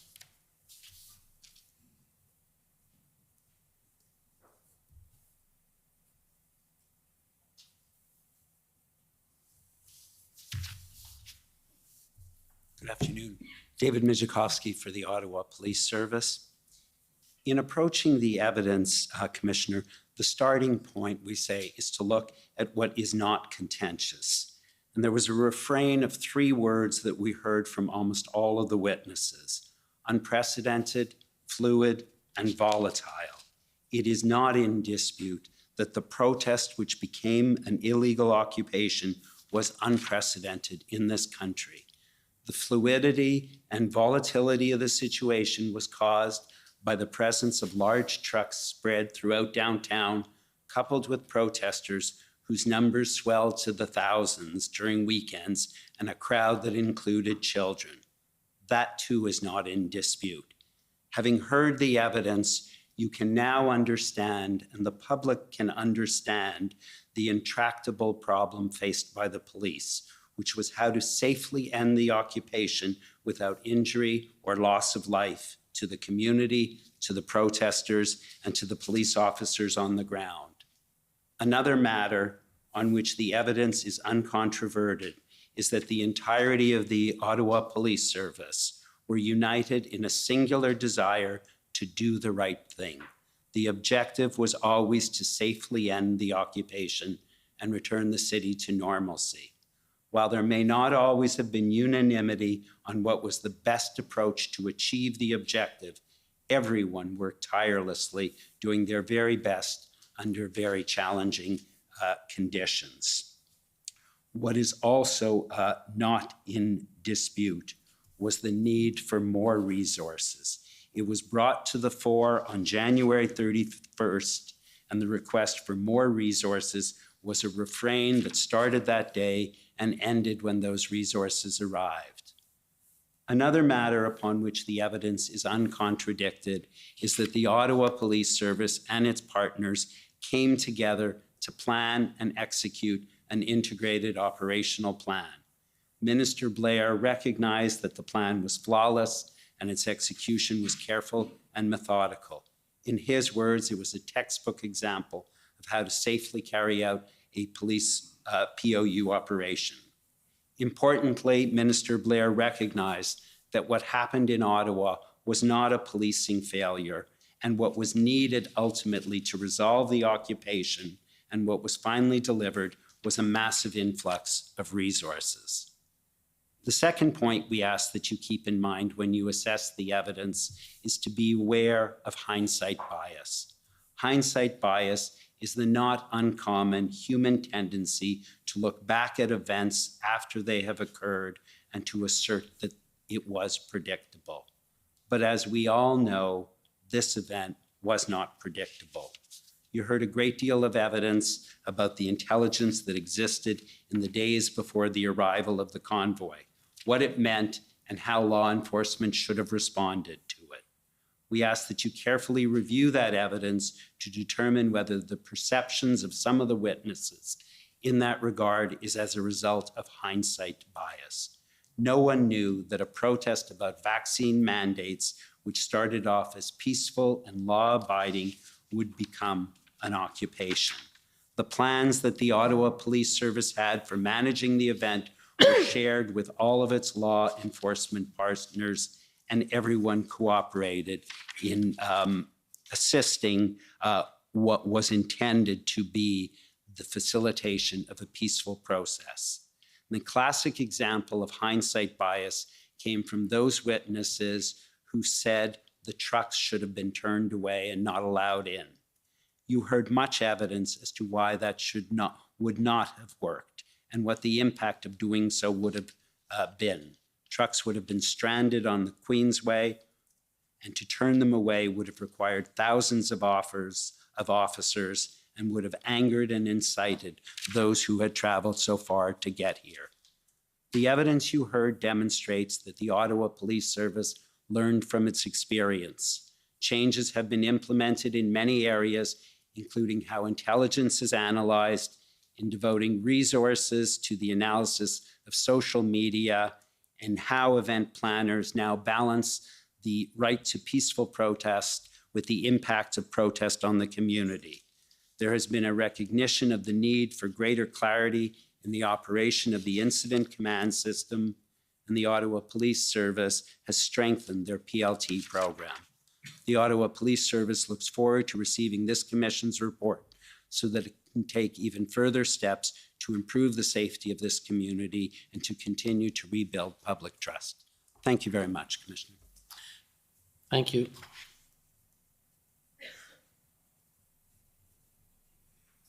Okay, next is the Windsor Police Service, please. Thank you, Mr. Commissioner. This is Tom McRae for the Windsor Police Service.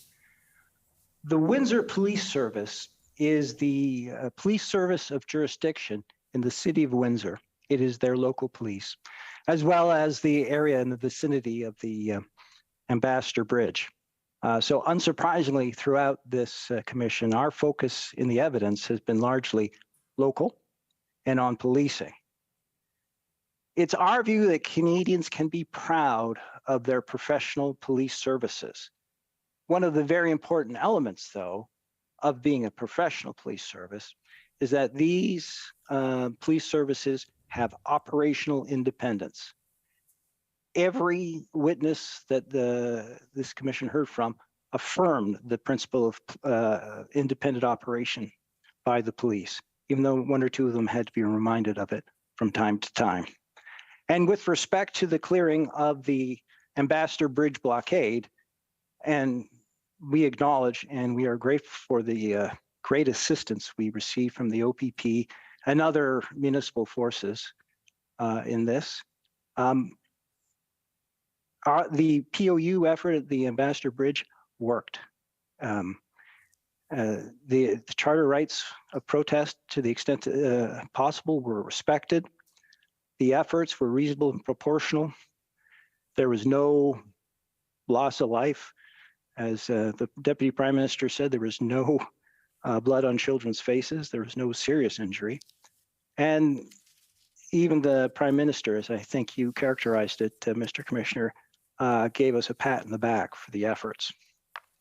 There are larger issues, though, that arise from the example of Windsor, which in our respectful submission, this commission should consider. In one of them, and this is the most troubling in my view, is what additional inputs should be considered by the police and a public order unit in particular when enforcing the laws and getting protesters who are acting illegally to disperse. Do you behave differently, for example, if there are significant economic impacts? How are the police under the current regime to know if there are significant economic impacts? In this case, we heard from the mayor of Windsor that, unbeknownst to most, they were trying to draw a electric car battery facility to the city. Should the police have moved quicker? Would it be desirable for the police to move quicker if it meant that there might be more injuries, either to officers or to protesters? And how would the Windsor police, in that example, get that information and be able to assess it, all the while maintaining their operational independence? And finally, and as my friend from the city of Windsor said, it remains a question for Windsor and the Windsor Police Service is who pays for the extra resources that the city of Windsor and its police service had to expend to deal with this protest, which occurred ostensibly over I was going to say vaccine mandates, but went larger than that.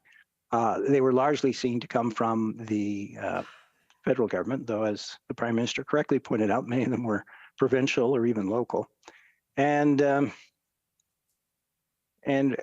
is it fair to put the bill on Windsor? My friend for Windsor said a plan would help. We're certainly in favor of that, but it's a plan that should be reached soon, in our respectful submission, to deal with these multiple issues. And I'd like finally to thank you, Mr. Commissioner, for your kindness and good humor. And I'd like to thank other council throughout. It's been an interesting ride. Thank you very much. Thank you. Next, the Ontario Provincial Police, the OPP.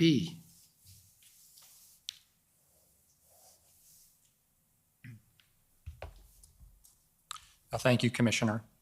As you heard in the evidence of Inspector Marcel Baudin of the OPP is impartial on the issues underlying any particular dispute. That's fundamental to policing any protest, is the notion of impartiality. Consistent with that commitment to impartiality, the OPP takes no position on whether or not the Government of Canada ought to have invoked the Emergencies Act. That is not a question for law enforcement. That is a decision to be made by the Government of Canada. But it was obvious that an important factual issue would relate to whether or not police services could deal with the protest within existing powers and authorities. As I forecast in my opening submission, the evidence you consistently heard from OPP witnesses, and indeed many witnesses from other police services, was that while the tools were useful to varying degrees, they were not necessary. Ambassador Bridge was cleared without those tools. the Ottawa protest would have been cleared without those tools. You've heard about Blue Water Bridge, Fort Erie, other areas in Ontario, which were not subject to blockades or occupations because of the work of the OPP using existing tools. So it's an important discussion that we've had and that we'll have in our written submissions about what are those existing authorities.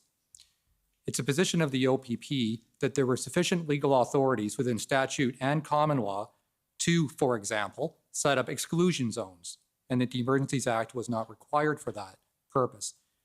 I think we need to be careful, Commissioner, with how we look at this issue of existing authorities. And those authorities, common law especially, should not be so narrowly construed in support of an argument in favor of the Emergencies Act that police services lose the ability to act. In other words, the way we interpret the common law will be important for understanding what police can do in the future under the common law. So I think it's an important discussion, and I'll certainly be submitting case law in that respect in our written submissions. With respect to towing, we heard a lot of evidence. Ultimately, I think that where the evidence lands was that the act was useful, provided useful tools for indemnification and for business purposes, but the email from the OPP subject matter expert indicated that it was not used to compel tow trucks. You've heard a lot of evidence about the policing response and the involvement of the OPP. That response started well before the convoy arrived with Project Hendon. You heard about the broad distribution of Hendon in order to break down silos. The Prime Minister today actually spoke about silos within the federal law enforcement sphere and expressed concern about how those silos could have an impact. The Hendon reports went to all of those federal law enforcement agencies to try to avoid that concern. As early as January 20th, you've heard that there was intelligence that suggested this would not just be a weekend event. And I agree with my friend that hindsight is 2020, but it's fair to say that the Hendon reports and the teleconferences provided significant information to law enforcement across the country. Our OPP was not the police service of jurisdiction in Ottawa or Windsor, but worked to provide assistance in a number of ways that I won't go over now. The effectiveness and professionalism of the OPP and its commissioner has been a consistent theme in the evidence from a number of witnesses, including former Chief Slowly. I referenced the Ipperwash inquiry in my opening for a reason. Those recommendations fundamentally changed the way the OPP engages in policing. For about the framework, provincial liaison team, operational independence, and the reporting relationship between the commissioner and the deputy minister. All of these are legacies of Ipperwash, and I will explore these themes in more detail in my written submissions. But it's fair to say that there needs to be a broader understanding amongst the policing community of the importance and effectiveness of some of these tools, because there may be some gaps with respect to some of those among certain police services. I understand that those recommendations from Ipperwash are in evidence, and I expect will be valuable to you in your consideration of this matter. Commissioner, the OPP asks that you consider recommending consultation with the OPP before invoking the Emergencies Act, assuming there's an Ontario component. That can be done quickly as between RCMP and OPP commissioners and can be done on a hypothetical basis so as not to betray any cabinet confidence. And for purposes of accountability and review, there should be a written record of such consultation. And of course, our written submissions will more clearly articulate these and other issues and other potential recommendations. The OPP's been very pleased to participate in this important process. I want to thank you and others. Thank you. Okay, thank you. Next is counsel for former Chief Slowly.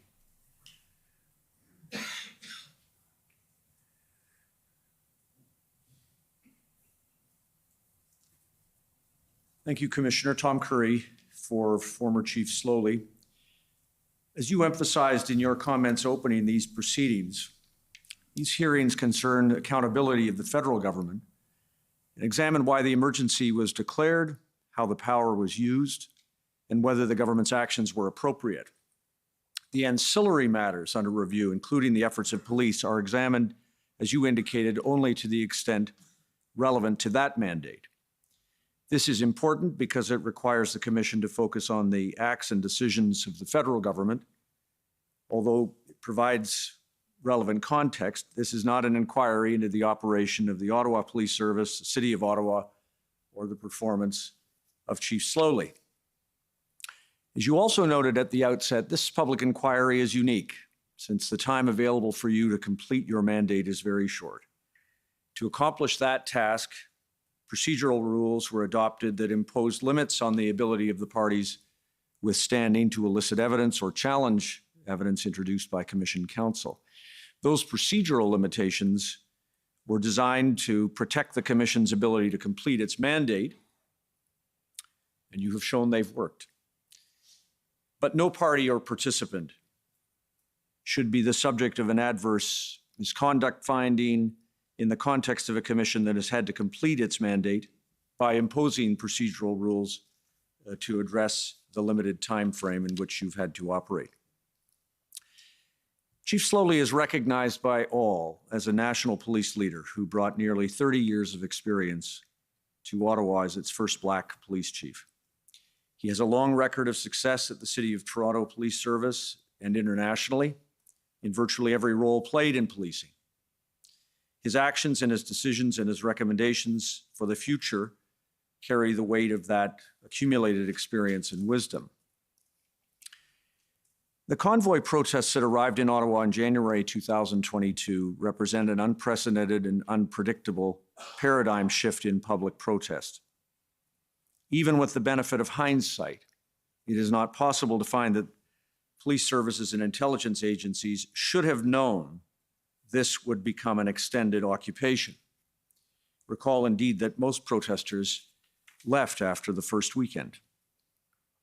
But as the protests settled in to become an occupation, the Ottawa Police Service's plans that always contemplated some protesters would stay past the first weekend were required to evolve to address the new situation.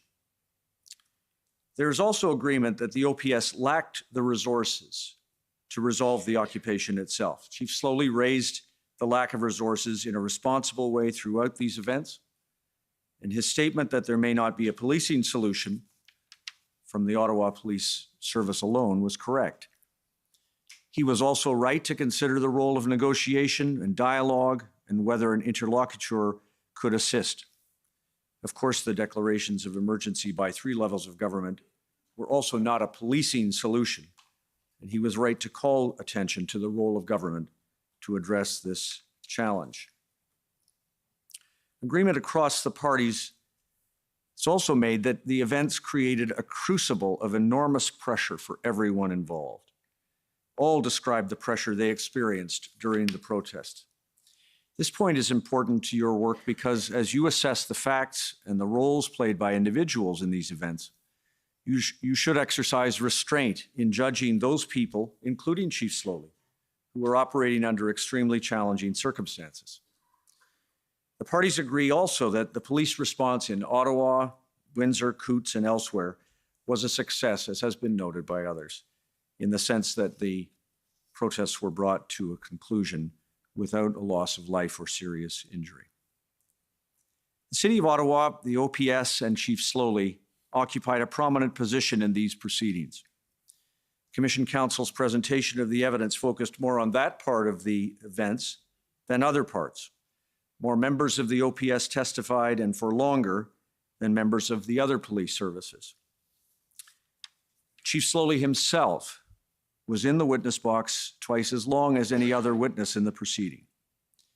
This intense scrutiny of Chief Slowly's role during the 3 weeks under review establishes, though, that he performed his duties in good faith, to the best of his abilities, and that he dedicated himself to the passionate defense of the City of Ottawa, its residents, the membership of the OPS, the right of lawful protest, and the safe and responsible end of the illegal occupation. He exercised his authority under extremely difficult circumstances. His police service was operating without a full permanent senior command, was struggling to recover from the challenges of the global pandemic, and of course adjusting to a new chief from outside its service, implementing a change mandate. The unprecedented events of the convoy protests meant that the OPS, Police Services Board, City Council, city officials, and agencies were required to work together in imperfect conditions. Chief Slowly did everything in his authority to get the help he needed to help this community and the service he swore to protect. Unfortunately, he and the OPS were unable to get the help they needed when they needed it. And you've heard about the reasons for those delays, from debates about who should be the first port of call to delays caused by inaccurate public statements about how many police service members were available to the OPS. Those circumstances created confusion and doubt and an unjustified lack of confidence in Chief Slowly and the OPS. Chief Slowly and the OPS were in an impossible position to dismantle an unprecedented occupation, but not with the resources they needed to do so. He had the weight of the city and the nation on his shoulders. Criticism of the absence of a plan must be seen in the context of the reality that there were always plans for maintaining the safety of the community, but plans for the dismantling of the occupation obviously required resources. And a plan most assuredly was complete, as you've heard, February 12th and February 13th, and services were delivered against that plan from the RCMP and the OPP. Chief Slowly served to the best of his ability under trying circumstances inside and outside the OPS, but it was not enough. Confidence in the OPS and its chief was harmed by the weight of the rumors and resourcing delays and the scale of the problem. And so he did the last thing he could do to ensure public safety was not compromised. On February 15th, he resigned from his position to remove himself from the equation. I say that's an act of a selfless leader who put the community and his service before himself and his family. His public service continues in this hearing. He has participated fully in these proceedings, including by offering his account of the circumstances and his recommendations to you for future reform to address structural deficits and improve the sharing of intelligence and responses to events of this kind in the future. And Commissioner, he looks forward to assisting you in the policy phase. On Chief Slowly's behalf and on behalf of my colleagues, thank you for your work in this commission. Thank you. Next, the convoy organizers, please.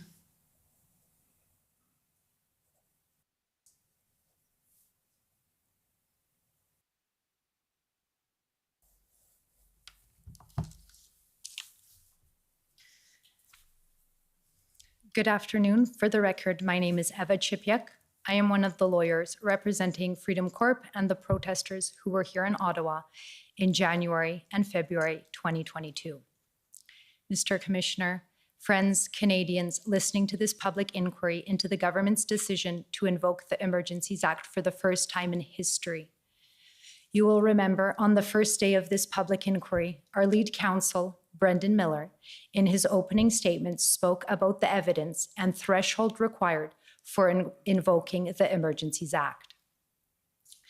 Mr. Miller set out each element of the test for invoking the Emergencies Act and then predicted that there would be no evidence to support any of the factors required to invoke the Act. I would like to restate Mr. Miller's opening statement and add to it what evidence in fact came out. It is our view that there was no justification whatsoever to invoke the Emergencies Act. The Emergencies Act requires several things. One, it could be invoked due to espionage and sabotage. Did you hear any evidence about espionage and sabotage? The answer is no. Two, it could be invoked on the basis of clandestine or deceptive foreign influence, or foreign influence that involves the threat to a person.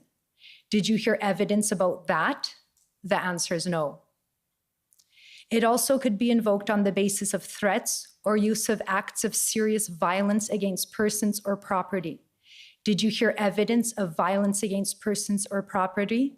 The answer is no. Lastly, it can also be invoked if there is a group or persons trying to destroy or overthrow by violence the system of government of Canada. Did you hear evidence about individuals trying to do that? The answer is no. And the answer is there was no reasonable and probable grounds to invoke the Emergencies Act, and the government exceeded their jurisdiction both constitutionally and legislatively in doing so. In using the Emergencies Act, which gifts the government with extraordinary powers, the Government of Canada chose use of force, that is state violence, over peaceful negotiations and democratic engagement with the Canadian people. The sad irony is that the protest in Ottawa was fundamentally about government overreach. Canadians felt that the current government had gone too far with the COVID-19 mandates. The government's response to the protest by invoking the Emergencies Act was a further reach in power over people instead of power by the people. In response to the unprecedented unison of voices of many Canadians, including a voice by way of millions in donations to the cause, the Government of Canada refused to engage and listen to the people. Instead, by invoking the Emergencies Act, the government stepped even further into their oppressive governments by quashing the most fundamental right that belongs to a Canadian democracy. That is to come together in their nation's capital, in front of Parliament, to engage in dialogue with their elected officials. Protesting is, in fact, the people trying to have a dialogue with their government as a last resort of engagement when all other avenues for discourse have failed or have been censored. A healthy democracy demands continuous engagement between people and government. And when the government uses violence to assert its power over the people, the fabric of democracy is torn. That is what was witnessed at the protest. We heard from witness and protester Maggie Byrne, who knelt before the public order units, placed a copy of the Canadian Bill of Rights, the first human rights law in Canada, onto the snow in front of her before being brutally snatched and shoved behind the police lines, thrown to the frozen ground, beaten, and had a rifle pointed to her head. We heard from witness and veteran Chris Deering, survivor of a bomb explosion in Afghanistan. He fought for our country because he believed that our Canadian values were worth fighting for. He said he came to Ottawa because it was his duty to support the protesters in their cry to the Canadian government that enough is enough. They've gone too far with interfering with our right to freedom, our right to live in a safe country, free from fear. In response to our dear veterans' bravery, moral courage, and sacrifice for this country, he was brutally beaten by the police and treated with less human dignity than a prisoner of war. The fact is, it does not matter which side of the protest you are on. To be Canadian is to value human dignity, kindness, community, compassion, and love. It is not normal to hate and divide. This public inquiry is more than just looking into circumstances that led to the government's decision to invoke the Emergencies Act. It is the beginning of a journey of rediscovering of what it means to be Canadian. The government does not define us, we do. We, the collective of many diverse groups across the country. The protest in Ottawa brought so many Canadians from all different walks of life together. It was an opportunity for reconciliation, for uniting and forging friendships despite so many differences. The protest in Ottawa gave people hope, and it humbled all of us. What we saw in Ottawa is emblematic of what it means to be Canadian, and that is what terrifies the current government of Canada. Yes, there was honking and diesel and noise, and that was not only challenging for residents in Ottawa, but also for protesters. But the protesters were not extremists or terrorists. They are fellow Canadians, neighbors, and each person is the thread that holds us together in a peaceful and loving society.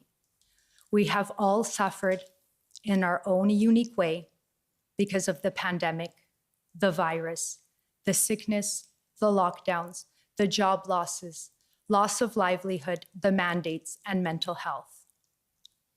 On the first day of this public order emergency inquiry, Commissioner Rouleau, you said uncovering the truth is an important goal.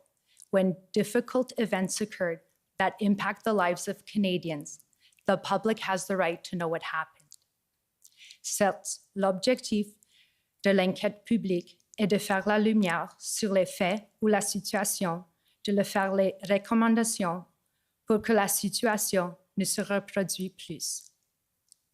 Let this inquiry be the starting point for all Canadians, and that means all Canadians, including government leaders, to hold the executive branch of Canada to account.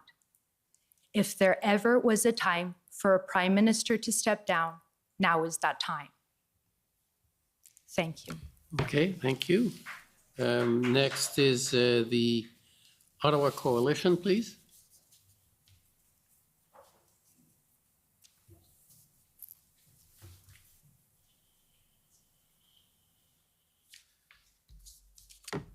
Thank you, Mr. Commissioner. Paul Champ for the Ottawa Coalition of Residents and Businesses. I'm just going to try to focus, if I can, Commissioner, on the key points of evidence that I think are questions that you're going to have to try to determine in all the testimony and exhibits you've received over the last several weeks.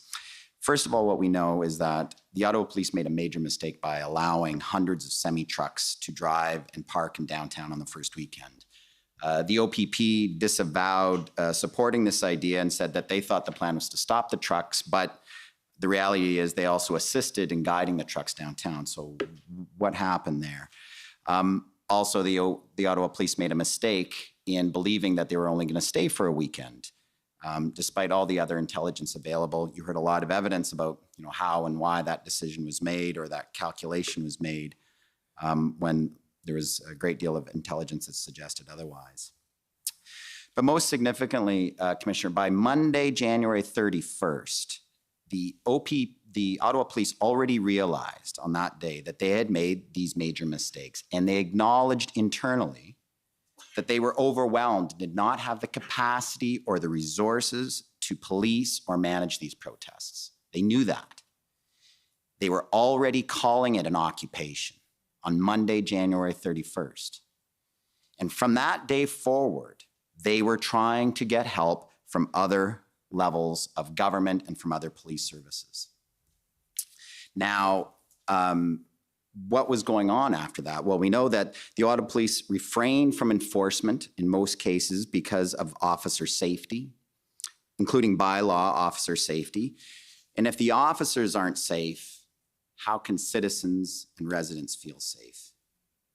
They cannot, and they were not. Reports to police were not being followed up on, despite people calling repeatedly. You, of course, heard the circumstances, the context of downtown Ottawa, not only the dangerously loud horns that were going on all day and into the night, the blockaded streets that were obstructing traffic, public transit, and even emergency vehicles, the diesel fumes of hundreds of congregated and continuously idling semi-trucks, the street harassment, the threats to public officials at all levels, our mayor, our chief, our health officer, our federal politicians. Businesses were shut down with loss of profits and wages of $10 million per day. There were open fires in our streets on almost every corner in this downtown stamp, with gasoline and propane and fireworks going off beside them. On some days, our 911 lines were being jammed deliberately, and our hospitals were getting bomb threats. The situation was one of lawlessness in Ottawa. And that situation prevailed for a long time, and the people and residents and businesses of Ottawa felt abandoned. Using the words of the Police Services Act, the Ottawa Police could not provide adequate and effective policing out of the gate. They were just barely maintaining a baseline level of policing. And once it reached that point, and it really was very early, what happened? How did different levels of government respond? First and foremost, resources were delayed. The RCMP and the OPP were on the ground in small numbers early, but they withheld larger numbers because they were dissatisfied with the OPS plan. So you'll hear a lot of evidence about why those delays were happening and what happened. So you'll have to, I think, make some decisions about that or factual findings. And what did others know about that dysfunction? Other levels of government, and what did they do about it? Whether it's city officials, provincial, federal, and who was the responsible authorities who could do something about that situation? Was it the OPP? Was it the Ottawa Police Services Board? Was it Provincial Solicitor General? And then the other piece of evidence that we heard is that caused the delay is that once the Windsor blockade happened, it was clear then that Ottawa dropped in priority because the OPP simply did not have the resources to deal with both of those major events at once. Windsor was the priority. Until that situation was addressed, Ottawa would be left to wait. So the final piece on evidence or questions you might that you're asked to determine or decide is how was it possible for the convoy organizers to bring it together? How did they organize and come to our city and occupy it? Because they did. I mean, the definition of an occupation is when an invading force enters into an area and takes control over that area, which is what they did in downtown Ottawa. It was organic, I think we heard. We heard there were people attracted for a variety of different reasons, but some of the leaders who we heard testified, I think, were animated by a variety of different issues of misinformation. Some of them absolutely took some pleasure in what was happening with the people of Ottawa, that it was funny that people were unable to sleep. We heard evidence like that. And also that they felt justified in inflicting that harm on the people in downtown Ottawa because they had suffered. And I think we've heard that in spades. There's no question that the people, when the convoy of protesters, they had all been experiencing all kinds of hardships and stresses for 2 years. So that's the last issue I think you're going to have to decide, Commissioner. Just to conclude, you know, these convoy protests stretched our Constitution in every way. Our Canadian Charter of Rights and Freedoms and our cherished right to protest, was it stretched too far? I think clearly it was. But, you know, the fact that our authorities showed so much tolerance for so long in the residents, I think speaks a lot about our country. But our Constitution, also federalism, was stretched right out of shape. I think you're going to grapple with the evidence and the different levels of government, how they are interacting, and why it wasn't more seamless, which is what we would have hoped. So just to conclude, Commissioners, thank you very much. You know, I think this inquiry has demonstrated really the strength of our democracy, not only the fact that this inquiry is happening, but the way it was conducted. It was unprecedented, I think, in terms of the transparent we've seen of all levels of government.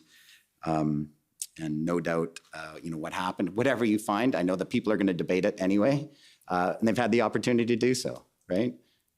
They've seen it. That's a fair statement. and no doubt study it for years to come about how government and police operate. It was quite amazing. And I have to say also the fact that the convoy organizers and the protesters, they applied for leave to participate, and they have participated, I would believe, you know, in good faith. And I think it shows that, you know, that they had enough trust in our public institutions to do that. Still says a lot about the strength of Canada. So with that, Commissioner, I just want to thank you for the prodigious hard work that you've demonstrated and your commission team. It was, I think, an inspiration for all council here, and chapeau. Merci. Thank you. Next is the Criminal Lawyers Association.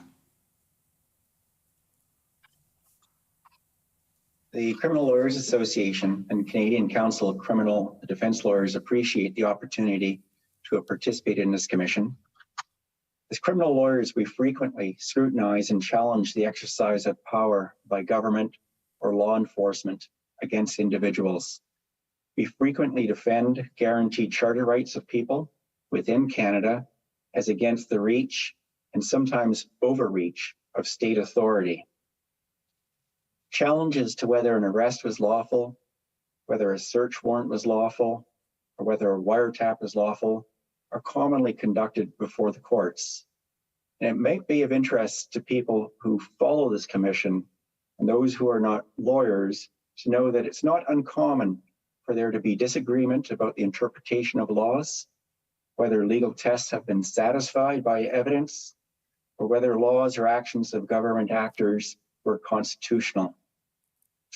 In that way, it might be useful for people to understand that some of the disagreements that were revealed through these proceedings are not uncommon at all.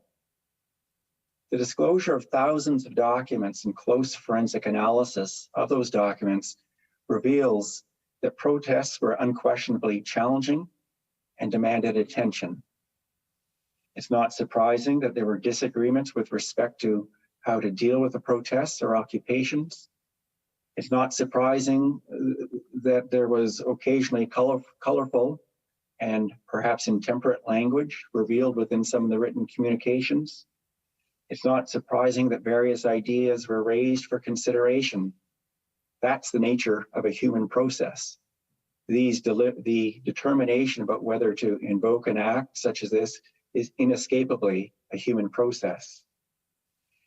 The commission evidence reveals what many lawyers already know, which is how a particular law is to be interpreted and whether a particular legal test has been satisfied is often not straightforward. Uncertainty or disagreement about the interpretation of law is common. This might be unfortunate because the rule of law and constraint on the exercise of government power is best achieved when the meaning and the scope of law is certain. However, the history of law shows that that is very difficult to achieve.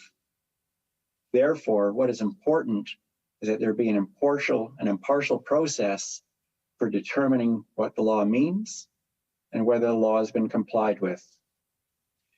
This commission and the commission evidence has revealed the uncertainties surrounding the interpretation of the Emergencies Act. A central question is whether the test within the Emergencies Act, the important test, the extraordinary powers only be used as a matter of last resort, was satisfied on the facts as presented themselves. Whether that test was satisfied or not, the commission evidence revealed that an unquestionably challenging circumstance was responded to with focused consideration from law enforcement, elected and unelected officials. There will be disagreement with respect to how that was done and whether it was done properly. But I think that people should be satisfied that it was done with care and with a serious deliberation. This commission will need to decide whether the invocation of the act was appropriate. We look forward to submitting our written submissions to assist the commission in making this determination. Thank you. Thank you very much. Next, I'd like to call on the Union of British Columbia Indian Chiefs, please. Good afternoon. My name is Cheyenne Arnold Cunningham. I'm counsel on behalf of the Union of BC Indian Chiefs. The Union of BC Indian Chiefs has a significant interest in the exercise of emergency powers by the Canadian government generally. In this inquiry, we've been particularly interested in understanding how emergency powers were used in the Freedom Convoy situation and whether the use of state emergency powers respects Indigenous rights and jurisdiction. Solely on the facts, Commissioner, we have just one brief factual submission. We highlight from the evidence that there was limited, if any, consultation and engagement with local First Nations governments of the territory. On this, I draw your attention to the testimony of two witnesses who had close knowledge of this matter. First, we heard from Deputy Minister of Public Safety, Rob Stewart. In response to a question from the Union of BC Indian Chiefs regarding which First Nations governments, representatives, and Indigenous groups were consulted with during the convoy situation broadly, he testified that he was not aware of any consultation efforts, and he narrowly connected it to matters associated with law enforcement in urban areas or at border points.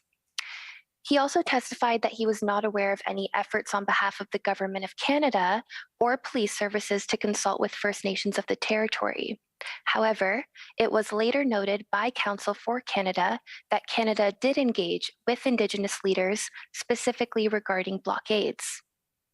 But none were First Nations leaders of the territory where the events occurred. This is factually significant to us. This was further confirmed in the evidence of RCMP Commissioner Brenda Lucki. In response to questions from the Union of BC Indian Chiefs about whether First Nations of the territory were consulted, she testified that she was not sure. She noted it definitely did not occur in the Ottawa area, but there may have been efforts to do so in British Columbia, Alberta, and Saskatchewan. But overall, she was not sure. Commissioner Lucki's evidence seems to suggest that, generally speaking, engagement with Indigenous peoples in these contexts occurs when there is Indigenous involvement or if the event was on Indigenous land, but noted that there's special teams that exist for that purpose. The Minister of Public Safety, Marco Mendicino, confirmed that it is important for Public Safety Canada and police services to engage with First Nations of the territory, and that it's also important for this to be built into the response to public order emergency events across the government broadly. Minister Mendicino also emphasized that this type of engagement requires relationships to be built with Indigenous leaders so that we can move forward with reforms inspired and governed by the United Nations Declaration on the Rights of Indigenous Peoples. Commissioner, the evidence in this inquiry illustrates that there was a lack of recognition of Indigenous jurisdiction in a public order emergency event, and a lack of respect for Indigenous rights, specifically including the obligation to engage properly with the First Nations governing body that is a representative of the traditional territory or territories where a public order event occurs. This is noteworthy and important, as the coordination of jurisdiction and authority must include First Nations governments and representative leaders from the territories impacted. We thank you for the opportunity to be part of this inquiry and to provide our submissions on the facts today. Thank you, Commissioner, Commission Council. It's been a pleasure participating in this inquiry alongside the parties and their representatives, and we look forward to our continued participation in the upcoming policy phase. Thank you. I'm not sure, have we got the National Crowdfunding and FinTech Association or online? Not seeing them, not hearing them. Okay, so we'll go to the National Police Federation, please.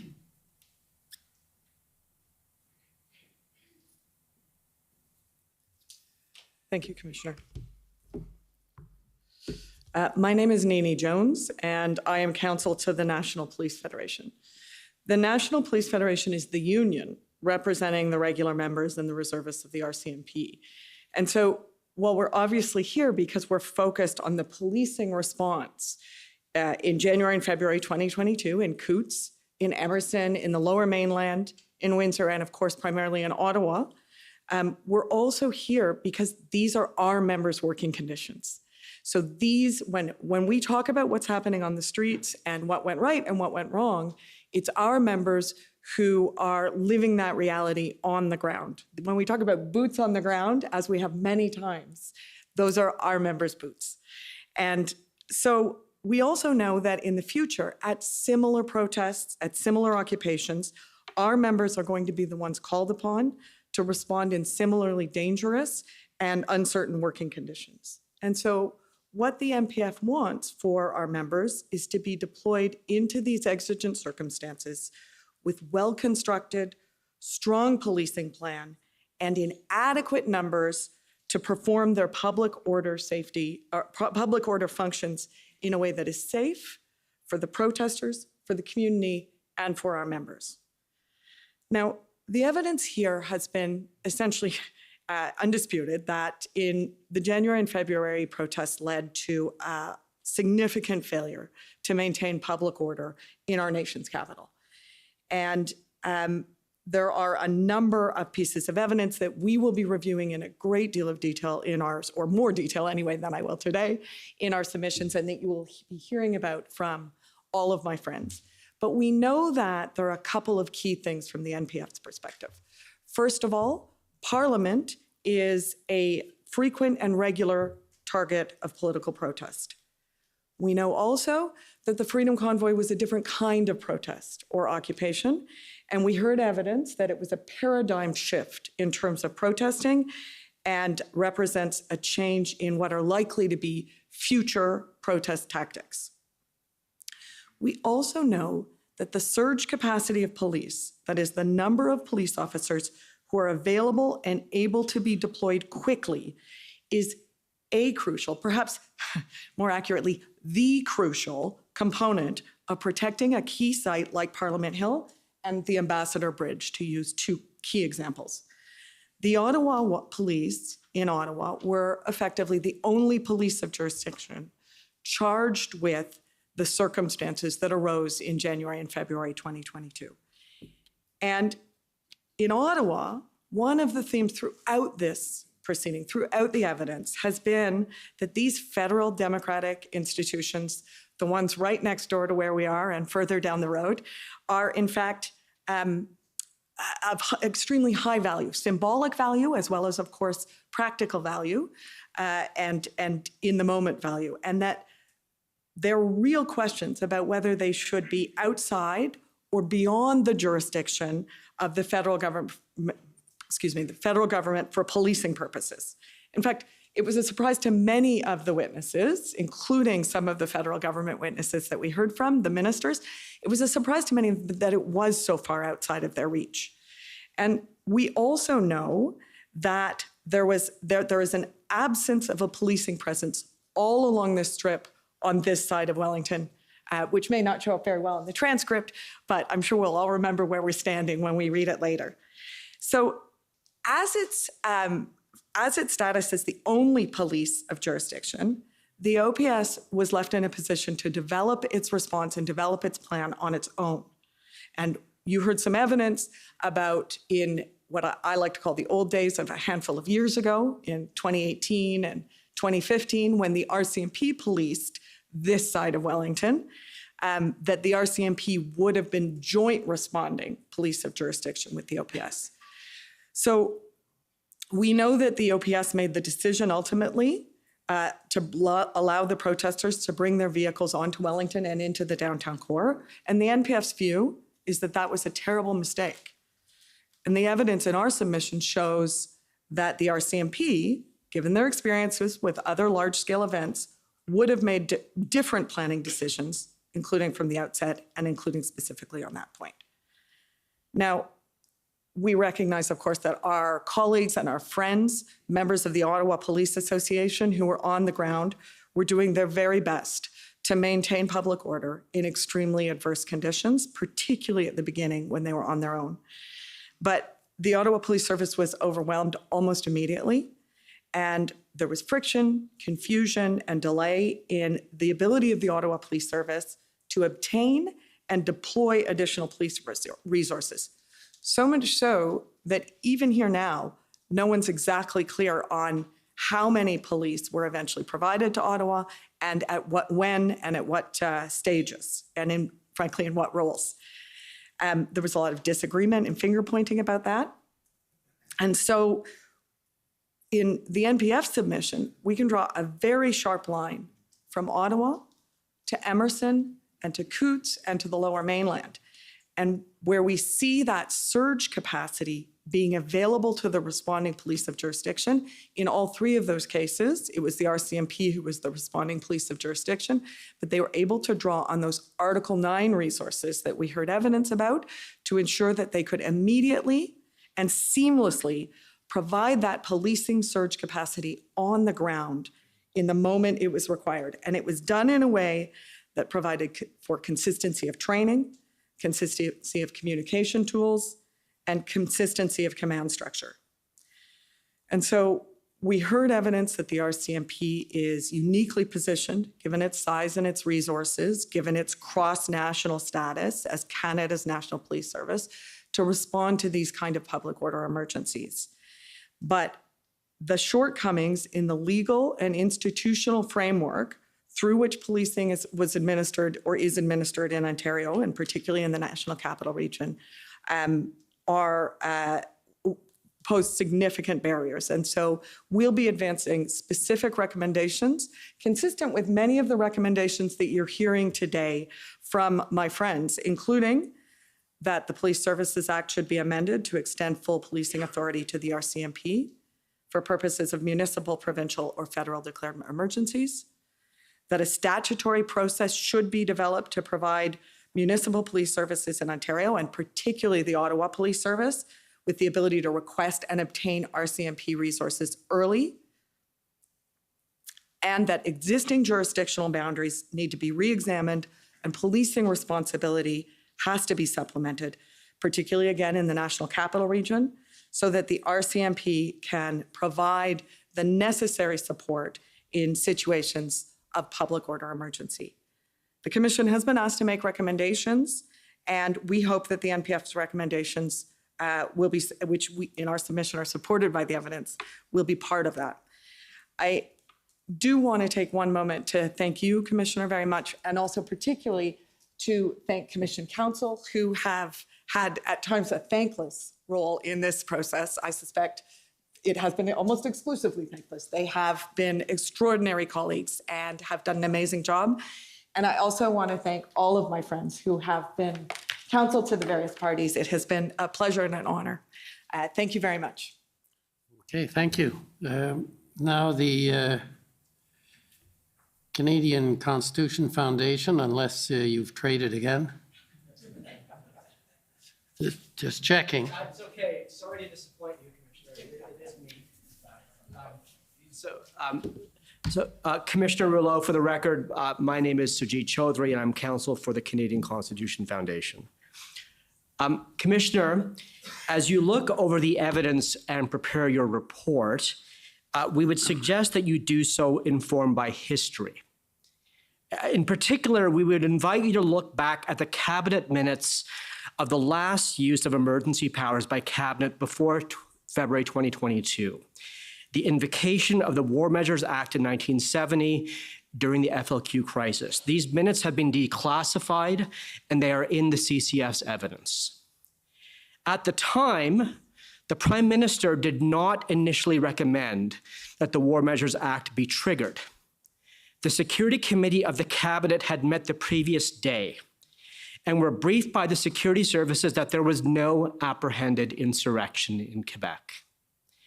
The Honorable Jean Marchand, the political minister of Quebec, sharply disagreed at the Cabinet meeting. He presented unverified intelligence at the Cabinet table that the FLQ was, quote, a state within a state and heavily armed.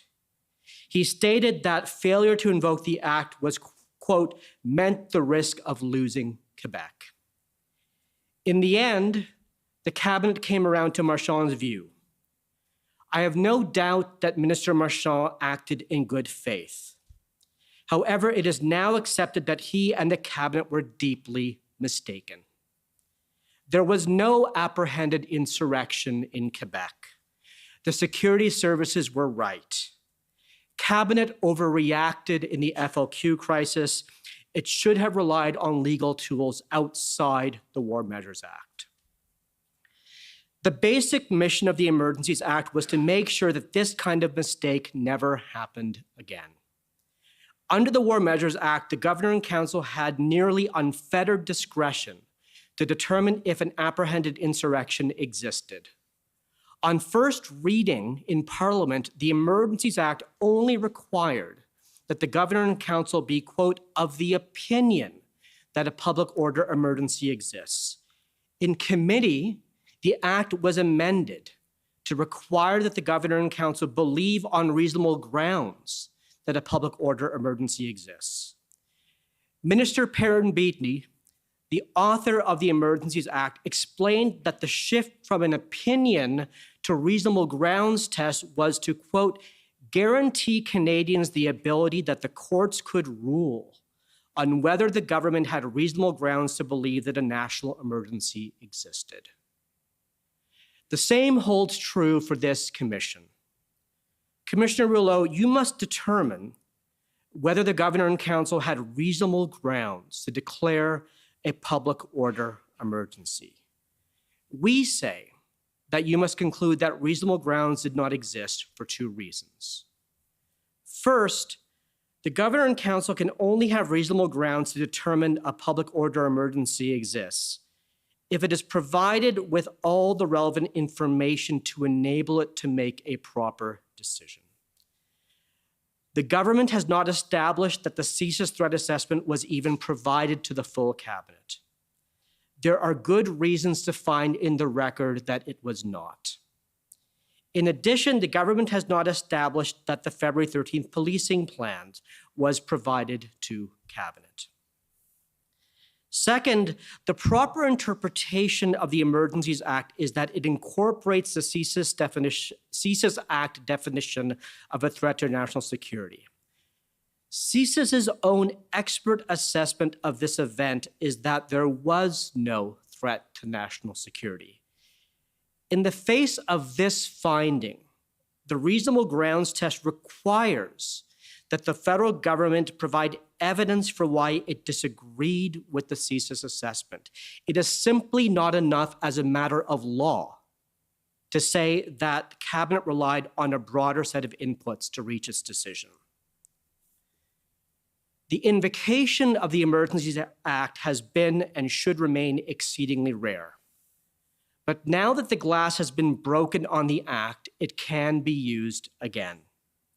When the Commission asked hard questions about the Act's use in 2022, it must also focus on the Act's potential misuse in the future and protect the right to protest, parliamentary democracy, and federalism. We thank you, sir, and the Commission Council for your exceptionally hard work, and we look forward to continuing to work with you until this process is concluded. Thank you. Okay, thank you. The Canadian Civil Liberties Association.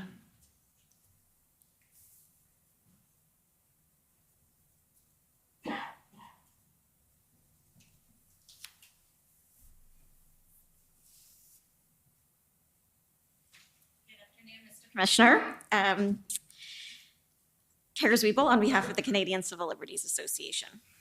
In February of this year, for the first time, the Government of Canada declared a public order emergency and put in place emergency measures that restricted the rights and freedoms of all people in Canada.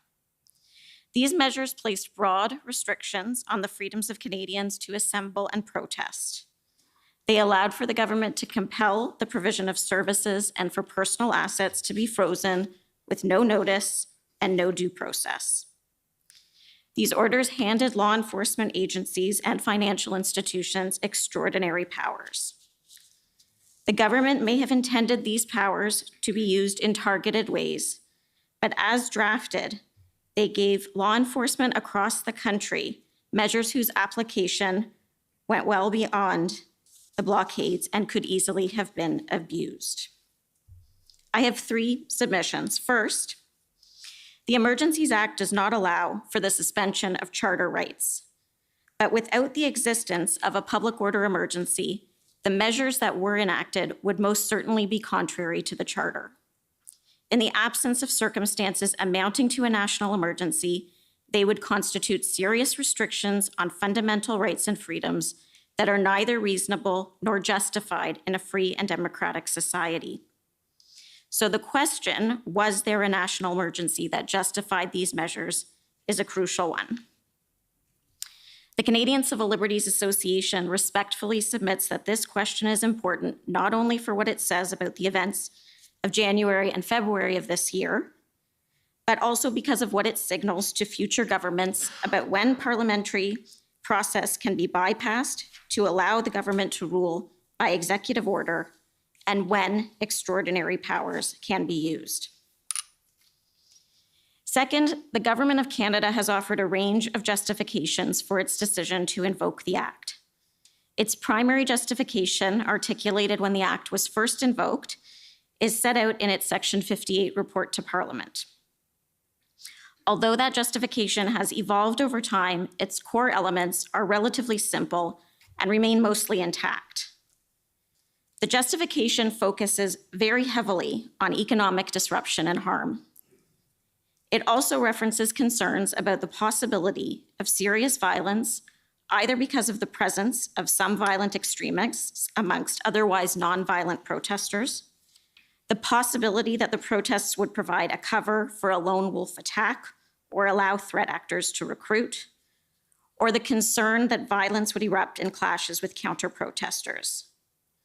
Apart from the economic concerns, the evidence on which the government relies to back up these claims is extremely thin.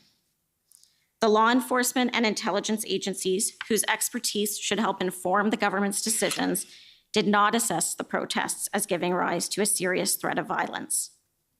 The most dangerous element we've heard about, the cell in Coutts, Alberta, with a cache of weapons, was investigated and arrested by law enforcement prior to the emergency orders coming into effect, without the use of any extraordinary powers, and without setting off a chain reaction of violence amongst protesters.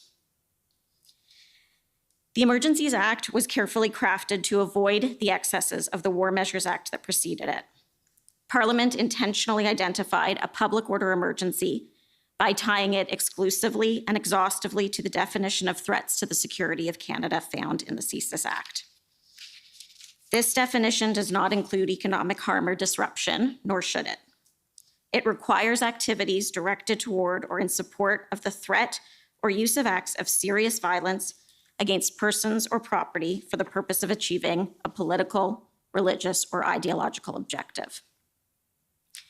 The legal threshold to make use of the Act was not met, and a creative and privileged legal opinion from the government that says otherwise doesn't make it so. The Prime Minister agreed that the threshold is no lower to invoke the Act and restrict the rights of all Canadians than the standard set out in the CSIS Act to investigate and surveil a single individual. In our submission, the government exceeded the bounds of the law in taking the steps it did. Finally, there's no doubt that the blockades and protests gave rise to serious harms to the people living in communities where they occurred, that they caused significant economic disruption, and that law enforcement agencies were not well prepared to address them. The government, various governments, were struggling to get clear information from law enforcement about its plans and were wary of crossing the apparently still blurry line that risked undermining police operational independence.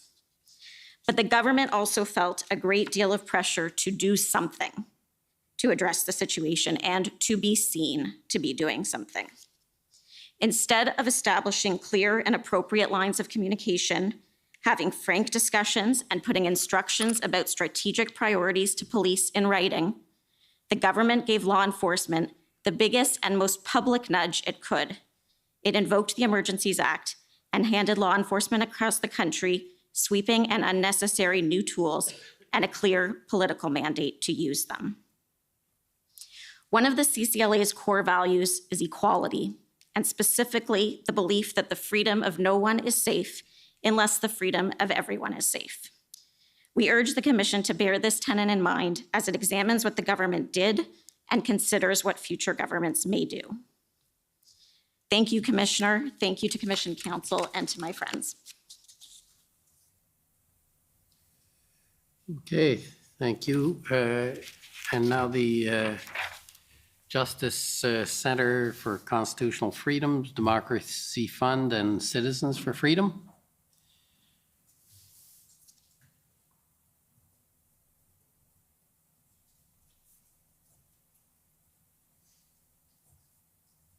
Commissioner.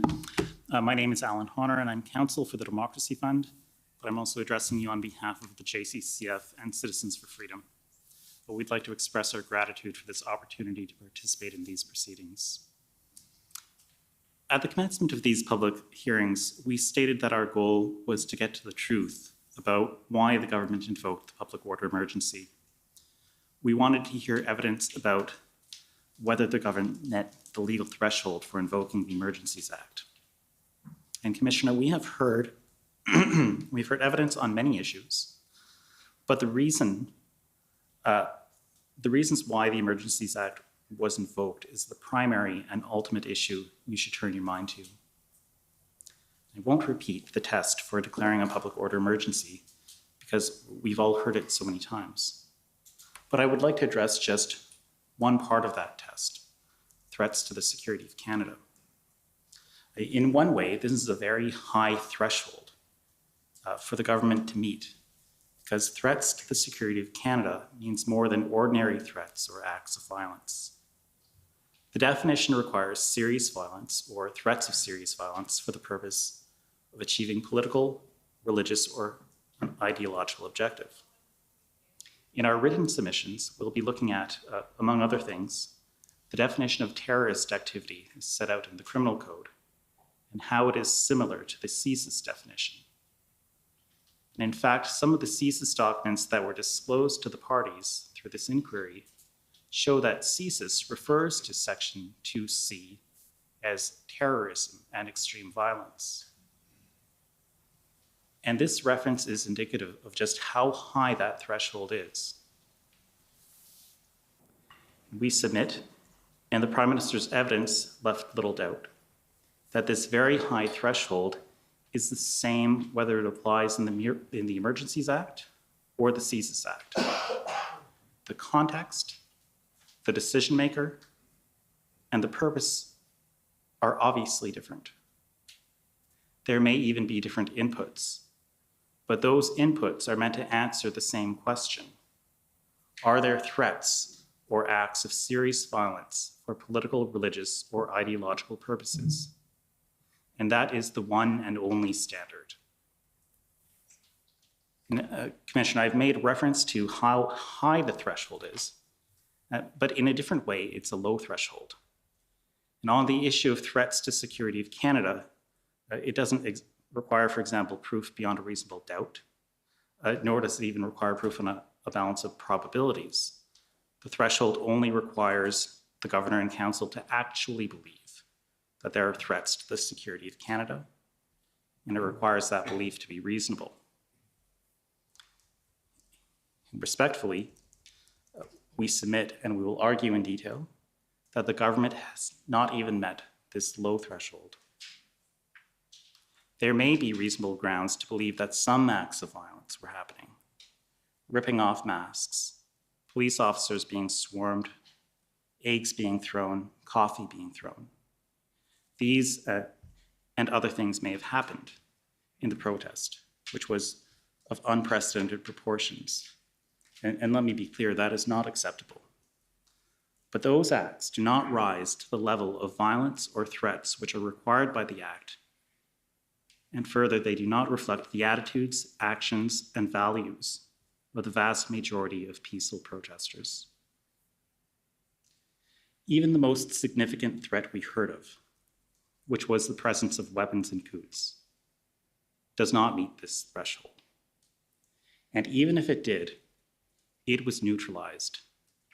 Those alleged criminals were sitting in an Alberta jail when the Emergencies Act was invoked. The threshold requires present threats, not past threats, not fear of the unknown. Canadians and even the international community are and will continue to be divided over the Freedom Convoy protests.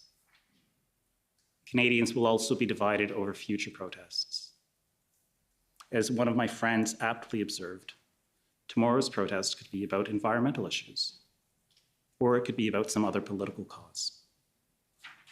To safeguard democracy, the rule of law, and the cherished right to protest for everyone, no matter what you believe, we must ensure that the Emergencies Act is only used as a last resort in the direst circumstances. Our detailed submissions will follow. We'd like to thank you again, Commissioner, Commissioner Council, and Commission Council, and the parties.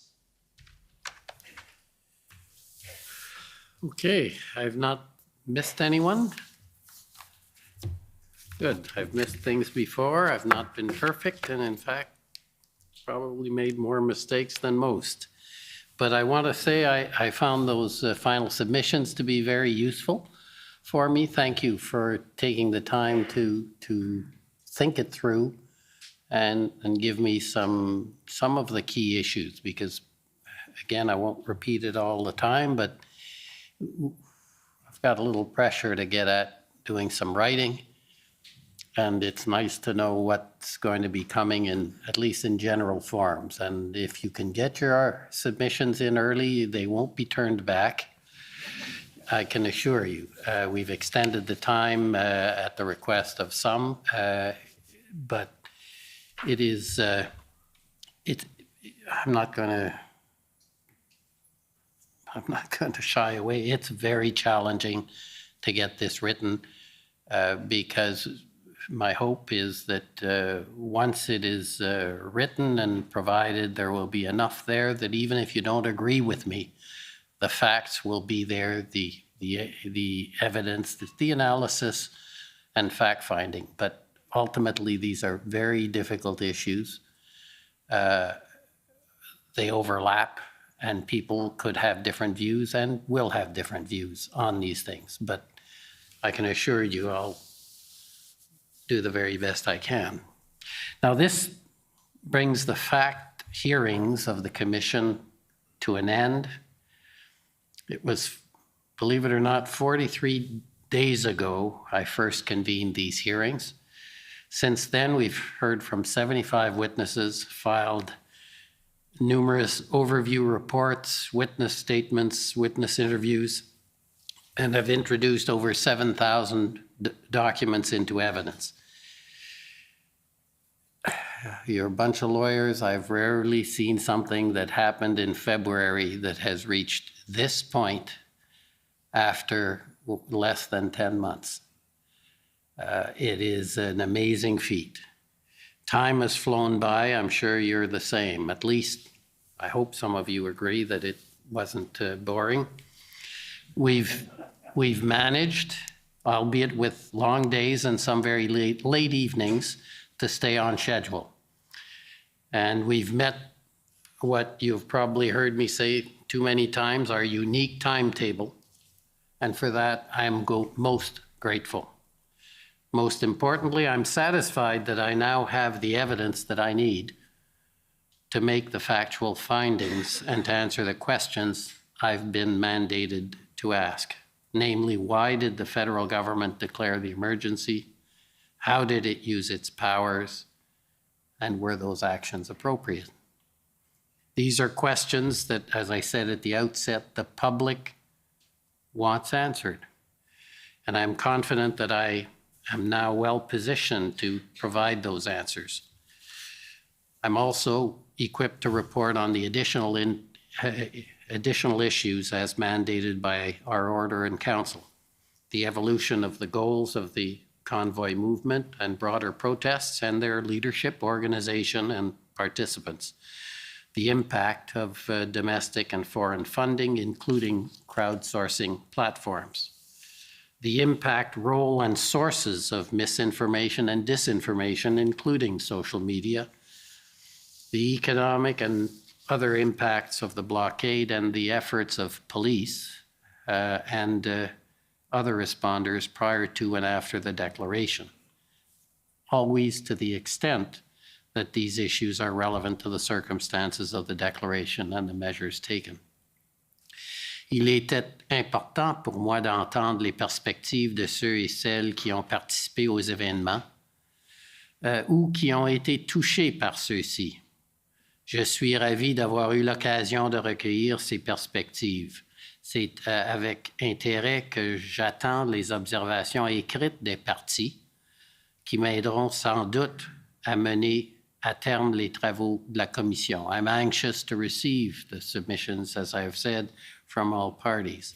Je suis heureux que nous ayons pu mener ces audiences de manière ouverte et transparente, non seulement pour les partis et les avocats et les médias, mais aussi pour les nombreux Canadiens qui ont profité de l'occasion pour assister aux audiences, soit en personne, soit par l'intermédiaire de notre diffusion en direct. I'm particularly pleased by the fact that these hearings have, by and large, taken place without a hitch. Commission counsel and all counsel showed flexibility, innovation, and creativity. This didn't just happen. I asked for everyone to work cooperatively to ensure that the facts and information necessary for the public to understand what happened and why it happened would be elicited. And my expectations were met. Council, you all rose to the occasion, generally, and there's a bit of grumbling, but generally without a hint of grumbling. I understand most of it occurred when I wasn't there. Now, of course, there were issues, but we were able to resolve them in an appropriate manner, or again, some people don't agree with how I resolve things, but that's neither the first time that's happened to me. You'll be pleased to know. Time limits were almost always observed, subject, of course, to the regular, may I just have one more question? And that was perfectly fine. Indeed, it was appropriate to ensure that the necessary questions be asked and answered. And you probably have seen I was quite flexible with timelines within the bounds of reasonableness. So I want to thank council and the parties for their contribution to the success of these hearings. And by success, I mean getting to have a record that can be used. I should note that there's no question that the Commission's timeframe did present challenges. There were a staggering number of documents produced by the parties in response to the Commission's requests, including by the federal government. The productions have been of critical importance to the Commission's mandate and have resulted in a level of transparency that is, if not unprecedented, I'd say it's virtually unprecedented. But the needs of the Commission to review these documents and the right of the parties to redact on various legal grounds necessarily created time constraints and challenges for all concerned. Where appropriate, the Commission challenged certain redactions, and there have been instances where the government, at the Commission's request, removed redactions. We understand there were challenges, but at the end of the day, I think the record is, as I have said, fulsome to allow for me to make the necessary findings. Par conséquent, la divulgation de documents s'est poursuivie tout au long des audiences. Les avocats de la Commission ont travaillé sans relâche pour assurer ou s'assurer que les documents seraient mis à la disposition des parties le plus rapidement possible.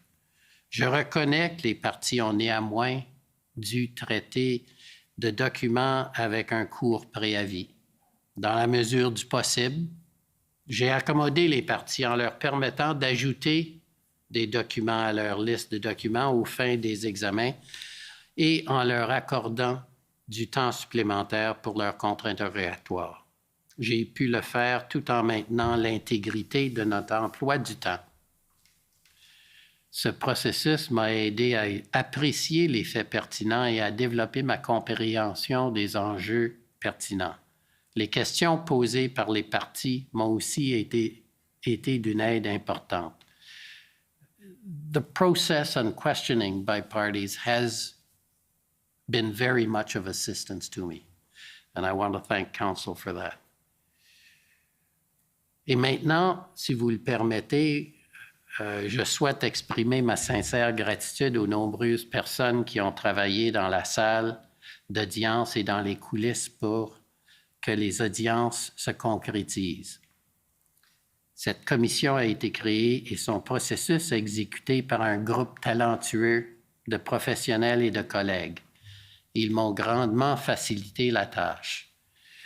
I want to thank those who have assisted me, and in fact, I've sometimes think I'm no more than a puppet with a lot of puppeteers behind who are making the whole system work. And I deserve virtually no credit for all that's happened to date. It's an unbelievable team that I have had supporting me. Notre directrice exécutive, Hélène Laurendeau, notre gestionnaire de bureau, Véronique Perrault, et son personnel. You haven't seen them probably, but they put together this whole operation, which I think you will agree with me has been very well done in a very short period. L'équipe de gestion d'événements et de conférences, Yvon Lamoureux, et l'équipe technique qui a assuré la diffusion des audiences. The team behind who make all this happen and have put together, I mean, the technology has been amazing to allow this to happen. My co-lead counsel, who I owe so much to, as you know, Shantona Chowdhury, and she says Chaudhry, and I always make it wrong, but I'll learn. I'm a slow man to learn, but I blame it on my French, but that's not true. And Jeff Leon. My senior team of lawyers, Aaron Dan, who created really the basis for these hearings, who's not here with us today, but is back in Toronto. Frank Au, Gord Cameron, Natalia Rodriguez, Dan Shepard, and Gabrielle Poliquin, who I'm happy to report is quite well, and will be involved next week. My regional lawyers, Mana Duckett, Sasha Paul, and Maya Turumi, who you have not seen here, but who were important in collecting the information which has made it into the record from the various border blockades out west. And the two you probably know best, Eric Brousseau and John Mather, my God, have they been good. They have put out more fires than the fire department. And they also had other duties you might not believe. They were doing this part-time, running this hearing. But I'm greatly indebted to them. And then the team of lawyers, some of which you've seen, I guess most of them, or if not all of them you've seen, Stephen Armstrong, Misha Boutier, Sajeda Hedarali, Alexandra Hine, Nusra Khan, Etienne Lacombe, Alison McMahon, Jean-Simon Schoenholtz, Dalia Shuhaibar, and Guillaume Sirois-Gingras. And yeah, they're at the beginning of their career by and large, but boy, are they competent and hardworking once again, I must say. Couldn't have done it without them, and I'm also going to lean on them to help me in the next phase a bit, but I'm sure they'll be happy to help. I'd also like to recognize our policy advisors, Mark Fryman, Mark Pritchard, and Mark Sandler, our communications advisors, Michael Tanzi and Marie-Claude Gagné, our public input team under Patrick Pilon, Madame Registrar, Stacy Huber, Ms. Lynn Mahoney, and our document clerks from Juristica, who amazed me with their ability. And it's to make documents seemingly appear from nowhere, but also the challenge. You don't know the half of the problems getting all the federal documents from their system to our system to what, I won't go there. Our translators, transcriptionists, and interpreters, they have been incredible, and some of you made their life very difficult. You know who you are. our research council, who guided and continue to guide the policy aspects of the commission and planned the roundtables for the policy hearings next week. Geneviève Cartier, chair of the council, Jamie Cameron, Michel Galland, Nomi Claire Lazare, Kent Roach, Clifford Shearing, and Jocelyn Stacy. And finally, our security team and the staff of Public Service and Procurement Canada and Library and Archives Canada. They've all worked to make, again, this whole hearing go well, making us feel safe, made us feel welcome and comfortable. I think that that team, those three teams are important to have to this, bringing this together. Now, before closing, I want to address the people of Canada in two respects. I was delighted that approximately 9,500 Canadians took the time to make a submission through our public input process. These submissions were most helpful to me and our council team to understand your observations, experiences, and ideas. They contributed to making this a truly public inquiry. It was important for the Commission to hear from the public and understand the views of Canadians. I now have that understanding to provide an important backdrop for the Commission's mandate. It's fair to say, if you've gone through that document, that this is a very divisive issue at the root of this whole convoy and what has come out of it. And I think this process, I hope, will be of assistance to people to understand and move forward. It is a truly humbling to me to be involved in this. I can assure you, it's I would almost say overwhelming to see the interest, the concerted response from people. I wasn't looking for fame and fortune, but I think I'm kind of stuck now to be at least a figure at some neighborhoods.